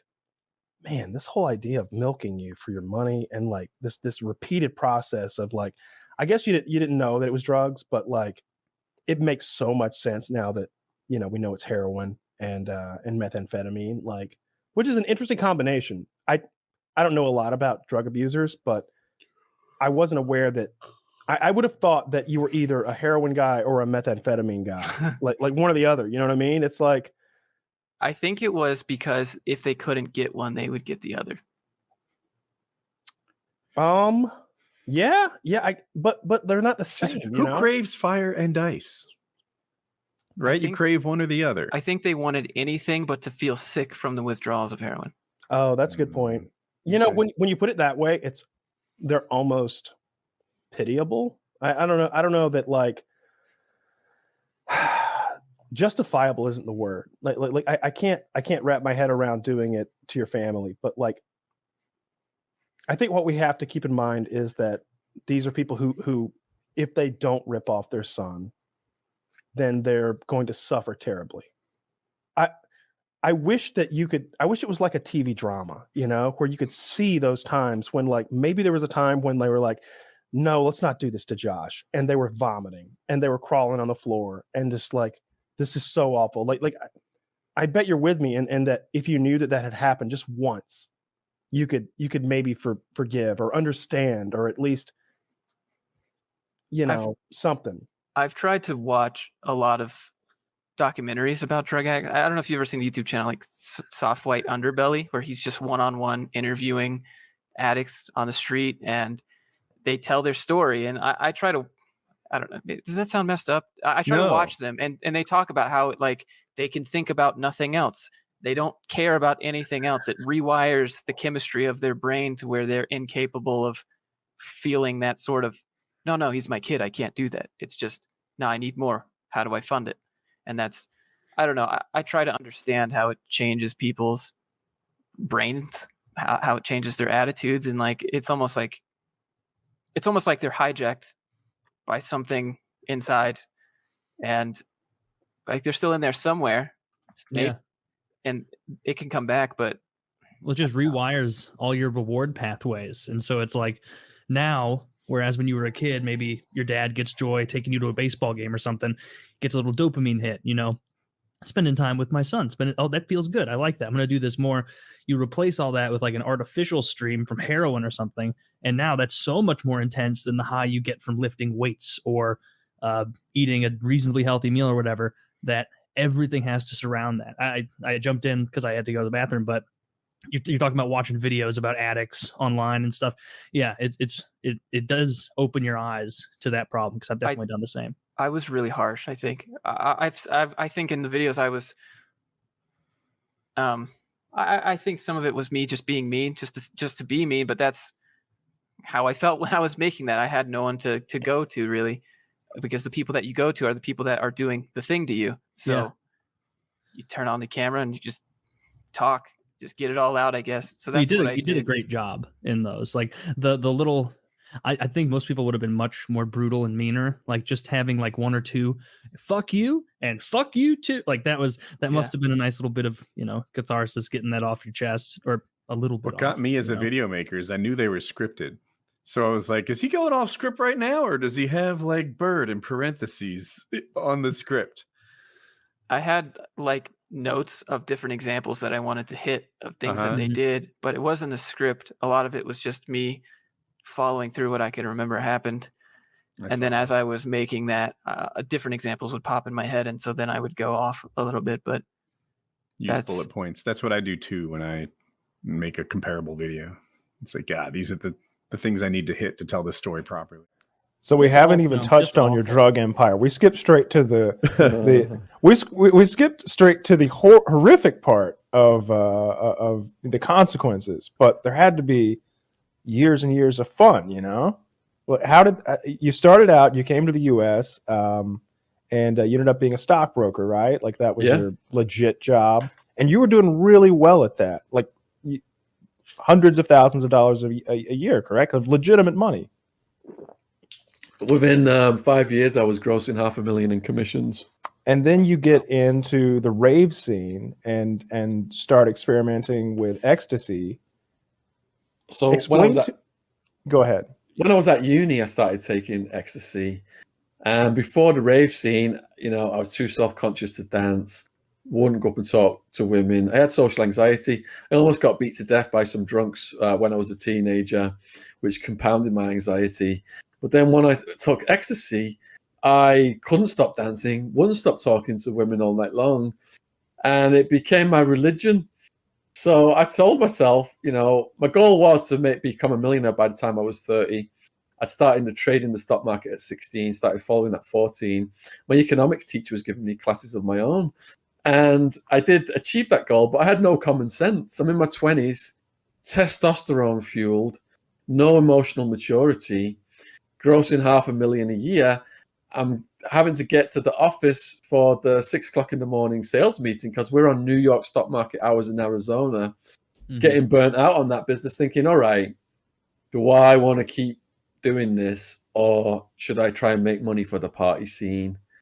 And that fateful decision cost me everything.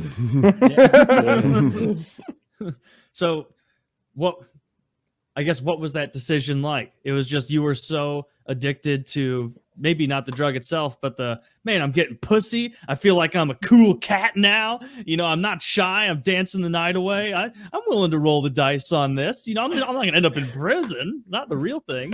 What took it to the next level was Wildman's first visit. So Wildman, while I was working up the ranks of stockbrokers, was in prison in the UK. Now, he was my best friend since childhood, and my goal was to get him out to America and have him channel his energy into becoming a professional wrestler. This is how idealistic I was. So, so I rented him a house by the Georgian Dragon British pub in Central Phoenix, thinking he'll just go to the pub while I'm at work, chill with the expats, have a beer, and nothing bad will happen. Now, within a couple of months, me and my girlfriend show up at Wildman's place, and a bunch of Mexicans answer the door. I'm like, where's Peter? They're like, Peter? Yeah, Peter, he lives here. No, we didn't order pizza. No, not pizza. Peter, where's Peter? And then they all pull guns out, and me and my girlfriend start backtracking across the road. And then Wildman just bounces over the road, all smiles. I'm like, we just nearly got shot. What's going on with your place? He says, they are the local crack dealers. The guy at the back, he's from Colombia. He's running the crew of Mexicans. They like to move around a lot, so I've rented them the place. They're buzzing because I can do $100 crack rock in one breath. They love it when I do that. And so do I. They're giving me all this crack for free. And I'm just living at their place over the street right now. They like to move around. So Wildman, wherever he went, he took control of the street people, and he just started to do endless amounts of crack and crystal meth. he would smoke it nonstop, and he would stay up for 2 weeks at a time. He would go off on a walk for 2 or 3 days. We didn't know where he was, and he'd come back with holes in his shoes and his feet all bleeding. He got hospitalized. I mean, it was so hot out there in Arizona. He got hospitalized. His heart, something happened with his heart. So we went to visit him in the hospital, and they got all these sensors on him and the monitors and shit. And he says, look, this thing happened to my heart. I was dehydrated, blah, blah, blah. Give me an ecstasy pill. I gave him an ecstasy pill. I thought he was just going to take it when he got out to celebrate. And he popped it up right there in the hospital. All the things start beeping and shit. So we all run out of that place. And Wildman's apartment, that one I got him, didn't last very long. A guy came over to buy drugs from the Mexicans. Wildman had never seen guns before. The guy started to demonstrate his gun to Wildman and shot himself in the head and killed himself. And that place ended with a corpse on the doorstep. And, the cops coming out and everything. So Wildman then moved over to a place on the west side. Your stories escalate quickly. That's a good-ass story. So we went to McDonald's, and then an asteroid hit the building, and everyone exploded. At least Wildman lasted a few months at that first place. He only lasted a few days at the next. So he moves in with 2 women and a bouncer from a club on Van Buren. This guy's a steroid head, disco dancing cowboy with permed hair, claiming he's a member of the Gangster Disciples. And it was the girls who had Wildman move in over there because they were behind on the rent. So I cut a check to the office. Wildman moves in. But I knew Gangster Disciple guy was going to be a problem. So within days, I get a call from the office saying that Wildman's roommate has been attacked by Wildman and he needs to move out. He's getting evicted. I said, well, how do you know Wildman's roommate has been attacked? I mean, what proof do you have of this? And she said that the Gangster Disciple dude was seen fleeing from the apartment in the middle of the night by the neighbors with plasterboard dust all over his head and face. And there were multiple holes in the walls. He didn't put his head through the wall. Fortunately, he did this so fast, I was able to stop the check. They hadn't even cashed the check. So the girls that he was living with said, look, we know another apartment that's behind on the rent over in Tempe, Arizona, and this now Let's roll was the dice for beginning. this guy again. This now was the beginning of the criminal enterprise. So he moves over to Tempe, Arizona.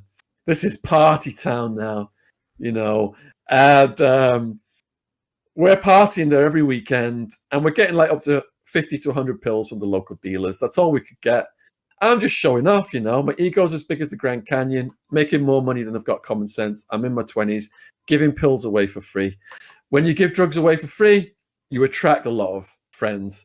So now I'm starting to see the business potential of it. So Acid Joey, he's dead now. Most of my male friends from back then are dead now.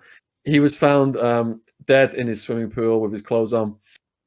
God rest his soul. So Acid Joey, he was our supplier back then, local supplier. And he found out that the local middleman was getting the pills out of LA. So I set a deal up to go out to buy 1,000 pills. Now, 2 carloads of us went out there. I've got me and Wildman in one car. I've got another huge guy called Seth. He's also dead now. And Acid Joey in that car. And we drive out there. I've got, the money to buy 1,000 pills, 10 plus K, whatever it was. But we're waiting for hours outside this guy's house in West Hollywood. Mm-hmm. And the tension's rising. Wildman's like, when he shows up, I'm just going to go in and take his fucking pills. He's kept us waiting for so long. I'm like, well, if the you drug do deal that, is rapidly turning into a robbery. Okay. if you do that, how are we going to have a regular supply, man? Just chill. But if I don't come out of here in 15 minutes, then steam in. So eventually he shows up. I go in.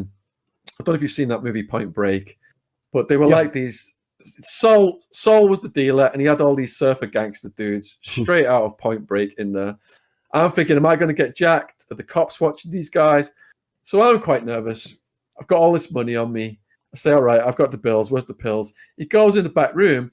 I'm thinking, is he going to come out with a gun, just take this money off me? There's nothing I can do, pretty much. He comes out with the biggest bag of pills I've ever seen in my life, like mid-species. So I say, all right, before we do this deal, is it okay if I try one? He goes, yeah, sure. So he gives me a pill and I put it in my mouth. He goes, do you want a drink with that? A chaser? I said, no, I'm just going to chew it to see what it tastes like. Because over the years, I'd learned what a good pill tastes like. A good pill should be 100, 125 milligrams of MDMA and clay. So I'm chewing this pill. He's looking at me like I'm crazy because I'm just chewing a raw pill. And it tasted like the real thing. So I did the deal, left, go back to Wildman's new place in Tempe, Arizona. And within a weekend, they were gone. So that was it then. I'm thinking, right, the business experiment has succeeded. I no longer need to be a stockbroker. There's an arbitrage opportunity here. These pills are going for $25 to $30 in the clubs. That was going to be my question. You took that bag of pills, and how much money did you pay for them, and how much did you turn that into? I think that first transaction, probably about $12 a pill, which slowly went down over time until at the peak of it, I've got about 200 people working for me, and I'm getting them out of Holland for like $2 or $3 a pill, bringing in like 30, 40,000 at a time. How long did it take you to get through 30, 40,000 pills? Oh, this is over the years. So Sammy the Bull moved in towards the end of things when things started. Loving the dark. nicknames. This is great. Yeah. That guy's famous. I know. I got in with the locals in about 96, 97 when I was just raving with them. So the locals would come up to me with their projects, their party ideas. Their nickname for me was the Bank of England, and they would ask me to invest in their party ideas. Now, over time, what I did was all these little cliques that were throwing the parties were competing. I unified all those little cliques and incorporated them into my enterprise. And it was structured like a corporation. So we've got a head of every faction, and then there's crime family dinner every month for the heads of the factions. And people say, all right, they're going for 25, 30. You're getting them for $2 or $3. That's a lot of money. Mm-hmm. But I think it was Unilad or Lead Bible. They did like a graph, and they made an error on it as well. So I'll correct that for you guys. So if I'm getting them at 3, I'm giving them to my head of a faction, maybe 5,000 at a time on credit at $10 a pill. And then he's giving them to his middle guy at 15, 20, and they're getting sold on the streets, on the clubs, 25 to 30. So my profit might just be $7 on 40,000, but it's still $250,000. Yeah, that's a lot of money. Jeez. What was the fun of it? I'm sure at the beginning, like you said, you're bullheaded, you're young, nothing can take you down.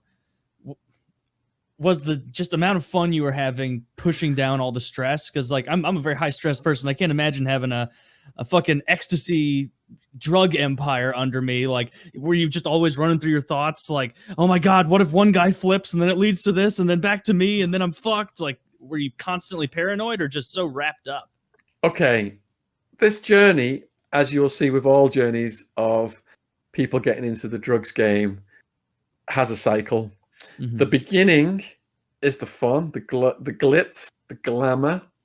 I'm throwing parties for up to 10,000 people out in the desert, got 4 stages, got DJs flown in from around the world, got my bouncers running around, armed to the teeth. I'm the man now. I'm Mr. Cool Guy. Women coming up, ravers, striptease dancers coming up all night long, thanking me for the pills. Guys coming up, giving me hugs, thanking me for the party. And that is just one big ego feed. Mm-hmm. Like I said, my ego was as big as the Grand Canyon. But yeah, that was motivating me to keep doing it. The amount of, knock you get. I do a show where I'll take like 100, 200 milligrams. I'll eat maybe 1.5 grams, 2 grams of mushrooms, and then I'll smoke a joint, and then I turn on my camera. Jesus. It's called the High Live. How do the mushrooms mix with the weed make you feel? Fucking awesome. That's not enough for you to hallucinate or anything. It's no, just it's a nice low dose. He's almost microdosing at that point. It's 2 grams of mushrooms. 2 grams is basically enough to make the visuals are textured. You're not seeing things. Colors are a little nicer, but it's not colors like are nicer, and it makes you really happy.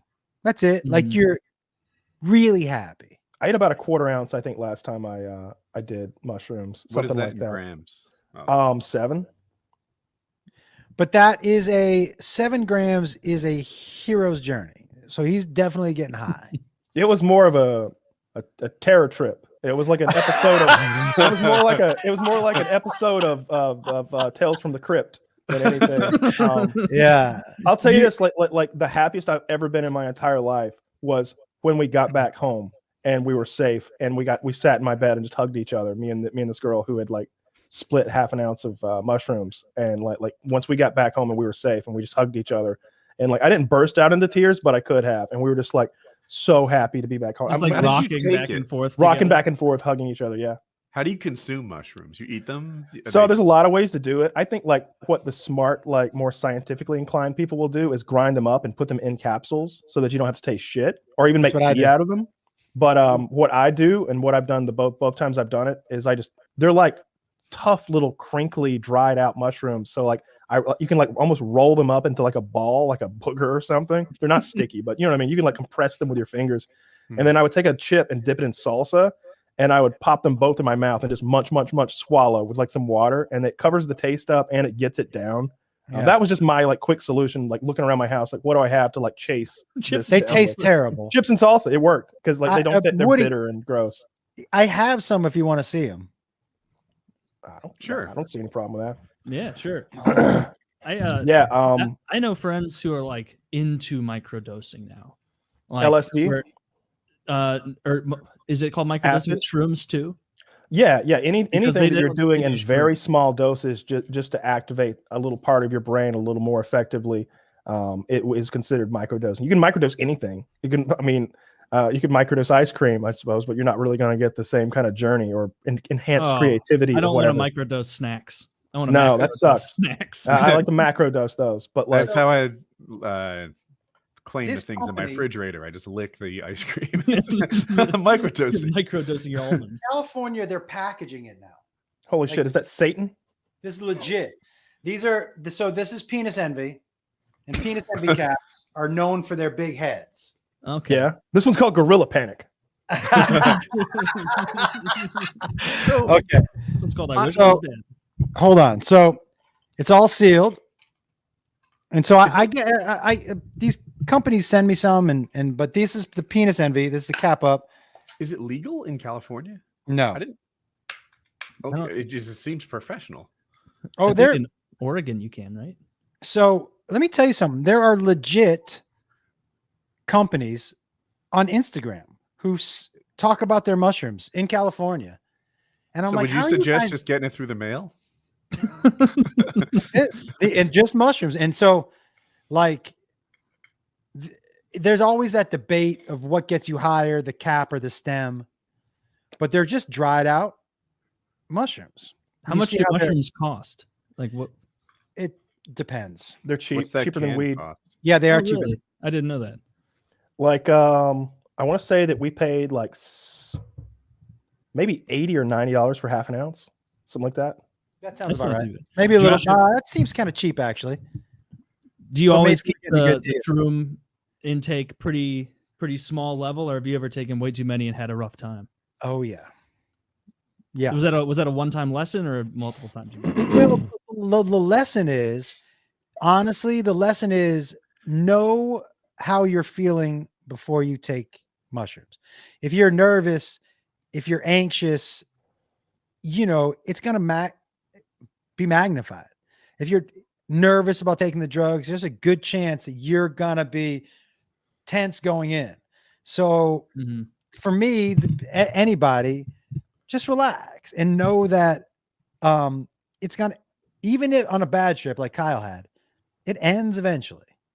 But that only comes from experience. Like, I don't get nervous on weed anymore. I don't get paranoid because I know I'm not going to die. I may be uncomfortable, but whatever. Do you know what I mean? I've been that uncomfortable enough times where it doesn't make me panic anymore. And so I don't take enough anymore. Like, I'm not 7 gramming it like Kyle anymore. I'm anywhere from 1.5 to 3, just for fun. Just a Do you good have time. a vivid recollection of any time that you took way too many and you hadn't learned to not panic yet? Like, what happened? Well, I will tell you, I was out once in Texas. I went to college in Texas, and there was we bought a huge bag of mushrooms, and this dude, this is the weirdest experience I've ever had on mushrooms. I was high and my buddy Chris was high, and we were sitting around this campfire, and he was with his girl, and we were all kind of tripping a little bit. And my buddy Wayne, no matter, as soon as he drank or smoked or he was getting naked. If it was a party, cool guy, Wayne was naked, right? So Wayne was drinking, he used to drink gin out of this 1.75 liter, just straight gin. A handle. That's disgusting. Fucking straight gin, this dude. And I just saw him and he was like, "Hey, did we have any more of this popcorn?" And I go, "What?" And I go, "Wayne, that wasn't popcorn. Those were the mushrooms." He goes, "They were pretty good." I go, "Did you finish the bag?" And he was like, "Yeah." And I was like, "Oh no." So maybe 2 hours later, Wayne comes back to the fire, naked, out of the woods with all this firewood and his handle. And he drops the firewood and he goes, "Hey, you want to come back out in the woods with me and get some more firewood?" And I was like, "Yeah, all right, man." So we're walking away from the fire and it's pitch black. We're in the middle of nowhere. And I go, "Wayne, how can you see?" He goes, "I just follow the light." I go, "What light?"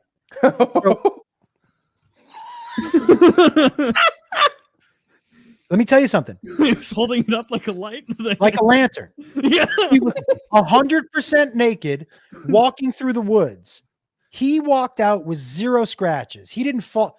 He, for whatever reason, was seeing And I was walking into trees. I fell over. He was in a tree pulling down branches because he could see with the light. Now, I asked somebody about this before. Yo, it was so fucking crazy to me because I'm like, that is definitely not a light. It's gin, and there's only a little left. Yeah, how are we doing this right now? This dude, it was the craziest thing. For whatever reason, he was seeing exactly where to go. Could it be that like it made his pupils like Dilate so so big, much. like more dilated than they would ever naturally even be? And he actually has night vision now. It's crazy because I imagine the moon gave the bottle at least a little bit of something, Luminance, right? Yeah. And so I think so too, that his pupils were so whacked that he was actually seeing in a place he had no business seeing. He could see the code of the Matrix. But dude, which is what I thought when I was on shrooms. I was like, this dude can see in the dark now. Like I ran back to when we went back to the fire, I was like, Wayne can see in the dark. Wayne can fucking see in the dark. I don't know. Something ran up and bit me earlier, and now I can see in the dark. I'm so thirsty. Though. Hey, give me some of that light. Let me see if I can see. Oh no, it's just crazy. Yeah. I like mushrooms way more than acid because it doesn't last as long. And I can see the end in sight if I'm not enjoying Have myself. you ever thought of doing DMT? Yeah, I have. I would love to. Because that's like 15 minutes. You know what scares me about DMT the most is that people, and it's really interesting. People say they see these elves when they're on DMT, and it's a common report from multiple people. It's not like three guys were together, they all did DMT, and one's like, "Do you see the elves?" And because of someone saying that, they're like, "Yeah, I do see elves now." It's like everyone who takes this reports that they meet elves that are friendly and supportive to them. And I was reading where they're talking about exposing someone who's from a completely separate culture, like some indigenous tribe, to DMT, and then seeing if they see the elves. Because if they see the elves, then we know there might actually be some fucking elves. It does seem it's funny you said. I didn't know that was like, I didn't know everybody saw elves, but literally a buddy of mine the only friend I know who did DMT, he was like, yeah, I was on the surface of the moon and this little creature was telling me everything's going to be okay. You're worried about things that don't matter as much as you think. And I left the moon feeling better. And it's like, let me ask you a question. Does this, for any of you guys, open up the possibility that there are just different realms that our normal brains don't have access to? Yeah. I totally believe that, because like, if you want to look at like something that actually is based in science and isn't like tomfoolery and you just have to believe in, look at the wavelength of light that we can perceive versus how large the wavelength of light actually is. Like we can see from red to violet. That's the expanse of visible light that we're able to perceive with our human eyes. Lots of animals can see infrared or like various other spectrums of light. Yeah. And there's tons of stuff on the spectrum that like not even animals can see, that we have to use like advanced machinery and like scientific experiments to like, be aware of. So like maybe there is some other plane of existence or something like that, some other dimension, something that you're opening your mind up to with DMT. They say that it's released in large amounts when you're born and when you die. That's scary. Yeah, I know, right? But the other way that they've described those elves is by talking about, but they've described them as gray aliens. And that is my biggest fear ever, is the gray aliens, like from the fucking X-Files and shit, that like take you up in the ship and torture you. So I feel like if I saw the elves, I'd be fucking drop kicking them and fucking. I like start an interdimensional war with the elves. They're like, we've never met a violent one before. They're always so friendly when they're here. And I started. They're always so nice when they get here. Yeah, that big guy drop kick little Steve. Like Dave can't see anymore. He poked his eyes out. I'm up there just fucking choking out elves. Like maybe I shouldn't experiment with that stuff. Maybe start with the gram of weed and go from there, or not gram. A gram of that's what it is, right? That's it. Yeah, it's of edibles. Yeah. Edibles, I'm not gonna do a gram of concentrate is no big deal. I mean, all right, let me backtrack a little. It's a big deal, but it pales in comparison to a gram of edibles. It's like the difference between like drinking 6 shots really quick and drinking a bottle of tequila. Like 6 shots is going to get you pretty fucked up, but you'll be fine in a few hours. You drink a bottle of tequila, it's going to change your opinions on alcohol for the rest of your life. Yeah, you're going to be feeling horrible that evening and the next day. Yeah, it's a big difference. I mean, some of those really intense hallucinogens really scare me. Like, I don't know. I don't think I would ever try DMT. It seems spooky. And I'm coming in on Woody's side with this. I don't think that it's going to give you visions into an alternate reality. Oh, okay. Obviously, these alternate realities are bullshit, and there is no infrared elves or whatever. This is insanity. We would discover them through other means. Where did you learn? What other means, Woody? Missing socks. When your brain, let me ask you something. Okay. Missing socks. So when you hear about people tripping and what do you think that is that your brain is accessing? There's some sort of like a false sensory input that's going on there. I don't think your brain is accessing a real realm that we can't otherwise access. What we've done instead is we've altered your brain to get false input. Okay. Yeah. Which, look, if it's a good time and it doesn't hurt anyone, do it. Do it. Like enjoy your life. Like I'm not judging. I'm just saying there's no scientific discoveries happening here. This is just fun. This is doing drugs, guys. You're doing drugs. You're having a great Friday night, but you're not breaking new grounds in science. That DMT, from what I understand, and like I said, I've never done it.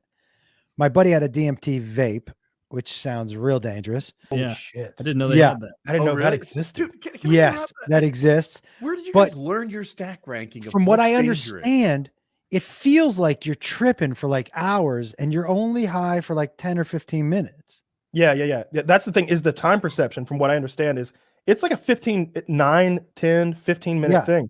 But your perception of time is altered in such a way that you do not feel like 9 minutes just transpired. You have gone on an entire fucking vacation in your mind in the last 15 minutes. And those people almost always come out like changed as individuals. Like they feel like they've experienced something life-changing. Why did you guys all freak out when you heard vape? I hear vape and I think it's the gentlest, kindest way to take pot, I'm told. Well, but it's Right? just it's not that I have an experience with it or anything. It's just that like the idea that they take it from what's already like an experimental like drop or whatever you're going to put on your tongue and vaporize it and put it into the like respiratory system. It's just like a step further. It's like if you told me that they have a heroin vape. Like, holy shit, they're vaping heroin?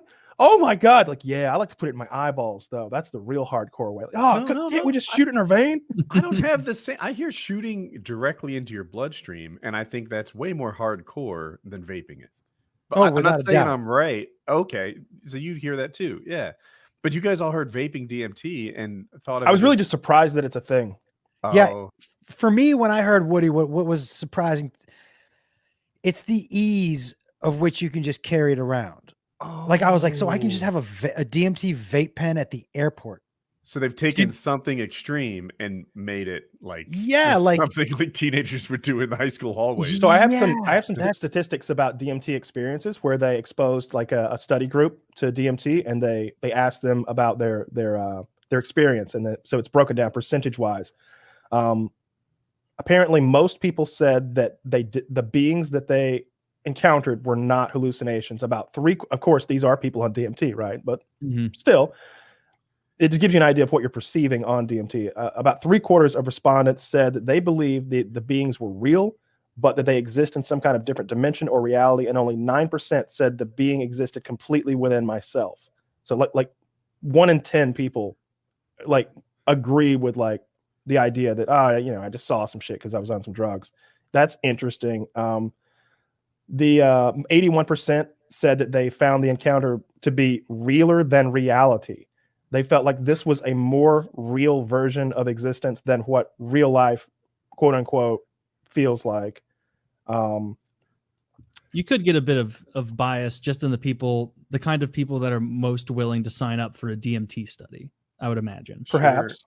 Sure. I want to know, so that Joe Rogan talks about DMT and often says like it's like upgrading your RPG character, right? Suddenly you're more creative, you're more open-minded, you're a better version of yourself than prior to the DMT experience.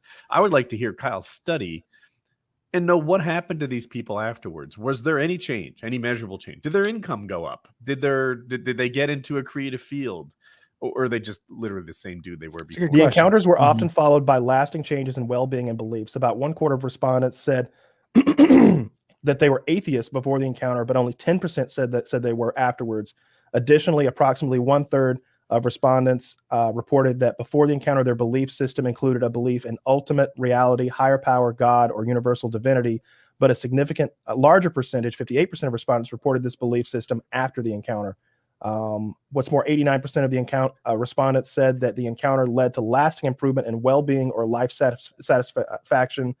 Why? The researchers suggested that ontological shock, which is the state of being where you're forced to question your worldview, may play an important role in the enduring positive life changes in attitude, moods, and behavioral attributes in these experiences.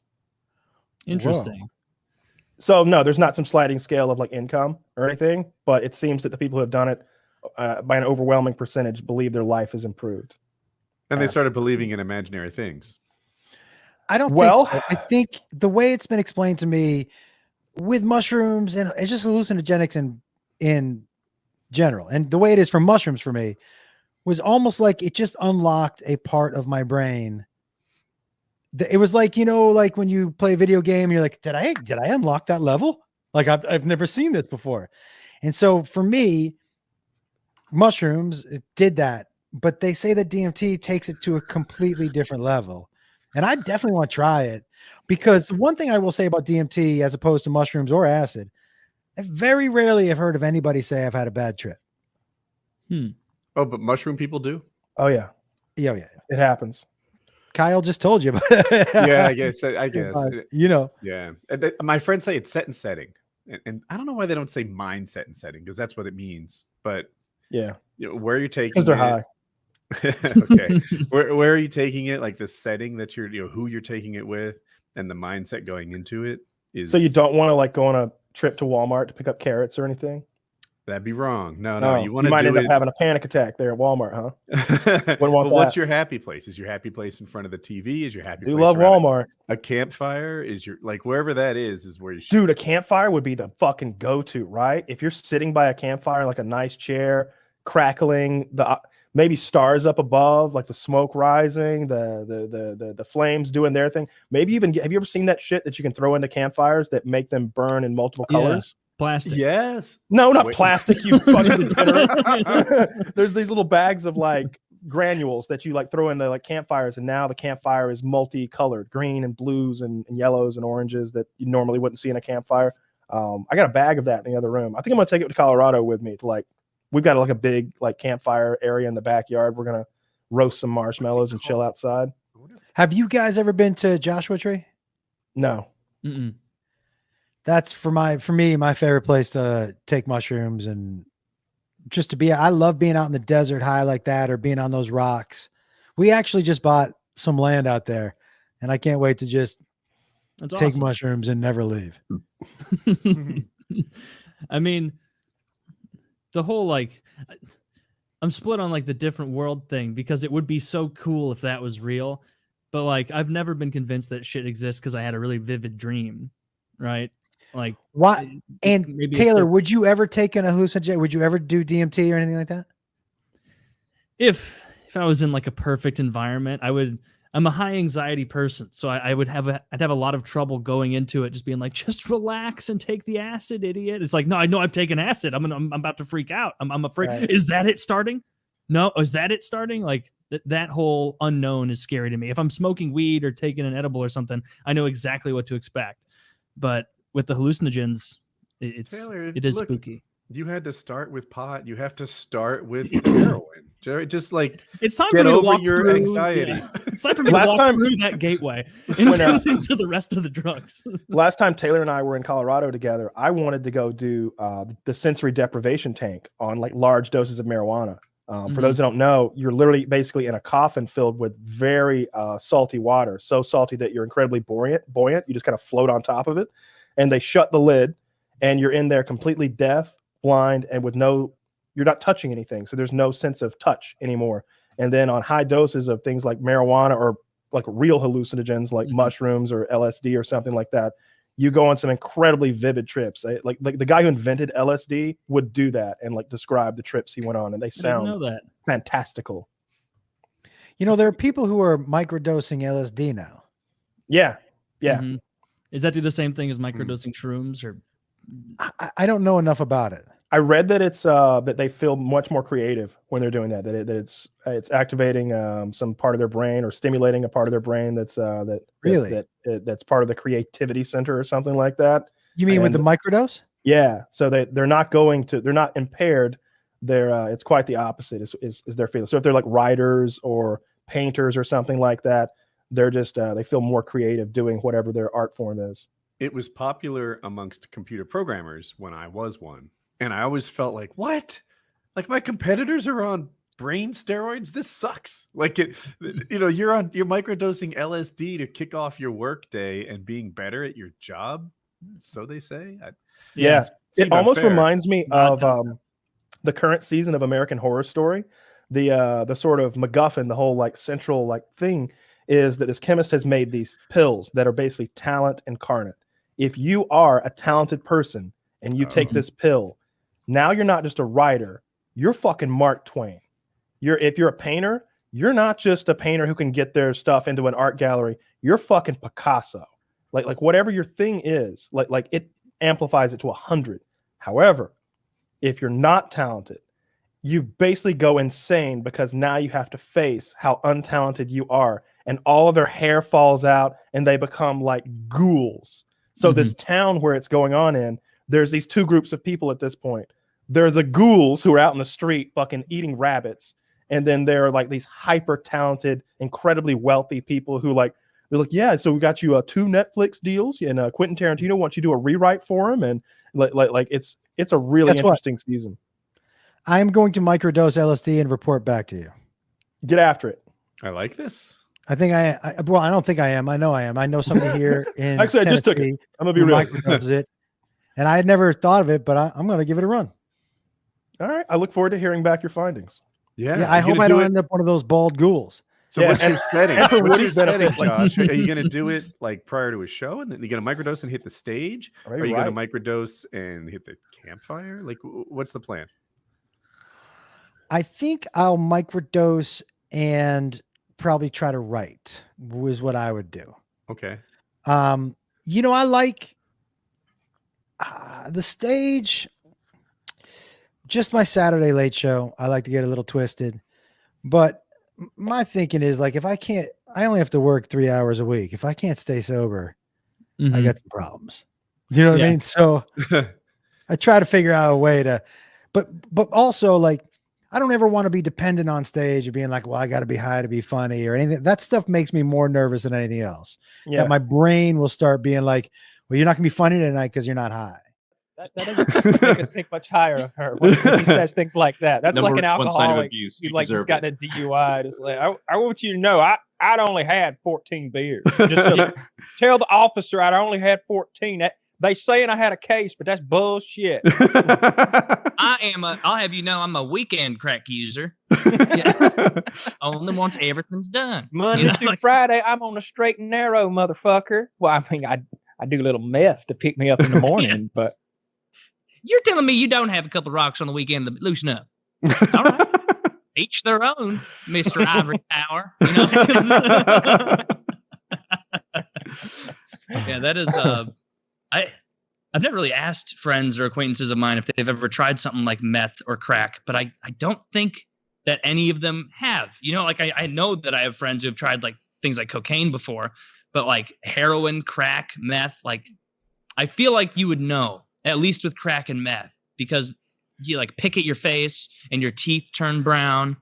Or maybe that's only like the done worst a lot of it. So I was thinking about my drug schooling.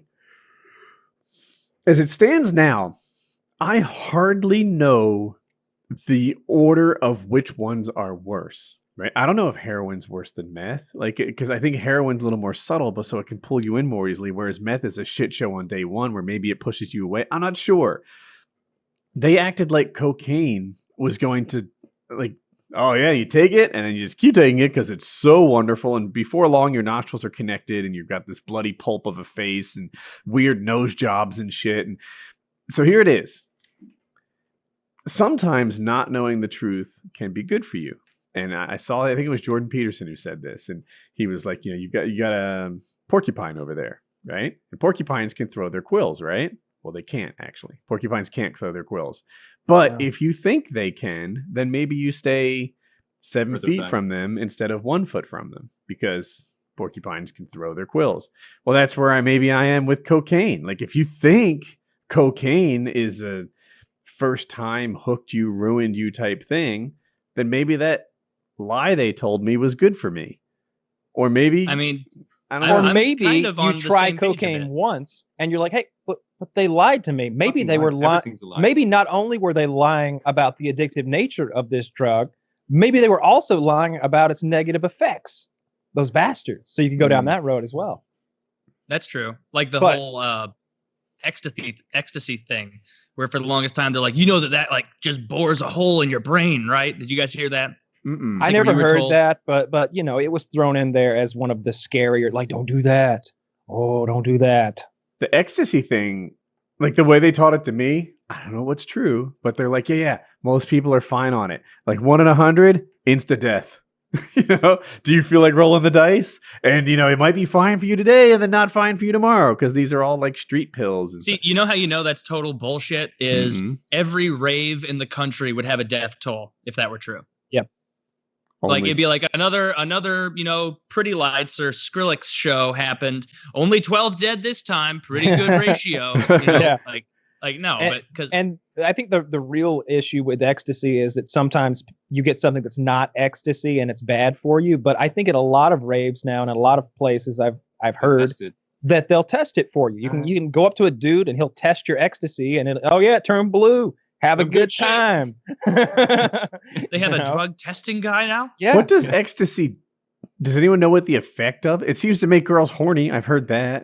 Is that true? It's to make you like euphoric and have energy and want to dance a lot, I guess. But when I hear people talk about drugs sometimes, I'm like, caffeine practically does that. Like how much better than caffeine is it? No, it doesn't. Oh my God. Like nobody's ever like had half of a Coke and been like, God, I feel great. Like I feel fantastic. I can take I on the do. world. Sometimes I'm dragging my ass into Painkiller already. I have a coffee and now I'm excited and. But you're not over there on that rug going doom doom doom doom doom doom. No, I can feel the music. Your pupils aren't the size of saucers, But as you just keep like tapping your desk and standing up for no reason and like moving around. So, it was actually like a couple weeks ago. There was a guy who said I was on a drug on the subreddit. Like he nailed like. I'm just afraid it'll take me like 3 minutes. What drug did he say you were on? It might have been cocaine. God, I'm gonna look for it. Well, I mean, he just said it looked like you were on cocaine. Yeah, but he had a lot of confidence that I was on something. Did you almost say he nailed it? That's what I understood.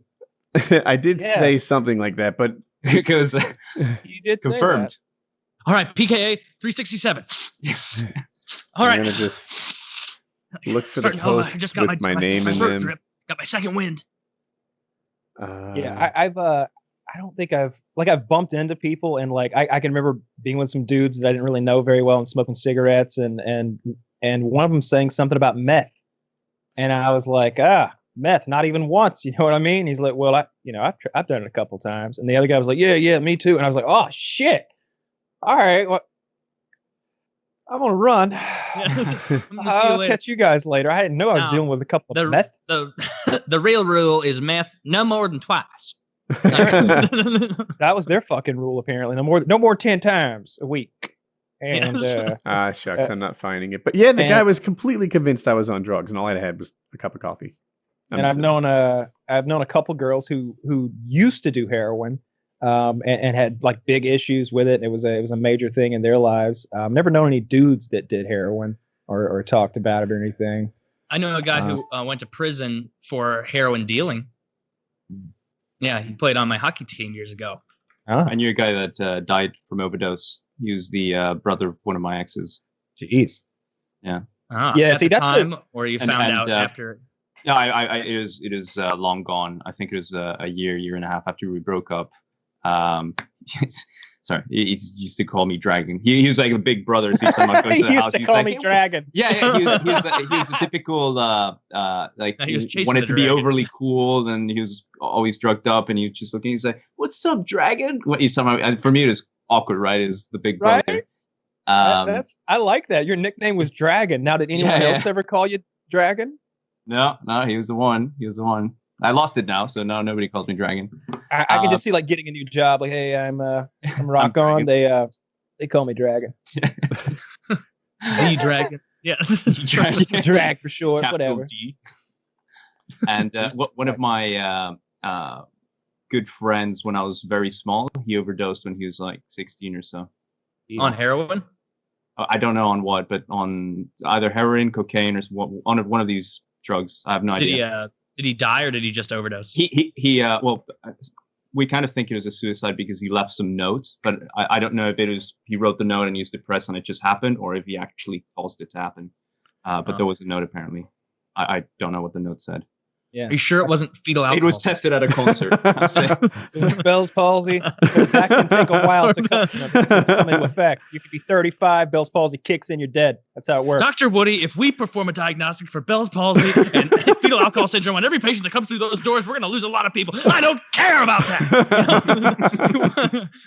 We do the checklist. You put a puppy in. Imagine you put a puppy in a tiny little dog crate for 70% of the day. Puppies need to run around, and they put them in these tiny little desks. They get it. When we were young, we had 2 recesses, and then we had an hour for lunch. They're getting like no recess sometimes, and then their lunch is like half an hour to eat and half an hour to play. And then on Saturday, I'll see my youngest boy, 11, with his kid.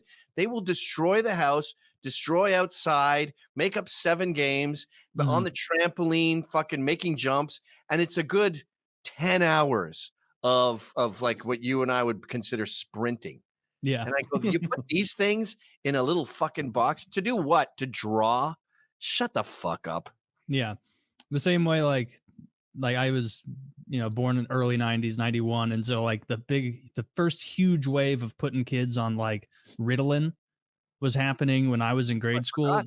Shout out to my parents for not allowing, like I had a teacher in like 2nd grade be like, Taylor's really kind of energetic and he won't stop talking during class. This is a you'd smart have won guy, spelling Gavin. bees. Yeah, you'd have been You on put this guy on ESPN. amphetamines, he could have went far. I could have been something. You could have been something. We'd be saluting you or like buying something with your name on it. A little Instead, Adderall you tell would've- dick jokes on a podcast. That's fair.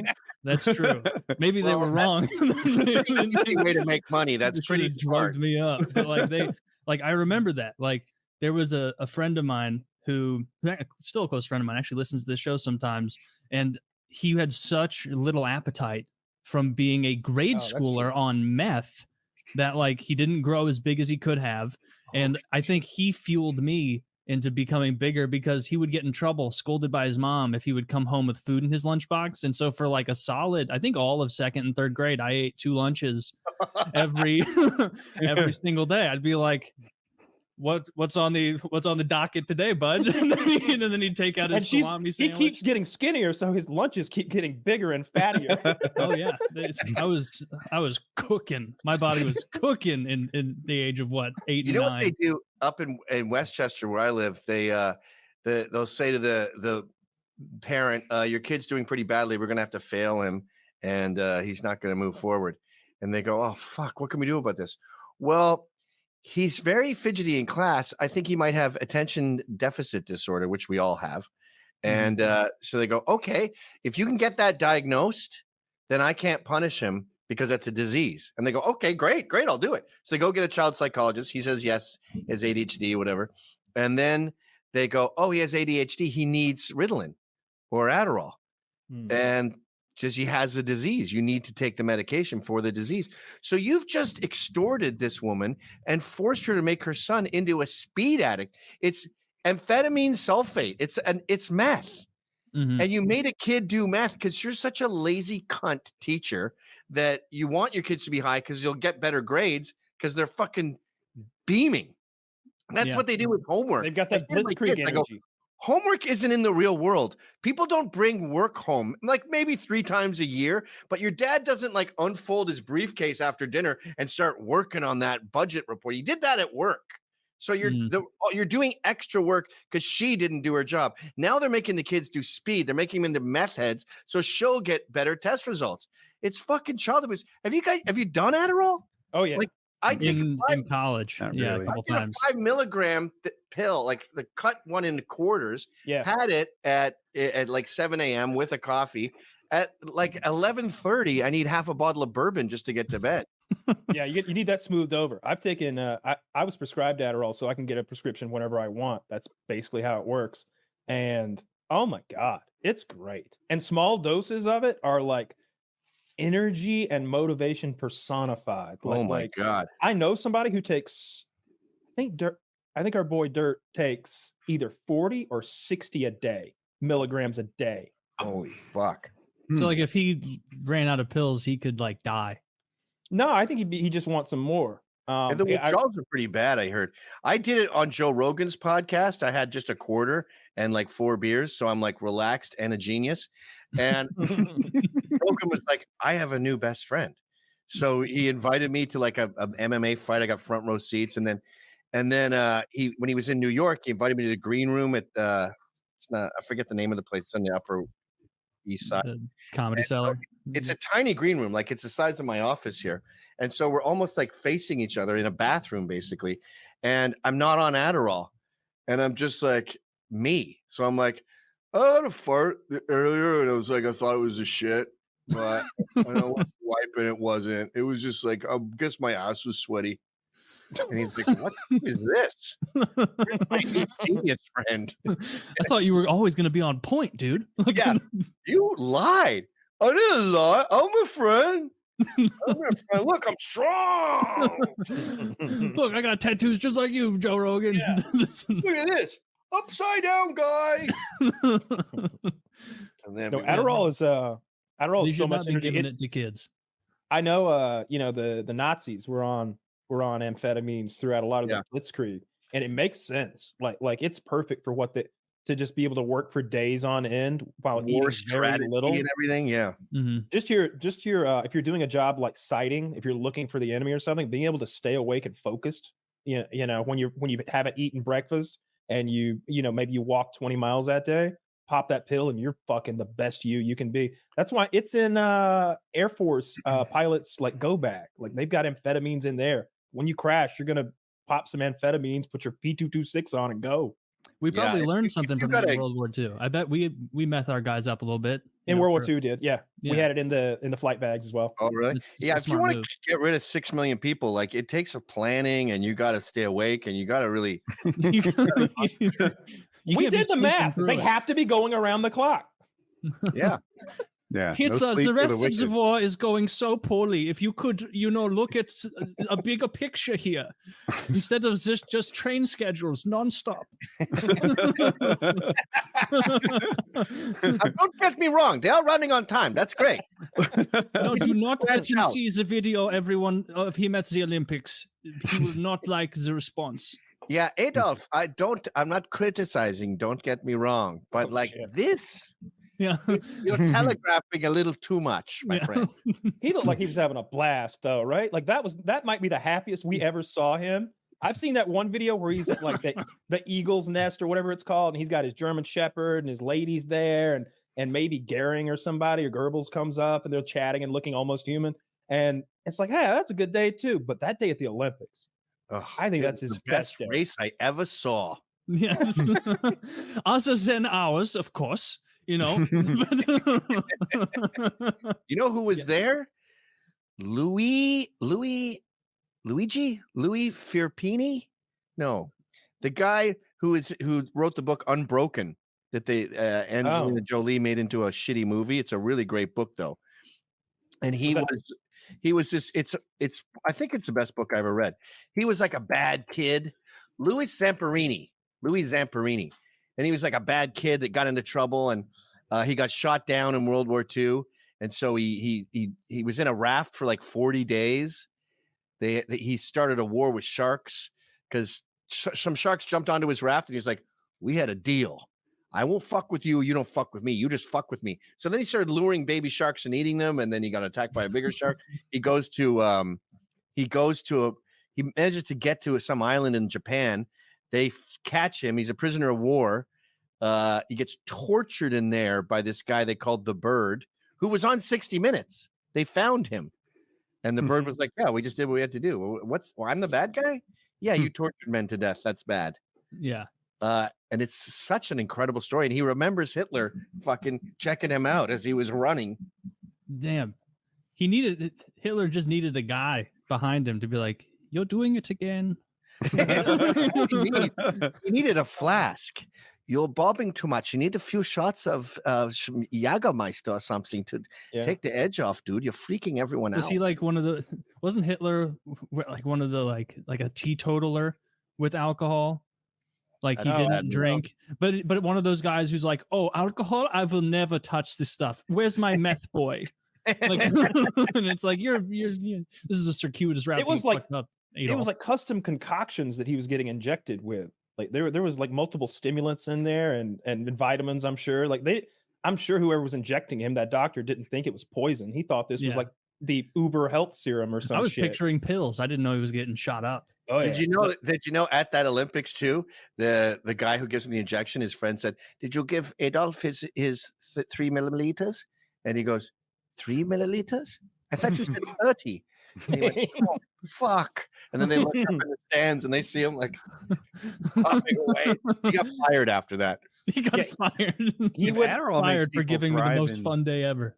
If Adderall makes people thrive in school and in productivity and organize their Spotify playlists or whatever it makes them do, why does meth ruin people?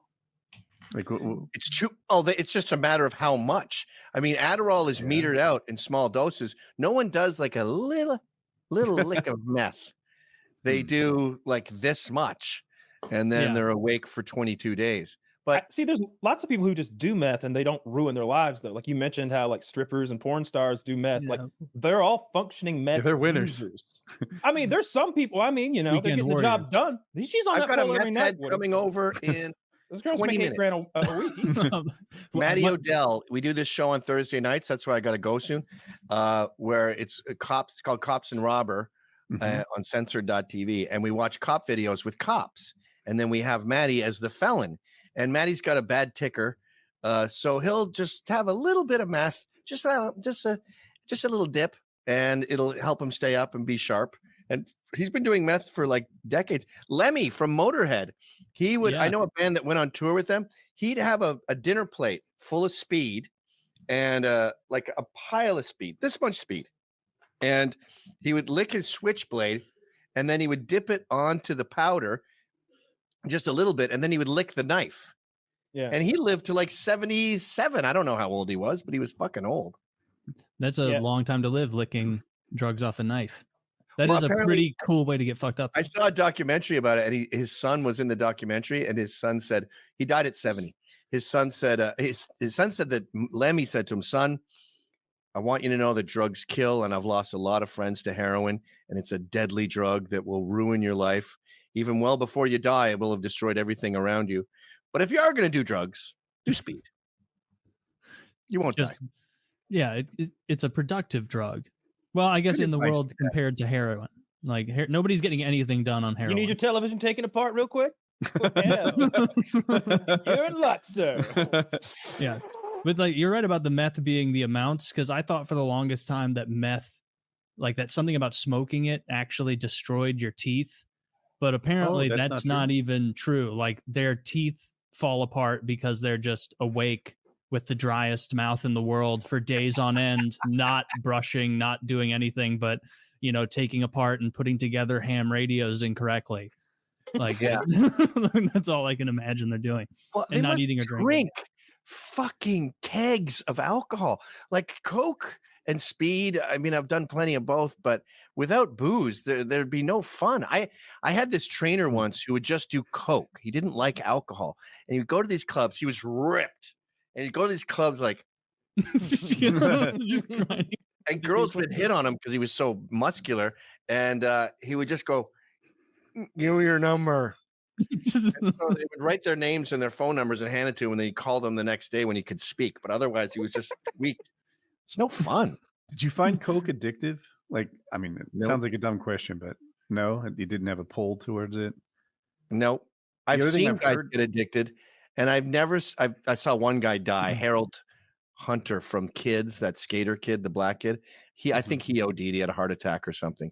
And I guess old dudes like John Entwistle and John Peel, I think when you hear someone dies at like 3 a.m. on a Friday night, and you're like, yeah, I think I know what caused your heart attack.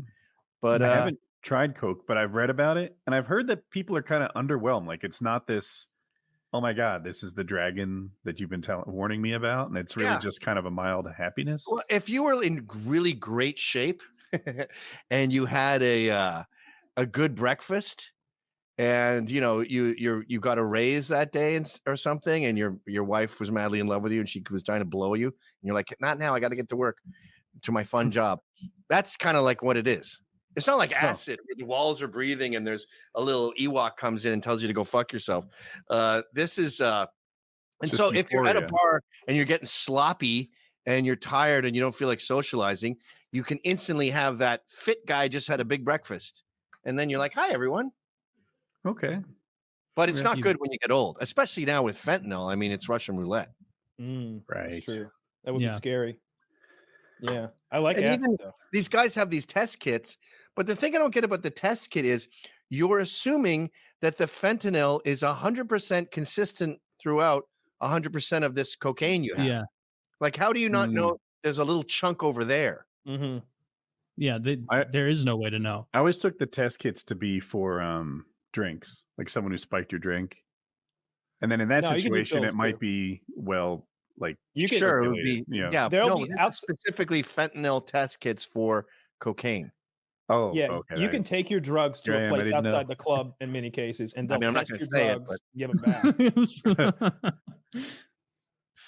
So I guess I never really thought about how few people you hear dying from cocaine. Like, it's usually heroin. Wait, John Candy. Did John Candy die from? I think he was not doing John both. Candy. Fucking the other Chris one. Farley. Chris Farley. Belushi? Yeah. Oh, Chris Farley. I think Belushi, Belushi. Farley. I think they mainly were died all of doing what do you call it, with coke and heroin together? an 8-ball. Speedball. Speedballs, yeah. Yeah. Because heroin relaxes you so much that your lungs forget to breathe and you suffocate. Cocaine just makes you annoying.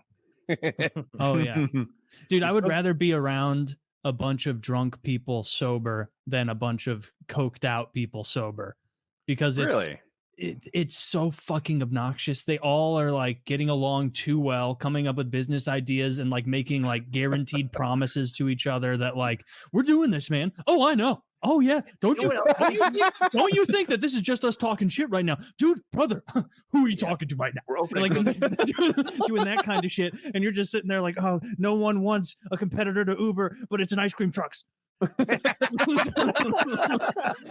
You know what else they do? They think it's louder in the one place guy you wants are that. than it is. So they talk into your ear like this, but their lips are basically touching your ear, and they're like, that girl over there with the red dress on, and she's been staring. And you're like, dude, get out of my ear hole. Yeah. In order to enjoy being around someone who's on coke, you have to be like, I guess I'll do a little coke. You know, get me on the ground floor of your fucking. And then you guys are starting a grilled cheese restaurant. Yeah. No thought of, is that enough on the menu? Grilled cheese, dude. We'll call it Mom's Old Style Grilled Cheese and Tomato Soup. We're gonna have 15 different kinds of grilled cheese. Jalapenos. One will have jalapenos. It'll be Dude, spicy. Gavin, yes, we are absolutely That's doing fine. it. Write I'm calling that that down. one. That's called the Gav. That's called the Gavin. That's called the McInnes. Oh, we can all have ones named after ourselves. It's. I'm looking for so long. So it's they're talking about the black and white picture just above the word green screen. Is it? What the fuck? That's such an odd thing to do. That's just his creator's watermark. That would be the funniest watermark, like yourself looking fucking sleepy and out of it, badly photoshopped in. Yeah, no, Geppetto was a good man in fact and fiction, and he would never use slave What kind of parts. name is Geppetto? Isn't that German? Italian. What? Geppetto. Geppetto. Right? It works, yeah. Yeah, you can't do that with like No. Hans. See, it doesn't work. Uh-uh. You need that sing-songy Italian thing. Mhm. Man, the Italians just scooting on past World War II. No one mad. Right? Like, What the they fuck change was up with sides? that? Yes, they changed sides. Yeah, At say the the end. good guys. Yeah, dude, honestly, they should thank Japan. Because think about all the goodwill Japan gave Italy through Mario and Luigi. You know, that's fucking true. I don't know why they didn't think about that. Why didn't they make Mario a samurai? What were they doing? They wanted like a fun, jovial plumber. Italian. Even in their mind in Japan, they're like, he must be a jovial and fun. He cannot be one of us. Who are those usurious allies in the war? They always are so funny. Usurious allies. Yeah, they were pretty awful at like everything in the war. They immediately lost, and then they scooped Mussolini up and did him dirty. Like there's pictures of Mussolini. He's like hung from piano wire or something. His face is all shot off, and he's been like everybody in the village has taken a turn doing something awful to Mussolini. Dude, shit out of him. There's never been a more for sure bad guy headquarters than Mussolini's. Like, I guarantee Hitler would show up and he'd be like, little heavy-handed, you know. Have you seen the Reichstag? It's very nice. Everyone agrees. Did you see my place? It's kind of like a normal-looking palace. The eagle's nest? Look, wonderful. Did you notice the big, giant, scary face I put on my headquarters? No, it's because I didn't put one there. No. Show me the one that says like C with a big, terrifying Zardoz face on the front of the building. Zardoz is going to go right over everyone's head, and good for them. No idea what you're talking about there. I was thinking more of what that guy's name from Legends of the Hidden Temple. That's the same thing. Yes. Really? Yeah. Yeah. Solid show. Yeah, Zach, bring that one up. Yes. There we go. There we go. Now, just for fun, show me Zardoz. Zardoz. Is this even their headquarters? Is this a different building? I mean, that thing in the left is really phallic, right? Is that just that's me? clearly just a cafe. The erection. All right, there's the Hidden Temple. Yeah. Which for those that who don't know was a show where children entered a video game by some means and competed for viewers' pleasure. The Silver Snakes. I was a Silver Snake guy. Yeah. And there's Zardoz. See the face there? Background. That's also Sean Connery wearing a mankini like Borat. He looks good in it. I can tell it's him now. He gets a lot of pussy in this movie. He fills It's that thing pretty out. sick. It's like post-apocalyptic, and there's like the advanced race living in this secret bubble, and like all the men are like breeders. They're all out there like savages living this crazy wildlife. And that head comes forward and just vomits weapons to them so that they just continually kill and fight always.